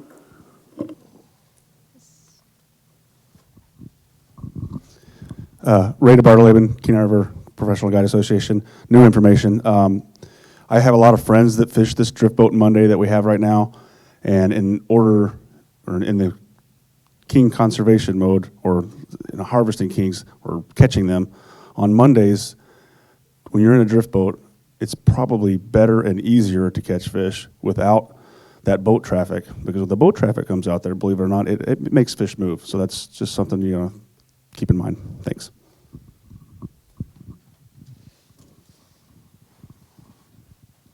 There's a hand in the back, Charlie. My name is Nathan Hoff. I was going to make this comment at some point in the meetings, perhaps, and I think it's a good time. It's not really directly to influence this decision, but just new information that the beluga studies were being done. I was friends with became a little bit of acquaintances with the biologist at the time, and I know those are still ongoing. So I just think that collectively everybody should be aware that they're. I don't know what would happen from that, but I know that their studies are ongoing in other places throughout the world, and they're continuing here too. So everybody should just be aware that that is an ongoing study. Specifically, beluga use of river systems. So I don't know what will come of that, but I know that it's active. Thank you. I see Mr. Shadura's hand. Thank you, Paul Shadura, resident of the Kenai Peninsula community. Are we speaking to 66 too then now as default, Mr. Chair?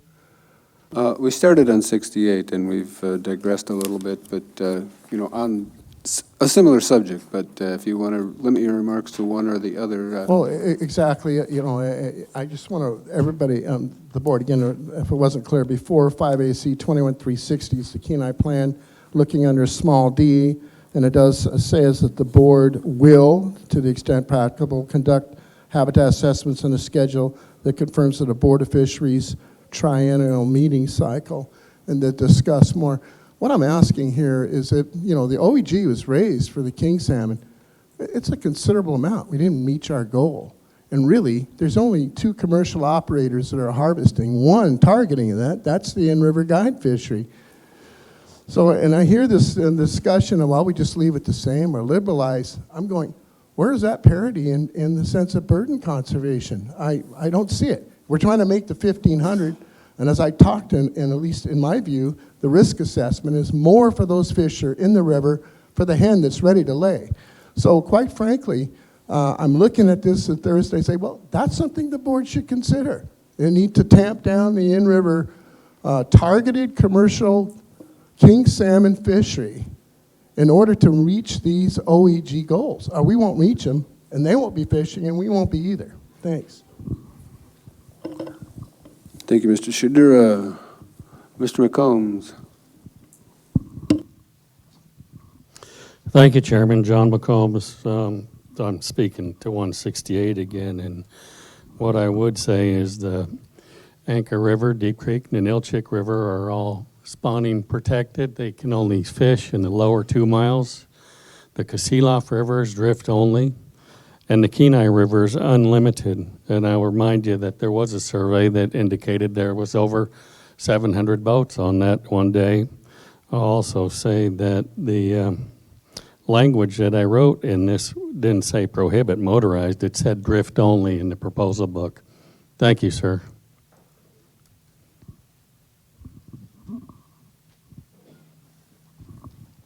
Anyone else on this one? Mr. Martin. Yeah, thank you, Mr. Chairman. David Martin, Central Peninsula Advisory Committee. Just on the slate of proposals dealing with the motorized and non-motorized vessels and the habitat issue, it's our assumption, and the department probably knows this, but there basically hasn't been any habitat monitoring for a long time, decades maybe. I remember back in 2000 when they had the habitat study that's going on, they actually went and pounded stakes up on the bank to see how much erosion was done to which stake fell in the river first. And that was dealing with bank erosion. They did close some areas for foot traffic. That report didn't get really published for about 10 years. It's our assumption that it's not even monitored where these stakes are anymore and whether they've fallen in the river or how much erosion has gone back to it. So basically, and with the funding, I don't think there's been any monitoring on habitat degradation or any continuation of what the boat wakes are doing onto this river. It's kind of an out of sight, out of mind, and I don't think that's being, we don't think that's being good stewards of the resource or protecting this river. So, thank you. Mr. Chair, if I could. Yes, Mr. Mursky. I note that for proposals 166 and 165, RC 99 is by the proposer on both of those, and he withdraws.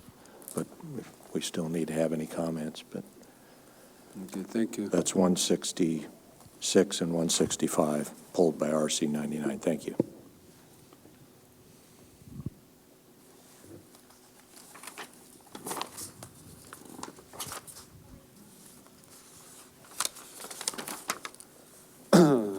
Mr. Moore.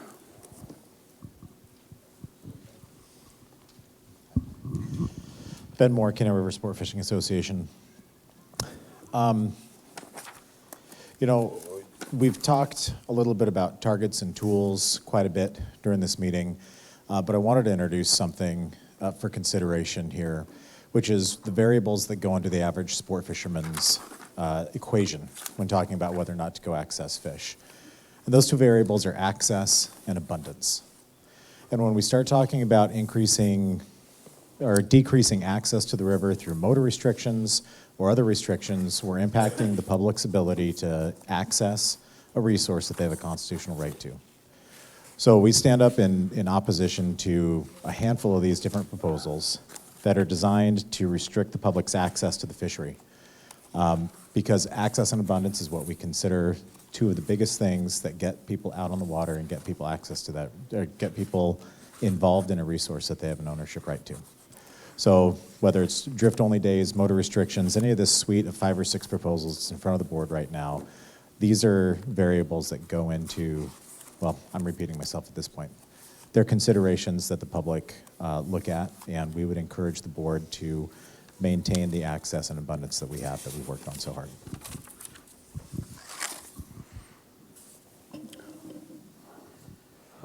Anyone who hasn't spoken on 168, Mr. Ma?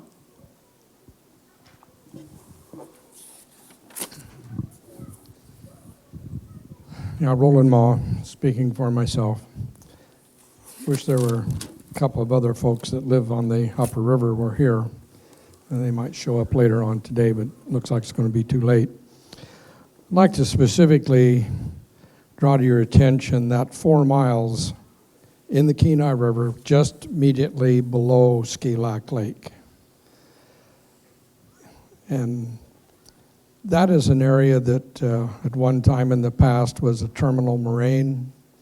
It has lovely gravel. It's a very productive area for spawning for salmon.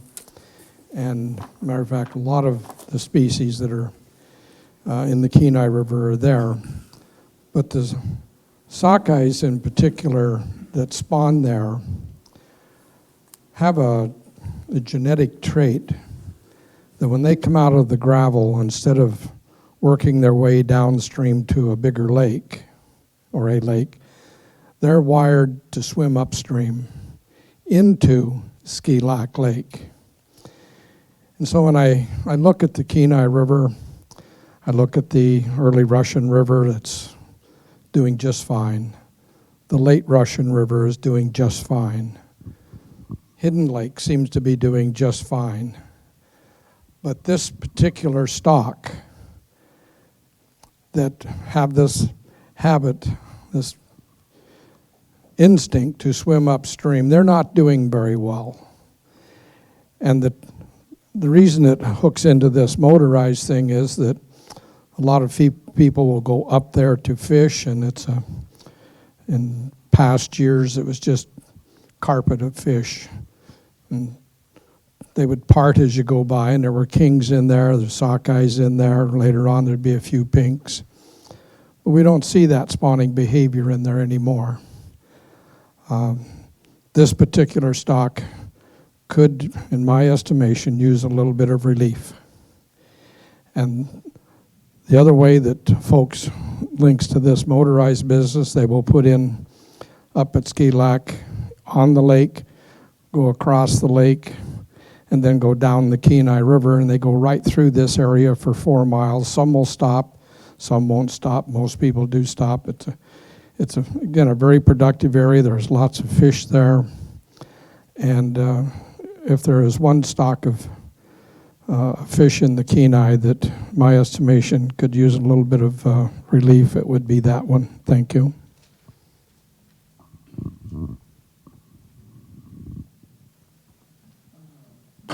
Mr. Crawford, did you want to have the last word on 168? Mike Crawford, Kenai Soldotna Fishing Game Advisory Committee. A couple things have been brought up through this conversation.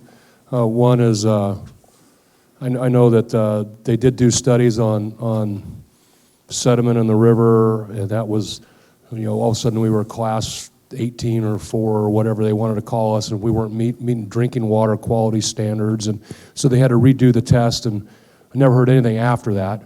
And I think they decided that there wasn't an issue after all, because we weren't trying to drink the water out of the Kenai River.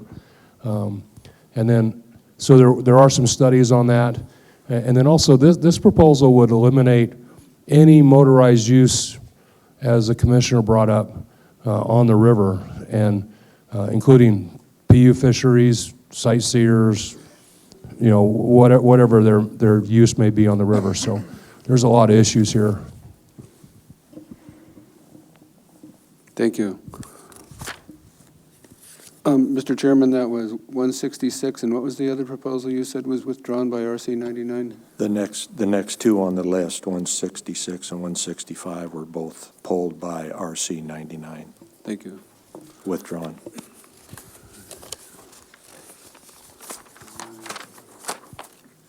That brings us, I believe, to proposal 167. Mr. Chair, Proposal 167 would allow sport fishing from a vessel with a motor on board, but not in use on the Kenai River on Mondays in July. Is Eric Christian here?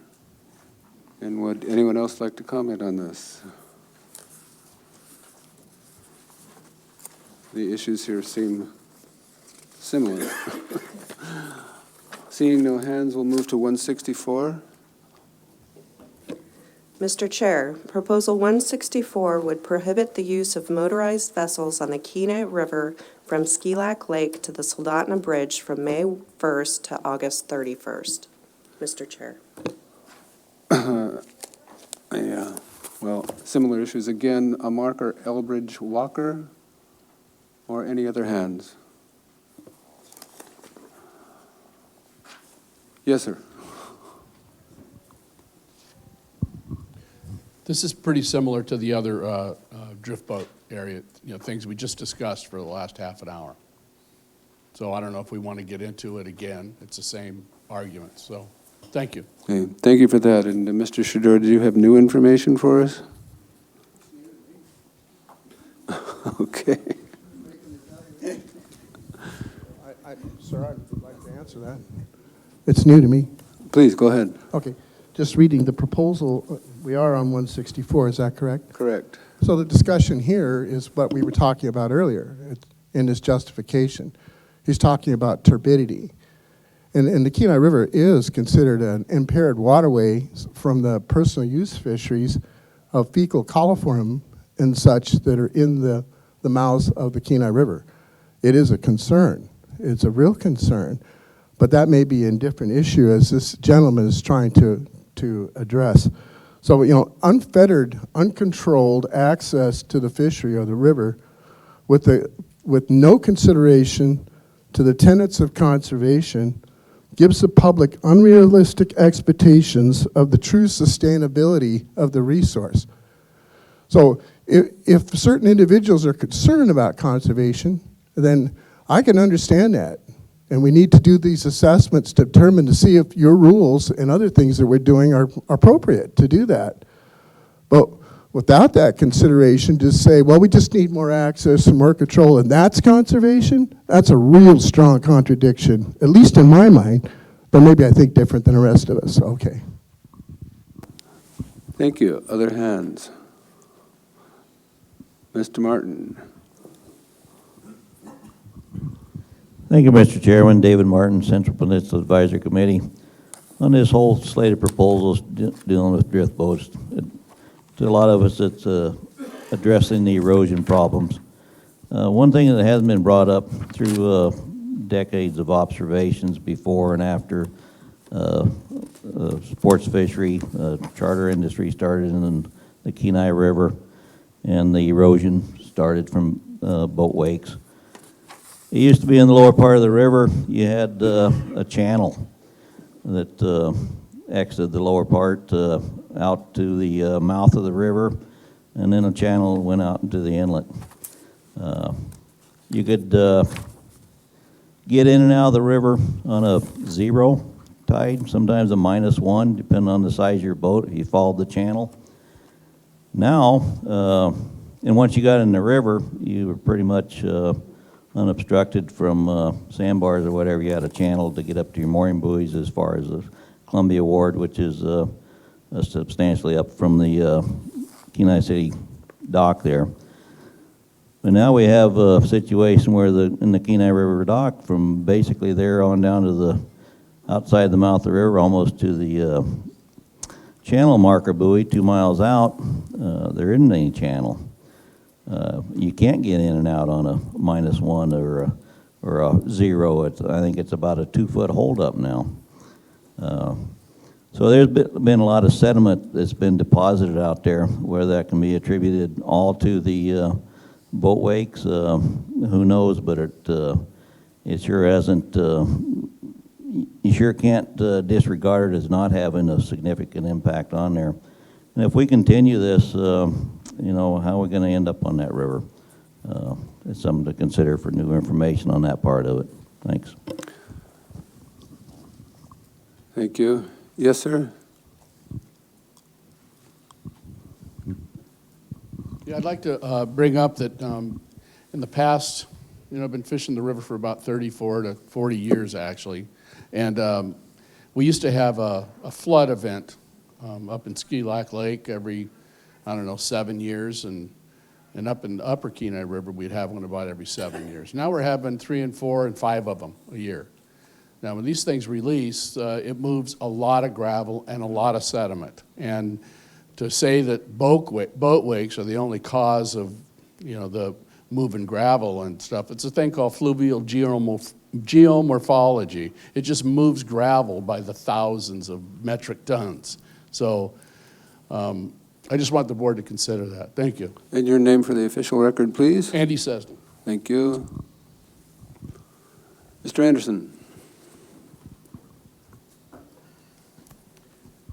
And Dan Anderson, speaking for myself, and I don't know how this whole thing fits into all these proposals, and a lot of the things that I've heard the last, 15,000 days of this meeting, or whatever it is here. But, you know, they talk to opportunity and so on and so forth. Why is opportunity to harvest the fish any different than when I want to go on a goat hunt? Or any time I want to go on a moose hunt, a limited moose hunt, where I have to put in for a drawing because there's only limited opportunity at that other spectrum of our wildlife here. And one has to remember, fish are wildlife too. Thank you. Thank you. Monty? Monty Roberts, Kenai River Guide. New information that we haven't heard yet. One of the unfortunate aspects of a drift boat is it takes a lot of work to maintain your position in the world, and so they put this little device on the back called a gorilla anchor, and you drop that down. What's it in contact with? The spawning beds. And inexperienced boaters have a tendency to drop them, drag them. It's much larger, much more disturbing habitat destruction, in my opinion, than the boat wakes cause on the shore. Thank you. Okay. Our next proposal is similar, relating to the Kasilof River, Proposal 169. Mr. Chair, Proposal 169 would prohibit the use of motorized vessels on the Kasilof River from the Sterling Highway Bridge upstream to the head of Silver Salmon Rapids from January 1st to September 15th. Mr. Chair. Thank you. Comments on 169, please. Okay, I think we've had some good discussion on all of these. But let's move on now to Proposal 221. Yes, Mr. Chairman, Sam Ivy, Northern Cook Inlet Sportfish Area Manager. Proposal 221 would extend the use of bait an additional 10 days in Unit 2 of the Susitna Drainage Sport Fishery, Mr. Chair. Is there a representative of the Mat-Su Valley Fish and Game Advisory Committee? Mr. Couch.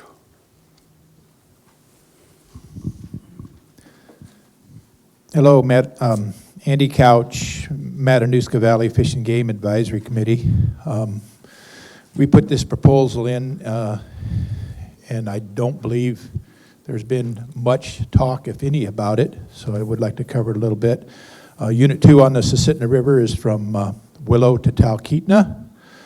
And at this time of year, the 1st of September to the 10th of September, there's not much fishing pressure along the river.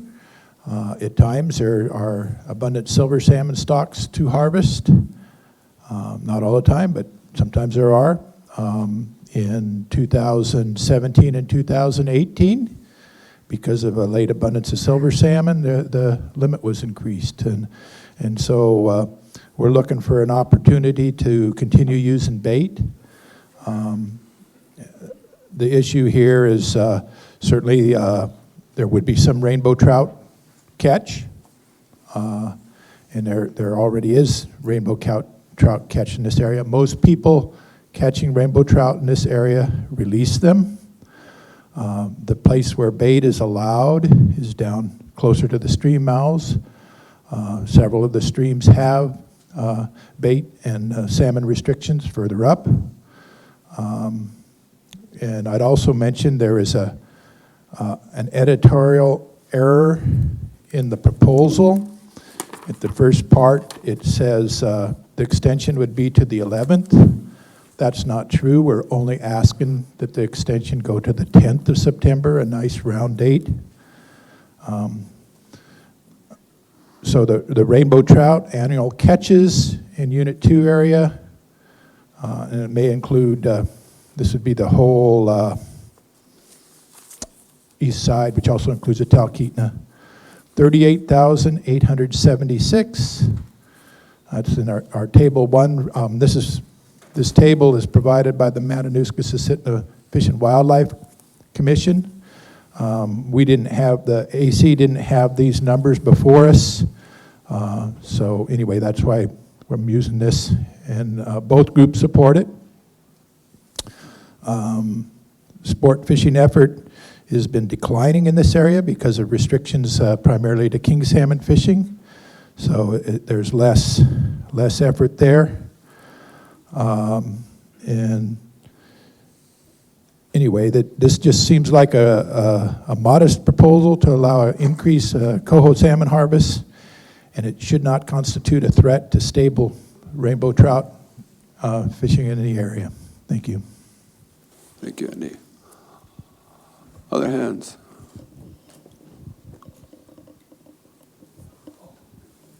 Down the middle, black shirt. Hi, my name's Dan Page. I'm a sport fishing guy, guy. My cabin's on the Cashwitna River, and I mostly fish the Little Sioux, but in late August I shift to Unit 2. Primarily Goose Creek and Caswell Creek, and I'm going to testify to what the proposal of the prop said. I've read the comments by Fish and Game, and I know that the primary concern is for trout. Like I said, I fish these creeks at the end of August. The last 2 weeks are always the best time up there when the coho are good. And I also fish in mid-July, and I do catch a lot of trout in mid-July with bait.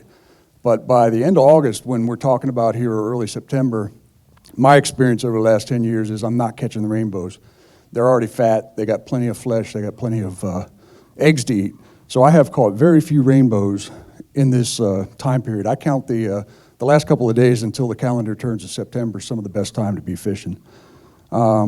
As previously addressed, if the bag limit is liberalized to 3, I think this proposal is really a good thing to do at that point. The staff comments also talk about Unit 2 and that this would add complexity to the regulations. And I would just like to point out that Unit 2 is already complex. For example, Grays Creek and Willow Creek, you can only fish a little ways above the confluence, whereas Cashwitna Creek, you can fish all the way up to Railroad Bridge. So it's not a strict from the highway down, you can use bait. It is complex, and I don't think this would make it that much more complicated.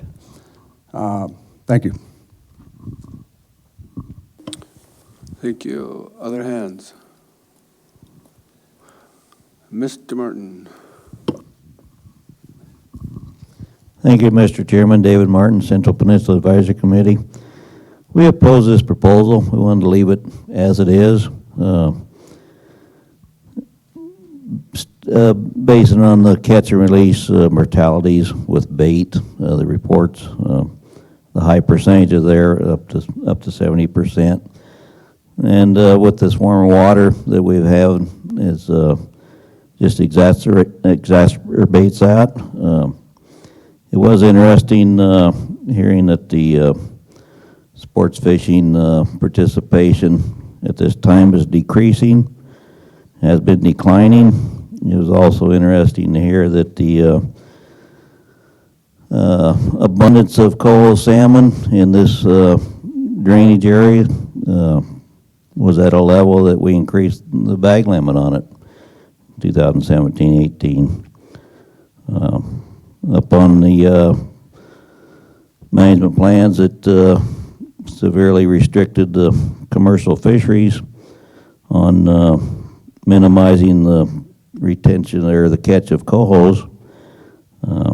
We found that kind of, or I find it with that new information that's brought forward, have been good to hear some of that before that we were trying to articulate in some of our AC comments reflecting RCs from the department's reports on harvest, of commercial harvest and everything else. It would have been nice to add the same information on the coho issues in the Inn River. Thank you. Other hands? Mr. Ma, did you have a comment?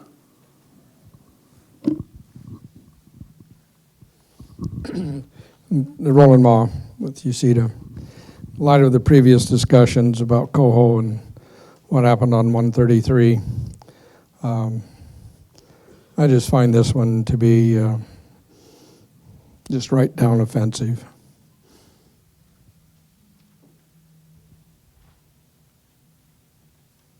Anyone else? Let's move to proposal 144, please. Mr. Chair, Proposal 144 would align spring sport fishing closure dates for Bishop and Bench Creeks to other Kenai area waters. Mr. Chair. And this is the department's proposal. And it may be self-explanatory. But, okay, if that's, yeah, if it is, if the public has any questions or comments, this will be the time.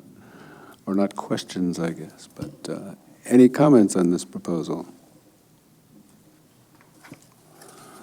Anything from the board? Let's move to 143. Mr. Chair, 143 would clarify the fishing season for king salmon less than 20 inches in length on the Kasilof River. Mr. Chair. Okay, could you explain that one a little more? Mr. Chair, this proposal seeks to address regulatory language issue to make the fishery as it is prosecuted look identical to regulation. It's a matter of when the seasons in the regulatory book open and close for Jack King salmon. This proposal would make it so that the statewide regulation for Jack King salmon would apply to the Kasilof as intended. Thank you. Comments on 143? Monty? Monty Roberts, Kenai River Guide. We support this. This will alleviate some confusion and just align the regulations. Thank you. Mr. Anderson? And Dan Anderson, Homer AC on this one.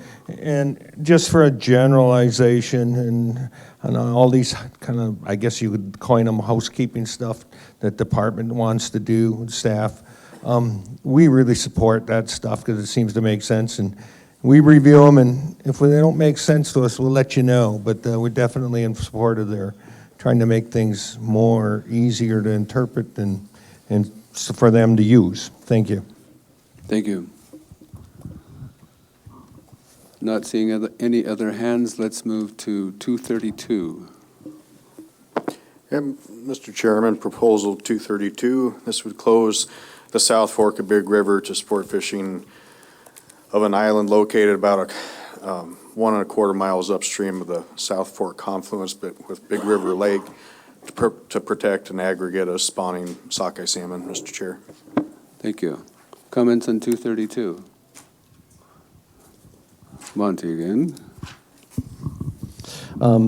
We send Monty Roberts, Kenai River Guide. I send a large amount of clients over with the flight services to these streams.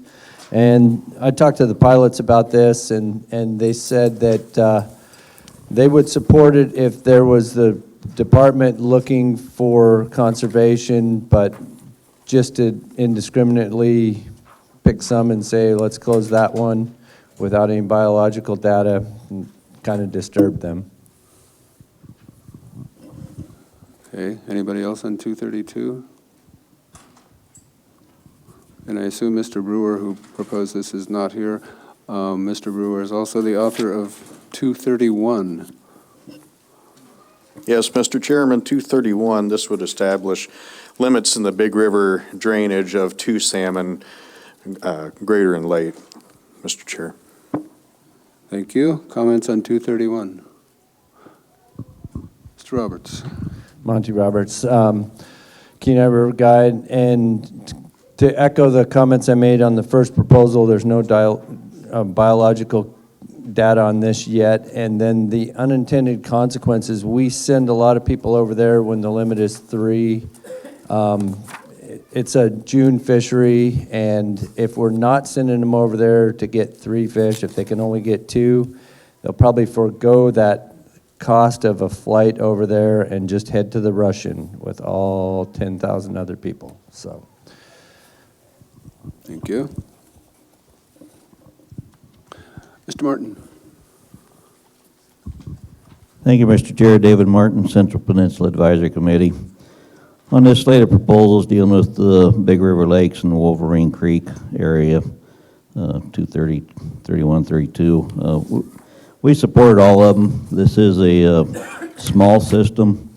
It's getting more and more pressure from fly-in services. It's about the only thing going on in June for sockeye salmon. As far as the department being able to do studies on that and seeing whether it's being harmed or not with the department's cut in budgets, that's not going to happen. If it is, I hope they do take a look at it, but we'd rather be proactive in a small fishery. We've seen it happen in other ones, especially with the fish staging in the tributaries on small or lower flows with the warmer conditions, not going up the river. This is, they had pictures of this stream similar to the mouth of Larson. It's very small flows for the fish to get up there, so they're kind of staging there and getting hammered. So it's kind of a precautionary measure. It would be nice to have the department take a look over there and get some studies, but better to be precautionary than reactive in a fishery that's no longer. Thank you. Thank you. Any other hands on 231? Let's move to 3-0.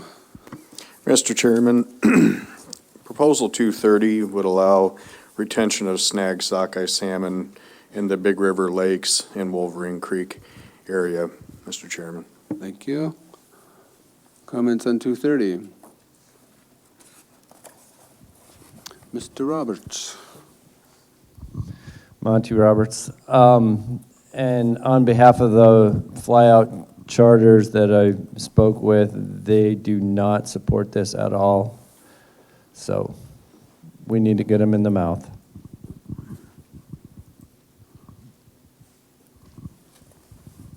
And I assume Mr. Hausch is not available. Anyone else on this proposal? Proposal 229. Mr. Chairman, Jay Balmer, Sport Fish Area Manager for Anchorage. This would extend, Proposal 229 would extend the Ship Creek youth-only fishery on the third Saturday of June by 4 hours by changing the closing from 6 p.m. to 10 p.m., Mr. Chair. Thank you. Is Mr. Slinker, Dustin Douglas Slinker, available? Mr. Chair, Dustin Slinker. I'm really here representing my kid and all youth anglers, but I am a sport fishing business owner here in Anchorage and the president of the Alaska Sport Fish Association.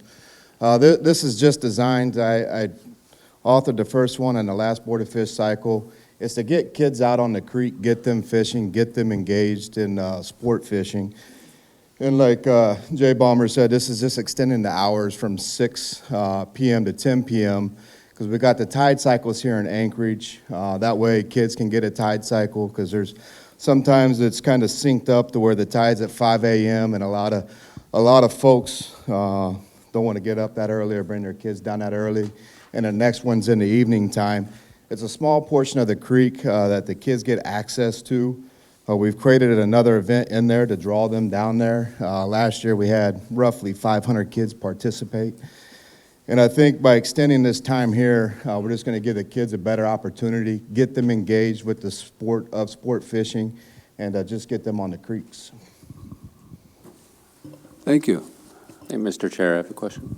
Yes, Mr. Payton. Thanks. Dustin, I noticed in the department comments, they said something about extending it to 11 p.m. would reduce complexity. What are your thoughts on that? Would you be opposed to modifying your proposal to go to 11 p.m.? I would be great with 11 p.m. to modify the complexity because the creek is open 6 a.m. and it closes at 11 p.m. So we just, that small portion, 6 a.m. to 11 p.m., youth anglers age 15 and younger only. I think that'd be pretty easy for everyone to get behind. Cool, thank you. Mr. Crawford. Mike Crawford, Kenai Soldotna AC. We were unanimous for this proposal, and we offered the amendment that you just referred to, that the creek is open to 11. We said 11 p.m. or whatever the closure time is on the creek. So street lights aren't on yet, so the kids should get out there and go fishing.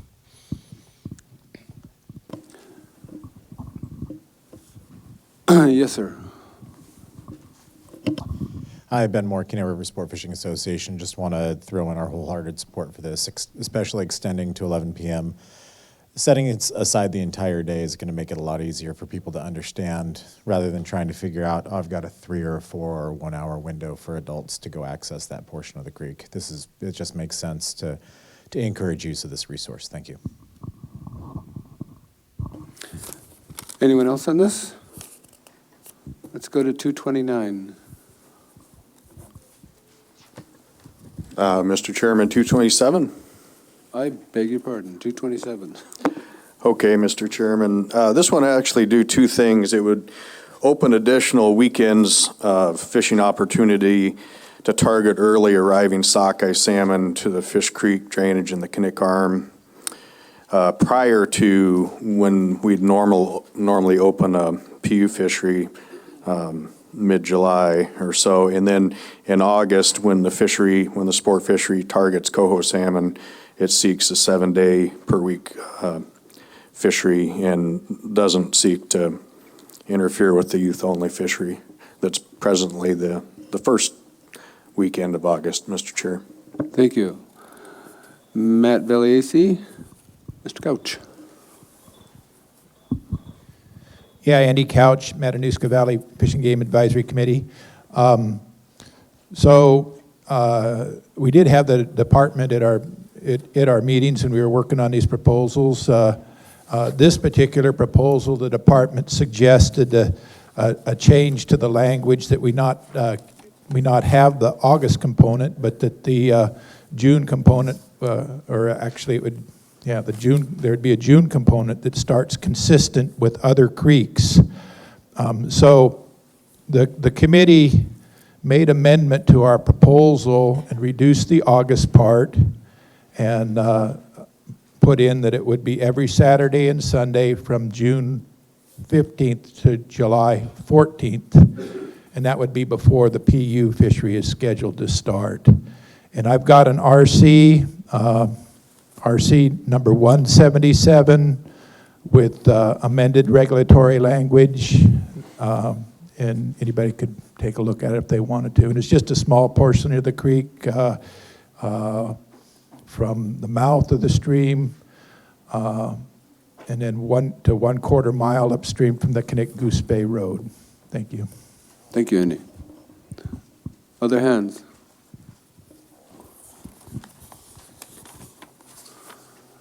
Let's go to 228. Mr. Chair, for the record, Samantha Osland, Assistant Area Management Biologist for the Northern Cook Inlet Sportfish Division. Proposal 228 would prohibit fishing while wading in Fish Creek downstream from a marker located 0.1 miles downstream of Knik Goose Bay Road from 2.5 hours before high tide through the time of high tide. Mr. Chair. I haven't seen Mr. Sandone. Is he here? Or would anyone else care to speak to this proposal? Mr. Couch. Yeah, Andy Couch, Matanuska Valley AC.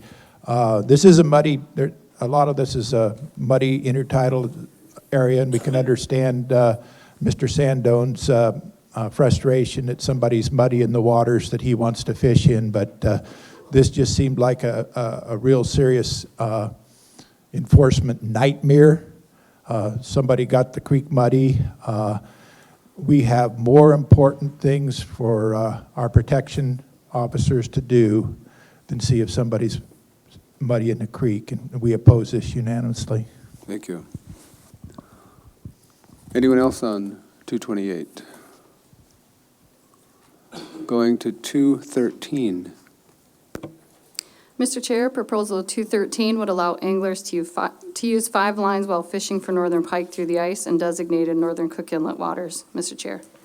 This is a department proposal. Anyone care to comment? Mr. DeWitt.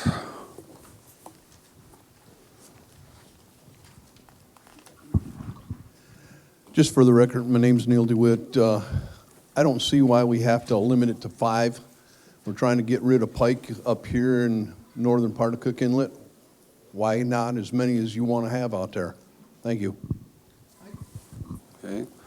Mr. Anderson.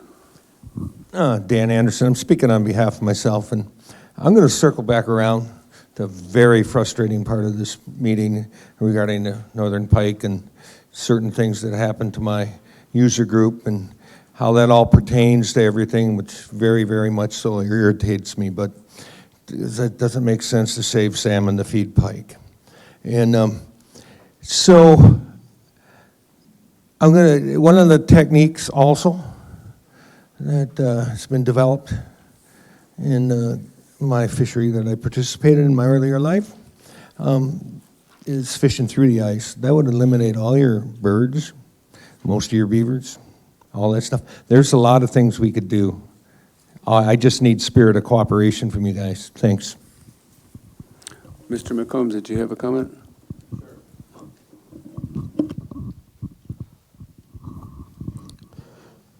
Thank you, Mr. Chairman. John McCombs, for the record. I'm all in favor of anything that takes out more pike and allows more salmon to spawn. Thank you. Anybody else on 213? Mr. Martin. Yeah, thank you, Mr. Chair. David Martin, Central Peninsula Advisory Committee. We unanimously supported this one because it was mainly a department's proposal, and it would allow the killing of pike, but also not negatively affect the other fish species in there. So I think that's why they had the 5 hook limit on that. So probably area by area would be different. Some areas that don't have anything but pike in them, they could probably use more, but I don't know if the department can use that with the EO authority on different lakes or not, but just a good start, so thank you. Thank you. Seeing no other hands, let's go to 222, please. Mr. Chair, Proposal 222 would allow anglers to fish for rainbow trout and other resident species on days closed to king salmon fishing within Unit 2 of the Susitna River drainage. Recommended language in the proposal states sport fishing for king salmon is open only from the 3rd Monday in June, but should say sport fishing for king salmon is open through the 3rd Monday in June, Mr. Chair. Okay, thank you. The department proposal here, any comments? Yes, sir. My name's Dan Page, and I do fish the Unit 2 streams for kings when they let us. And I'm opposed to this because you need to keep an honest man honest. My cabin's on the Cashwitna, and when the king seasons were open over the last couple of years, during the openings and the closings, I often take my dog swimming in that creek. And I'm here to tell you there are often people fishing during the closed time, and they are targeting king salmon. And if we allow them to fish for residents, or resident species, they're going to be out there with the big fly rods, and they're going to be using king patterns, and they're going to be catching kings, and they're going to be targeting kings. So I'm opposed to it just because it's not going to keep an honest man honest. Thank you. Mr. Couch.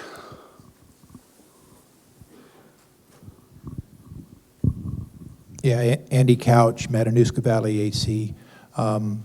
Yeah, we were in favor of this proposal, not because we wanted to see anybody trying to catch a king salmon, but because there's certainly a lot of businesses along the highway there, and if in the lower sections of the streams, some of these businesses are located. Susitna Landing is a state-operated boat launch. If the whole summer fishing season through July 13th, anytime that king salmon are normally allowed to be fished, if it's closed in there for everything, it certainly takes a lot of opportunity away, a very significant portion of somebody's season away. And certainly there are people, there are guide services that fish with flies for trout and grayling in all these streams, and certainly we would like to provide that opportunity. In response to the other gentleman's thoughts here, if we had some more people out here fishing legally, I think that some of those folks that were illegal would likely get reported, and we might do something about this situation that was just brought to your attention. Thank you. Thank you. Anyone else? Board questions? 233, please. Mr. Chair, Proposal 233 would allow sport fishing for fish other than salmon in the vicinity of the 3 Mile Lake outlet, Mr. Chair. Thank you. Comments on 233?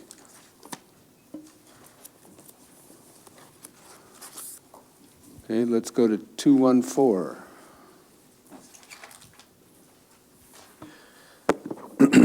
Mr. Chairman, 214 would prohibit the release of live pike in the Anchorage Bowl and the Kinnick Arm areas. I should probably stay a little bit more to this one. The intent was to align regulatory consistency and have that. With the Susitna River right now is under the regulation of where it's prohibited to release live pike, but in the Kinnick Arm management area just to the south, it's just standard pike regulations, and so you'd be cited for wanton waste if you were to kill a pike and discard it. Some of the waters in the Kinnick management area drain into the Susitna, so there's a little bit of concerns sometimes from our troopers, whether they're on one side of the line or the other. And to provide consistency with other areas, Anchorage was involved with this proposal. And then what I'm getting at now is down to the Kenai, because originally Kenai was going to be wrapped up into this proposal, but since it was thought that Kenai was rid of northern pike until this last May, when they're found at the northern tip of the peninsula in Vogel Lake, now again there are some northern pike on the Kenai Peninsula, so the board could consider whether they would want to include the Kenai in this proposal, Mr. Chairman. Thank you. Any comments on 214? Mr. Couch. Yeah, Andy Couch for the Matanuska Valley Fish and Game Advisory Committee. Pike are showing up in new areas. This last summer, an individual caught a pike at the Eklutna tail race, and I don't know if anybody had heard of someone catching a pike there, but the pictures were taken and it was well documented. I talked to some people who saw it.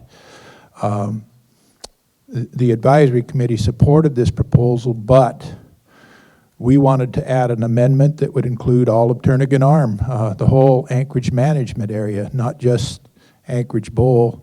If pikes show up someplace, why are we encouraging them to be established? Thank you.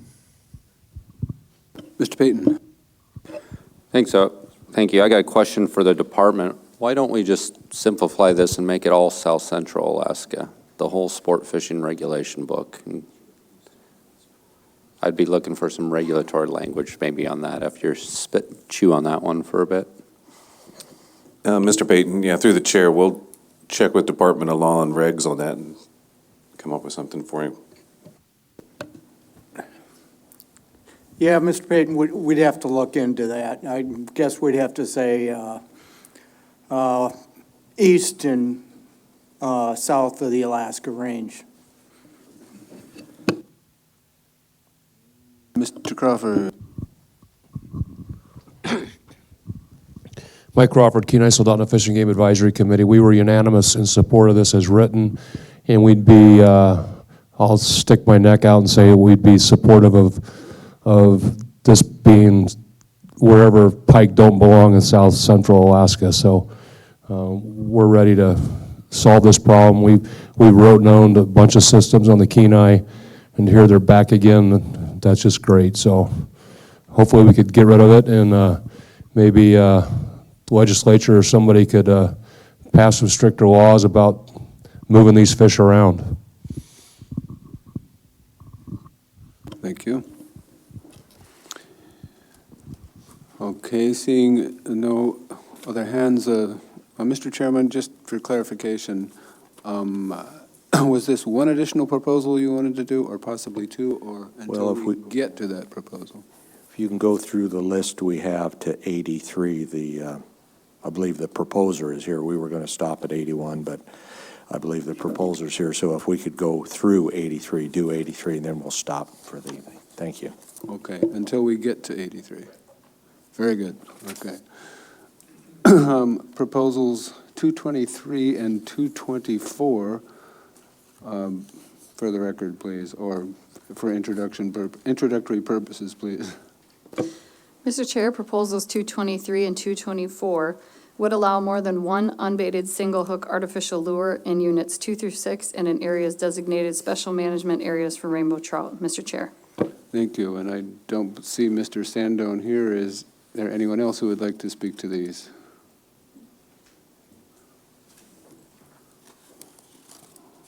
Okay, seeing no interest, we'll move along to Proposal 220. Mr. Chair, Proposal 220 would prohibit retention of rainbow trout in an olive Lake Creek drainage and the use of bait upstream of a marker located 1/2 mile upstream of the confluence of Lake Creek and the Yetna River. Mr. Chair. Thank you. Is Mr. Wagner here? Would anyone else care to address this 220? Mr. Couch.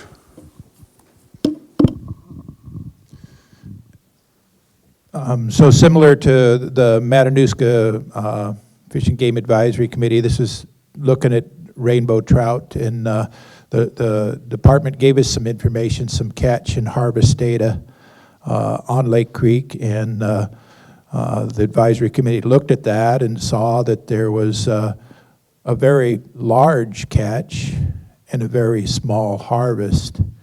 And it didn't seem appropriate that we would have to say that you could not harvest a rainbow trout. Sometimes when you're fishing, even trout anglers, if they're fishing, they'll hurt a trout to where it's going to die, and it doesn't seem like a good use of the resource to just throw it back in the river. Certainly something could eat it, but that individual could eat it too. The trout regulations throughout the whole Susitna drainage are very conservative. You're only allowed to keep 2 a day. Only one of them may be over 20 inches. Thank you. Other comments? Did you have another comment, Mr. Couch? Andy? I should say I'm opposed, or we are opposed to Matanuska Valley Fishing Game Advisory. Okay, thank you.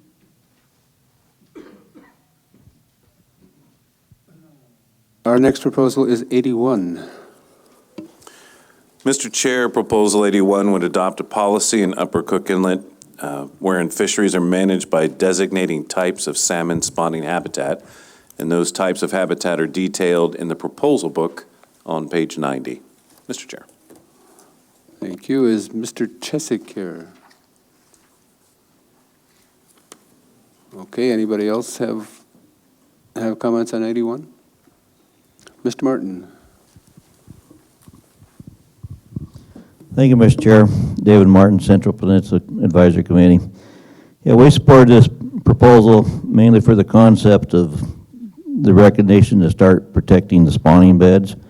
We've got many streams that in our area, Anchor River is a good one. It was allowed to fish clear up the river, and before it wiped it out, we restricted to the lower sections of the river to protect the spawning beds. We've seen that morph into other areas where the spawning beds aren't protected. And it's kind of alleviated some of the runs up in those systems when you're fishing on the spawning beds. So this would help direct it to protect the spawning beds for future generations to enjoy this fish. And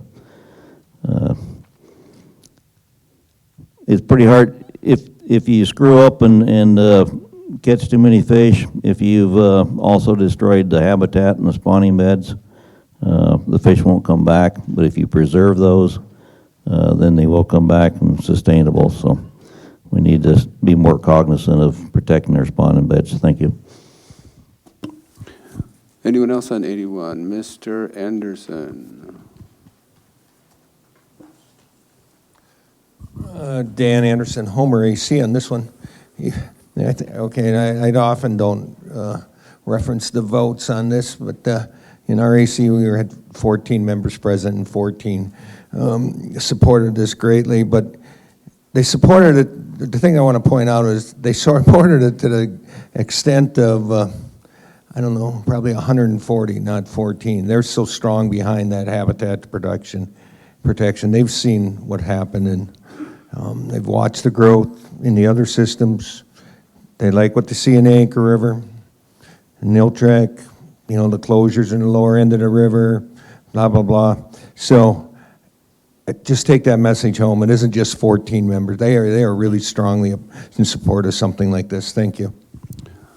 Mr. Roberts? Monty Roberts, Kenai River Sport Fisher, representing myself.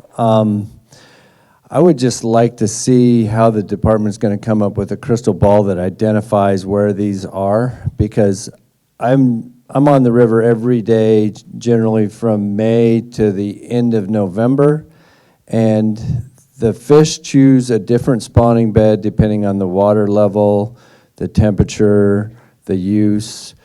The ice flows the year before and where they put the new gravel beds. It would be a nightmare to try and keep up with and anticipate where they're going to spawn this year. In theory, it'd be great if we could say that, yeah, this spot's where they're going to go every year, but they don't. So it's impractical. Mr. Chairman? Mr. Wood. I'd like to ask staff to respond to those comments, whether it would be indeed impossible or whether the spawning beds stay generally in the same area. Yeah, Mr. Wood, through the chair, it would be challenging to map out all the spawning areas. I'm not sure how much they move. I think that depends on the system, how dynamic the system is. I think the board has addressed some of this through spawning closures. I mean, tributaries are closed generally for salmon. The main stem of the Kenai, the entire thing is spawning for that late run, and the board has addressed that by having a season so that people aren't typically fishing on those spawning salmon. But it would be difficult to map it out and do as is described in 90. We'd have to look at it more closely, Mr. Wood.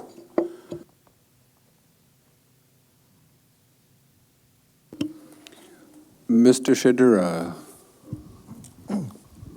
Thank you, Mr. Chair. I'm not the author for this, that I would support this. As I was discussing earlier, it was really problematic to see the department's reports reflect the entire west side area as a non-surveyed area.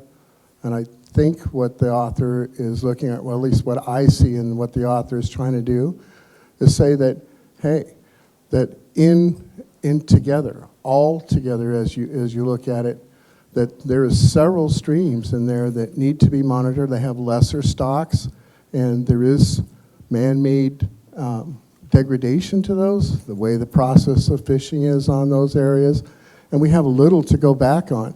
So instead of being a proactive approach to this, and then the department chooses to do a post-action response to it by changing bags and possession limits, well, that doesn't really solve the environmental situation that's involved, and to head off that situation happening.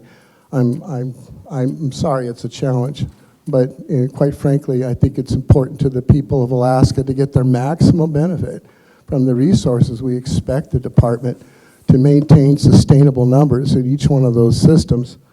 So in that, I just want to say one thing, is the author references the Magnuson-Stevens Act, the essential fish habitat, the North Pacific Fisheries Management Council, and NOAA NIMS is going through that process. I know very little about it. I don't know how that's going to respond, but one of the requirements to do a management plan is to consider essential fish habitat. Thank you. And a hand in the back, please, Charity.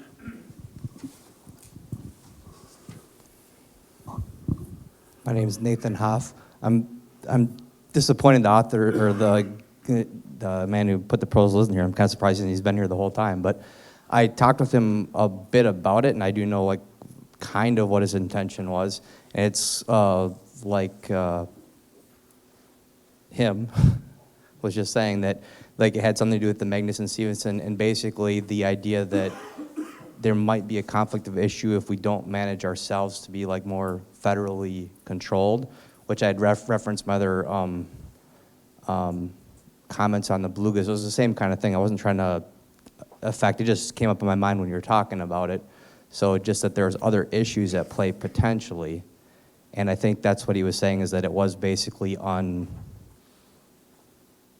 no kind of spawning bed protection was there, and that he felt that the potential for like lawsuit or somebody pushing something could have great effect upon, et cetera, et cetera. And I'm just guessing as to what he would say, but something like that. Anyone else? Mr. Couch.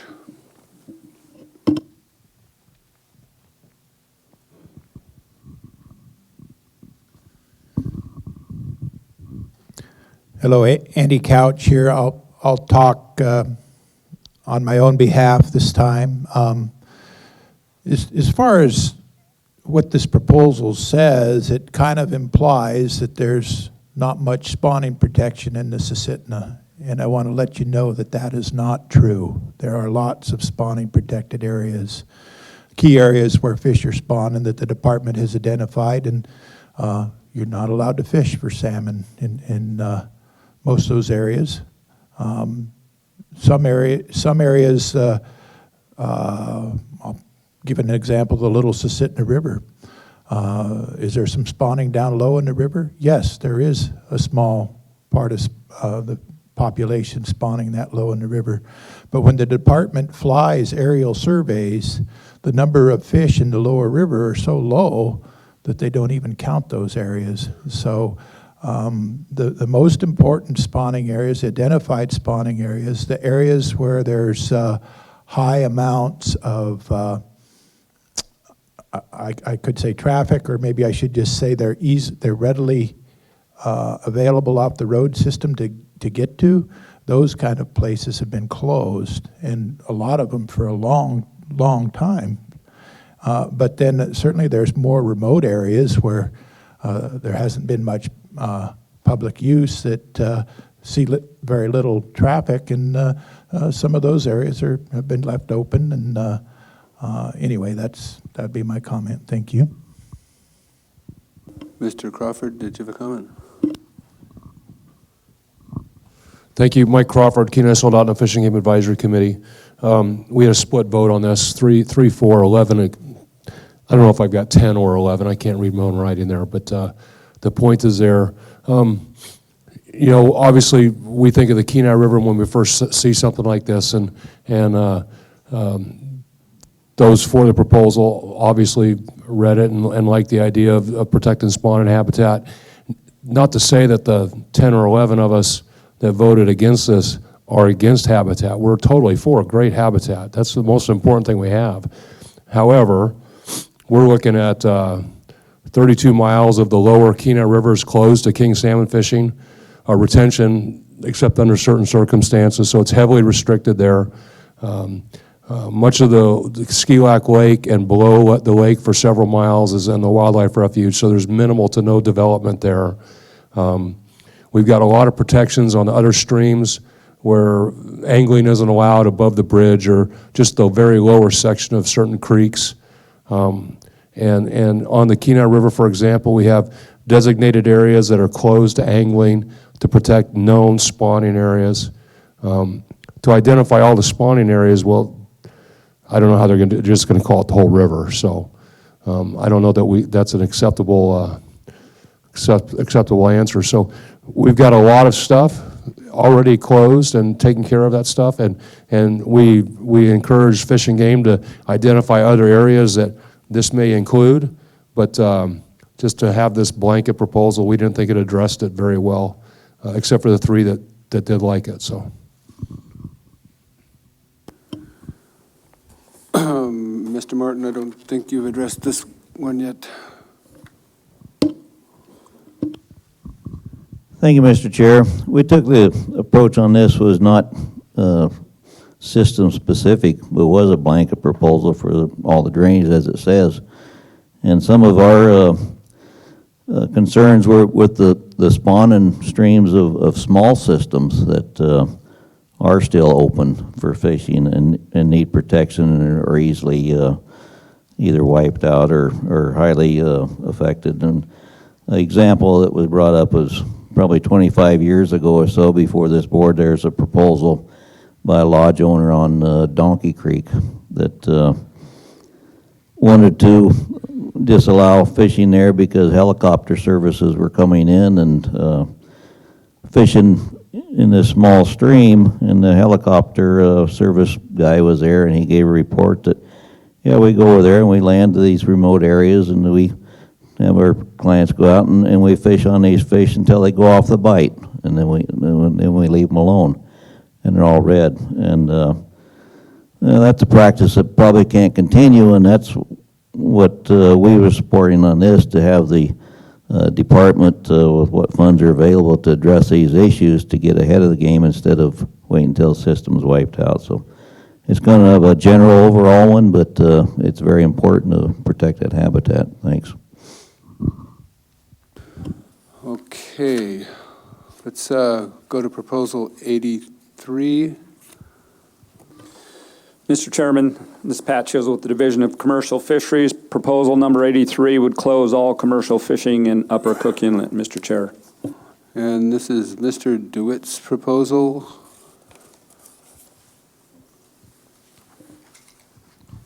Thank you, Mr. Chair, for the opportunity. My name's Neil DeWitt.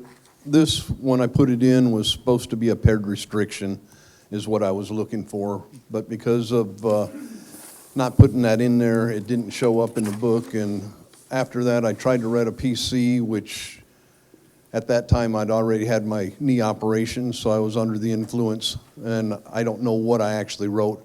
So to make things a lot easier, I just went ahead and I withdrew I think it's RC 111.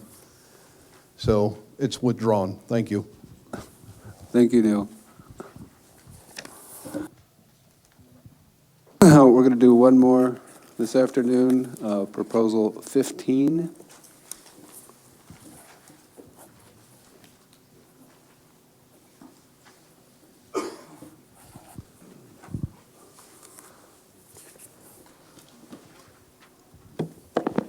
Mr. Chair, Proposal 15 would prohibit reselling of guide services by anyone other than licensed guides. Thank you. Comments on 15? Mr. Roberts. Monty Roberts, speaking for myself. This would be really nice if we could kind of get a wrap on it, but I don't think there's any way to wrangle this cat. So I couldn't support this proposal. Thank you. And Mr. Erickson is not here, I assume. Mr. Crawford?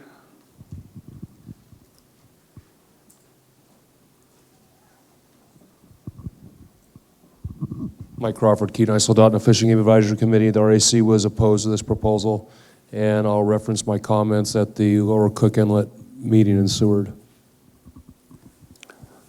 Thank you. Mr. Couch, did you have a comment? Andy Couch, Matanuska Valley Fishing Game Advisory Committee. And this was in our minutes, maybe for the Lower Cook Inlet meeting, but the deal with becoming registered to be a guide, it's not that hard. It's just a paperwork process with the department, and if you're operating a boat, then you need an operator's license. But if you were thinking you were going to stop somebody from selling fishing trips, all they would have to do is go do the paperwork with the department. The department would end up with a whole bunch of extra paperwork, and anybody that wanted to sell a fishing trip would sell a fishing trip. And those were our AC comments. Thank you. Thank you, Mr. Couch. Not seeing any other hands, Mr. Chairman, I return the con to you. Thank you, Mr. Johnson. We will be back at 8:30 in the morning, and Mr. Johnson will complete the final proposals in this committee of the whole. 8:30 a.m. Thank you.